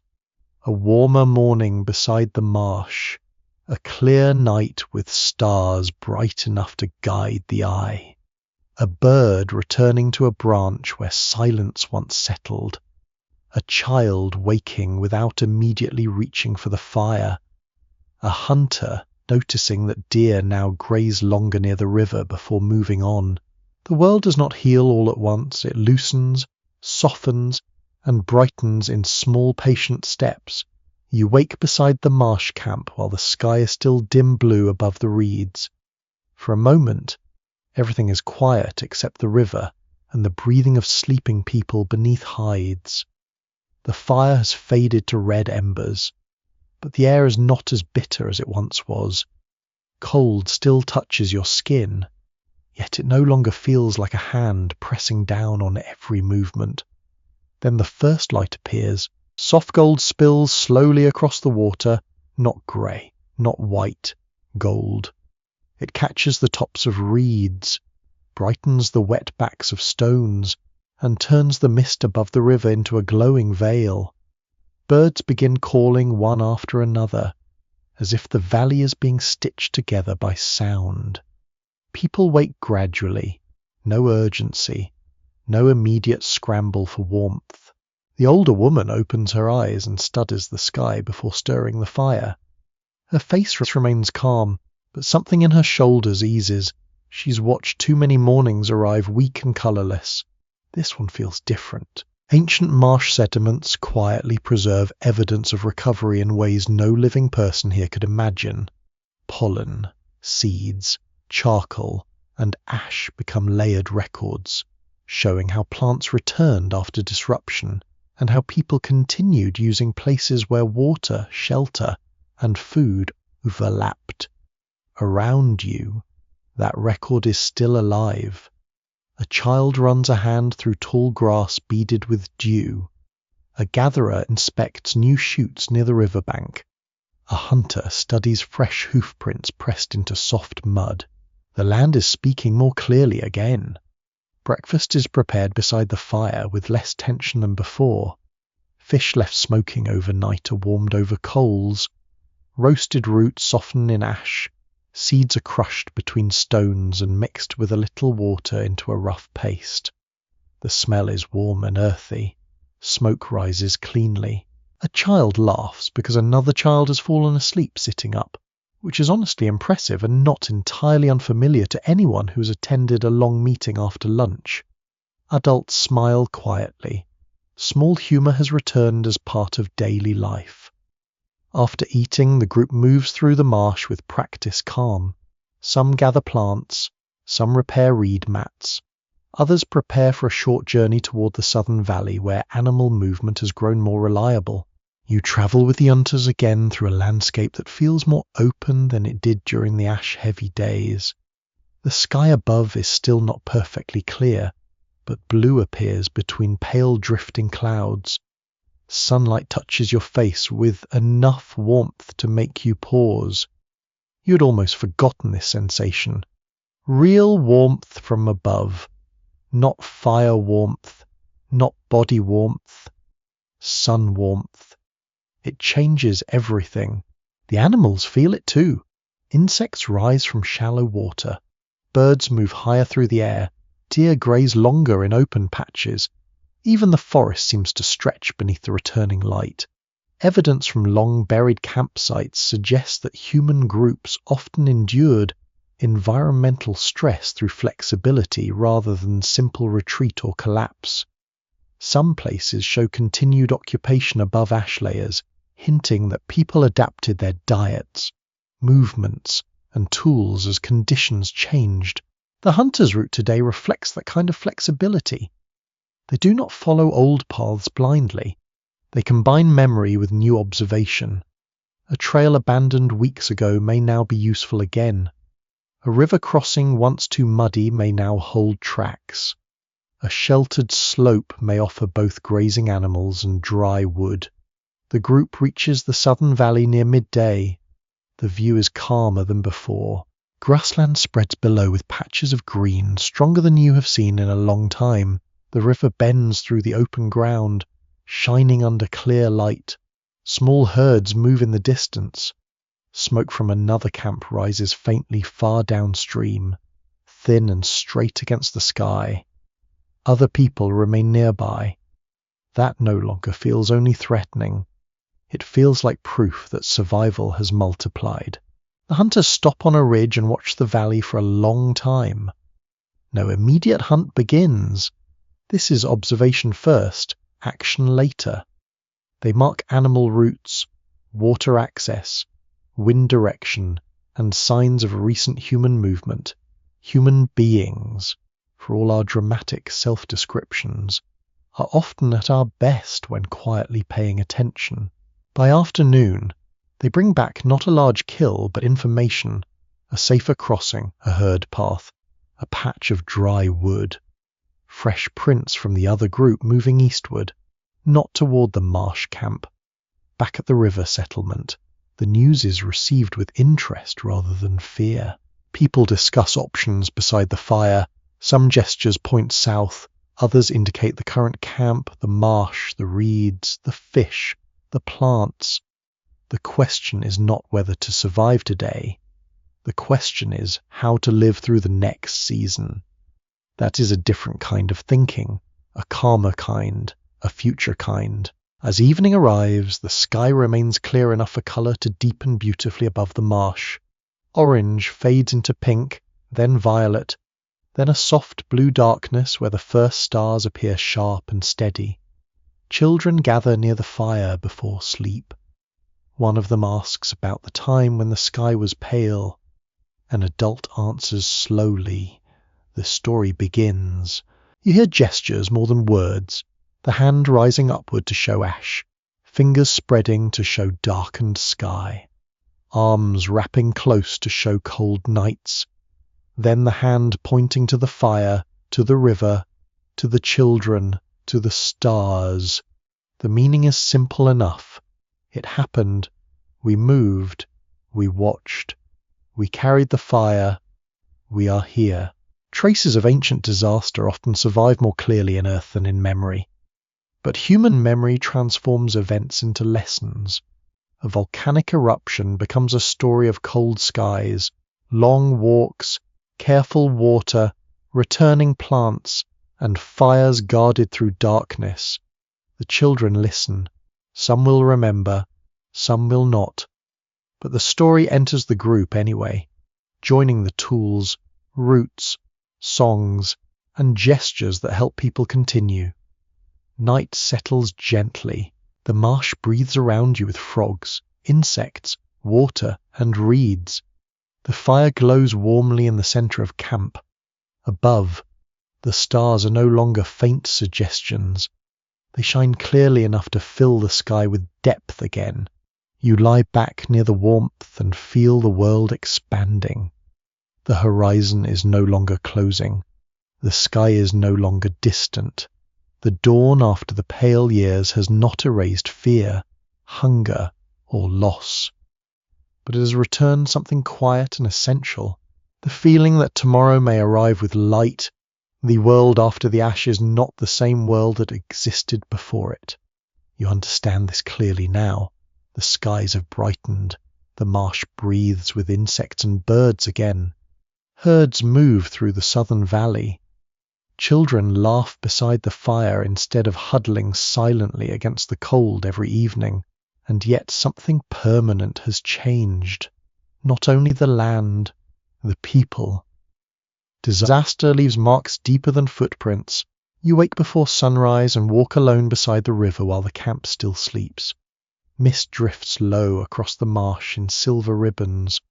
The water moves steadily through reeds that sway softly in the cool air. The sky above is clear enough to show fading stars. You stop near a bend where pale ash still shows beneath darker soil along the riverbank.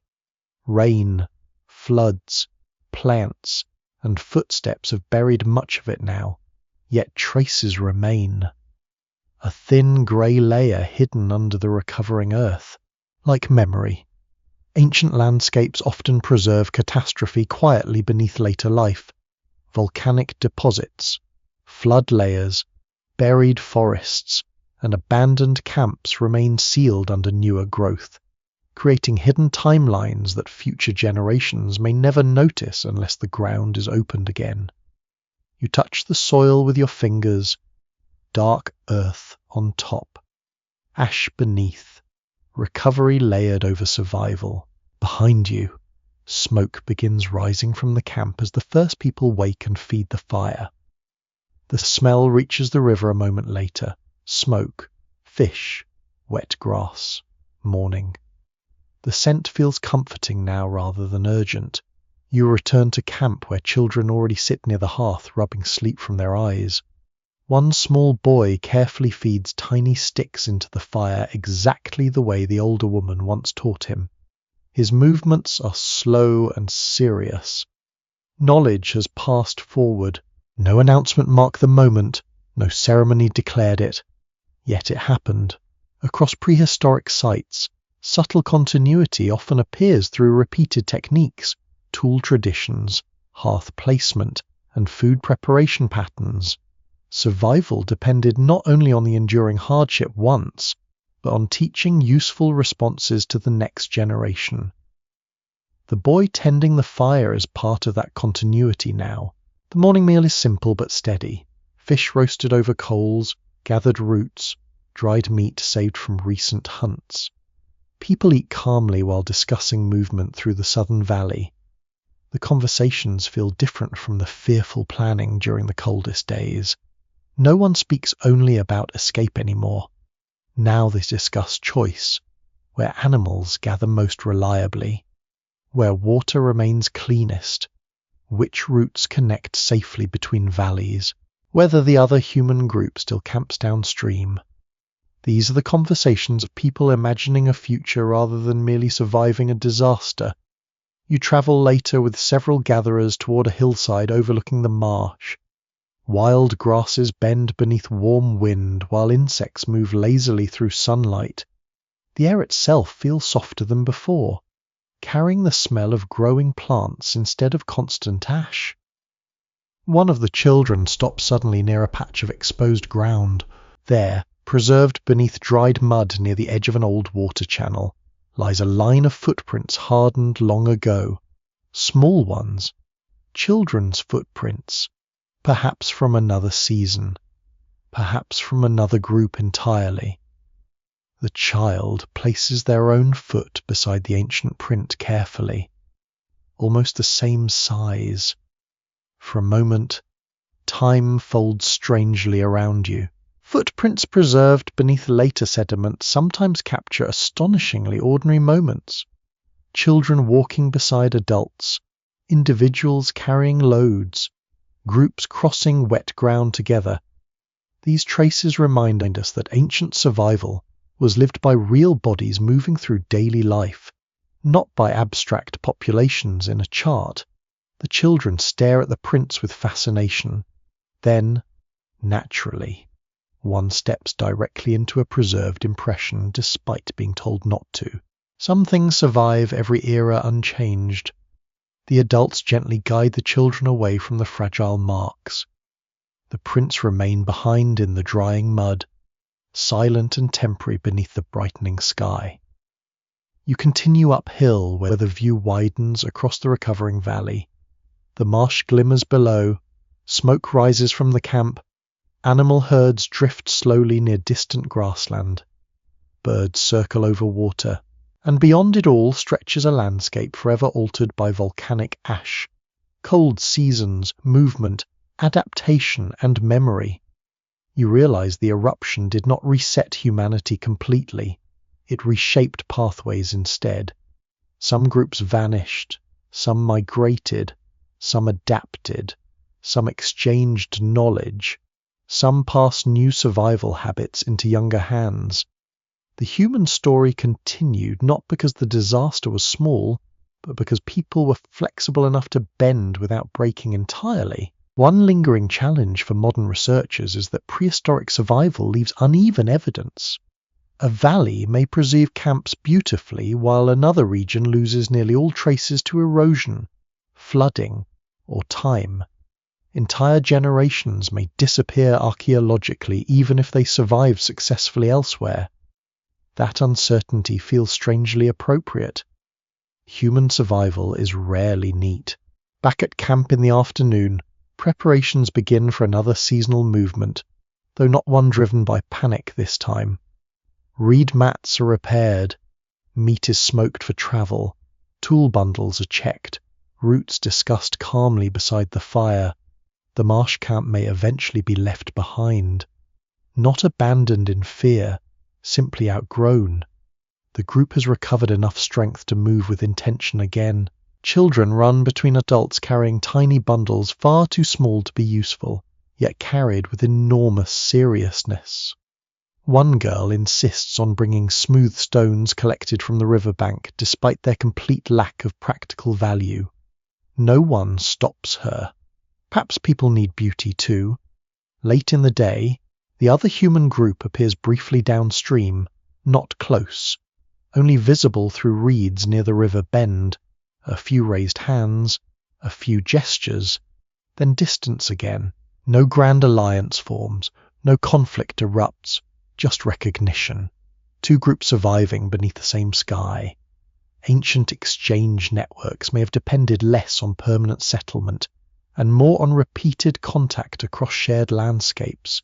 Meetings near rivers, migration routes, hunting grounds, and seasonal camps may have quietly connected populations over large regions. You watch the distant figures disappear through reeds. Then you turn back toward the fire. Evening settles warmly across the marsh for one of the last times.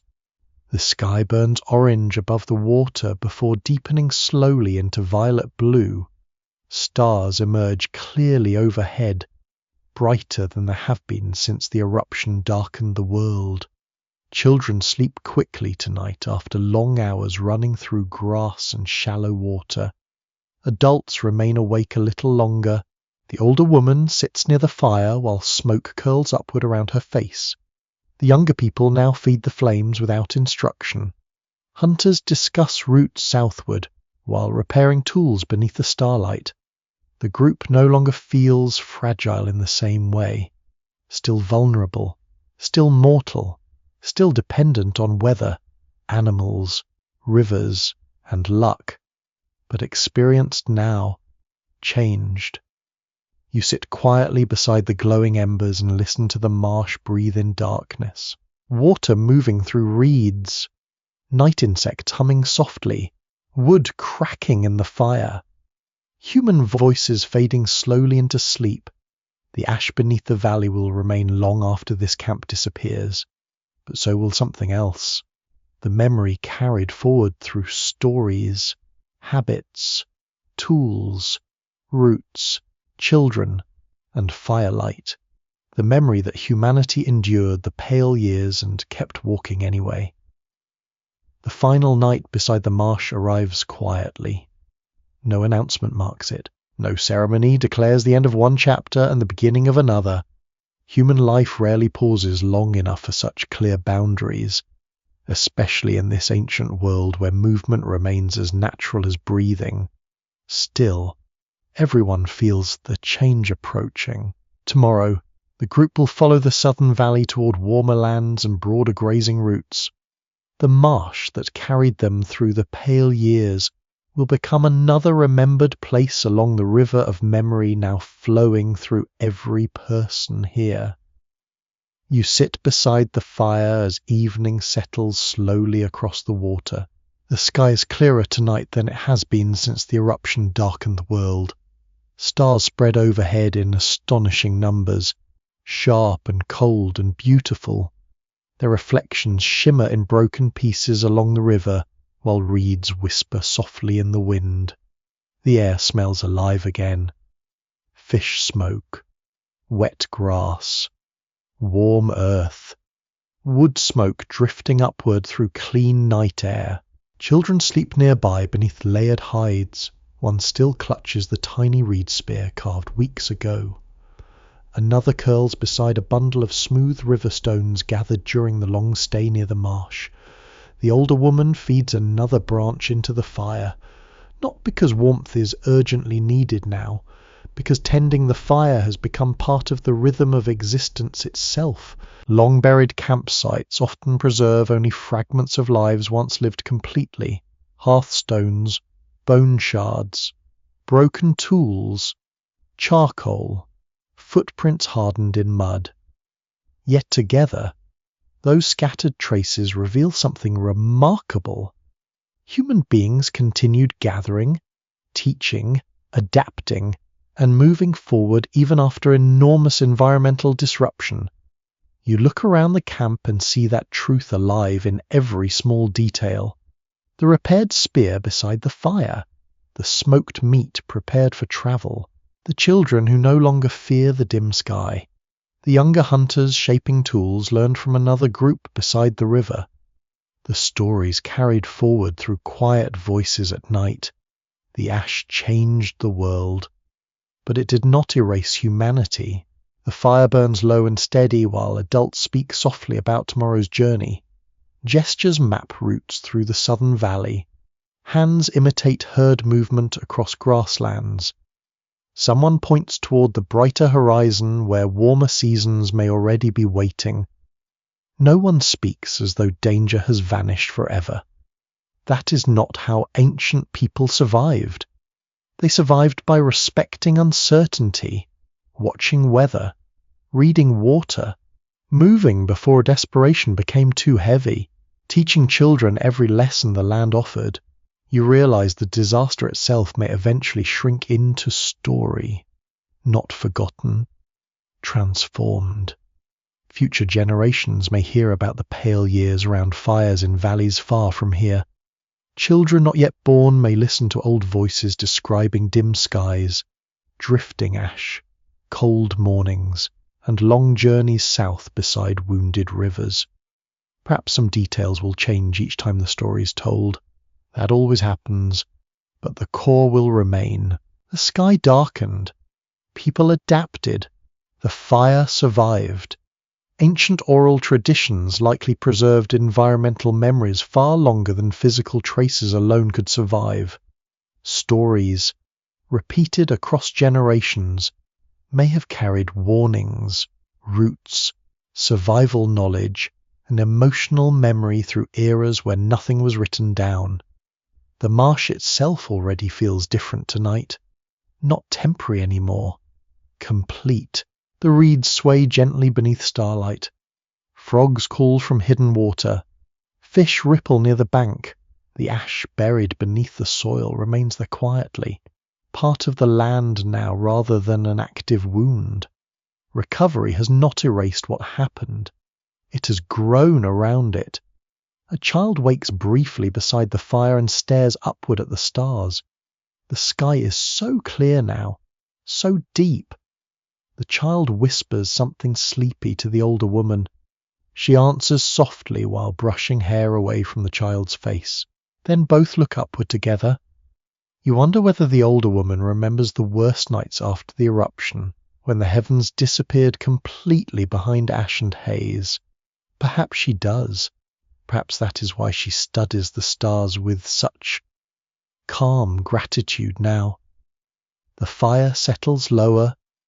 Orange embers pulse beneath white ash, while the camp grows quieter around you. Beyond the reeds, distant animal calls drift through darkness from the southern valley waiting beyond tomorrow. The world continues, that may be the deepest truth of all.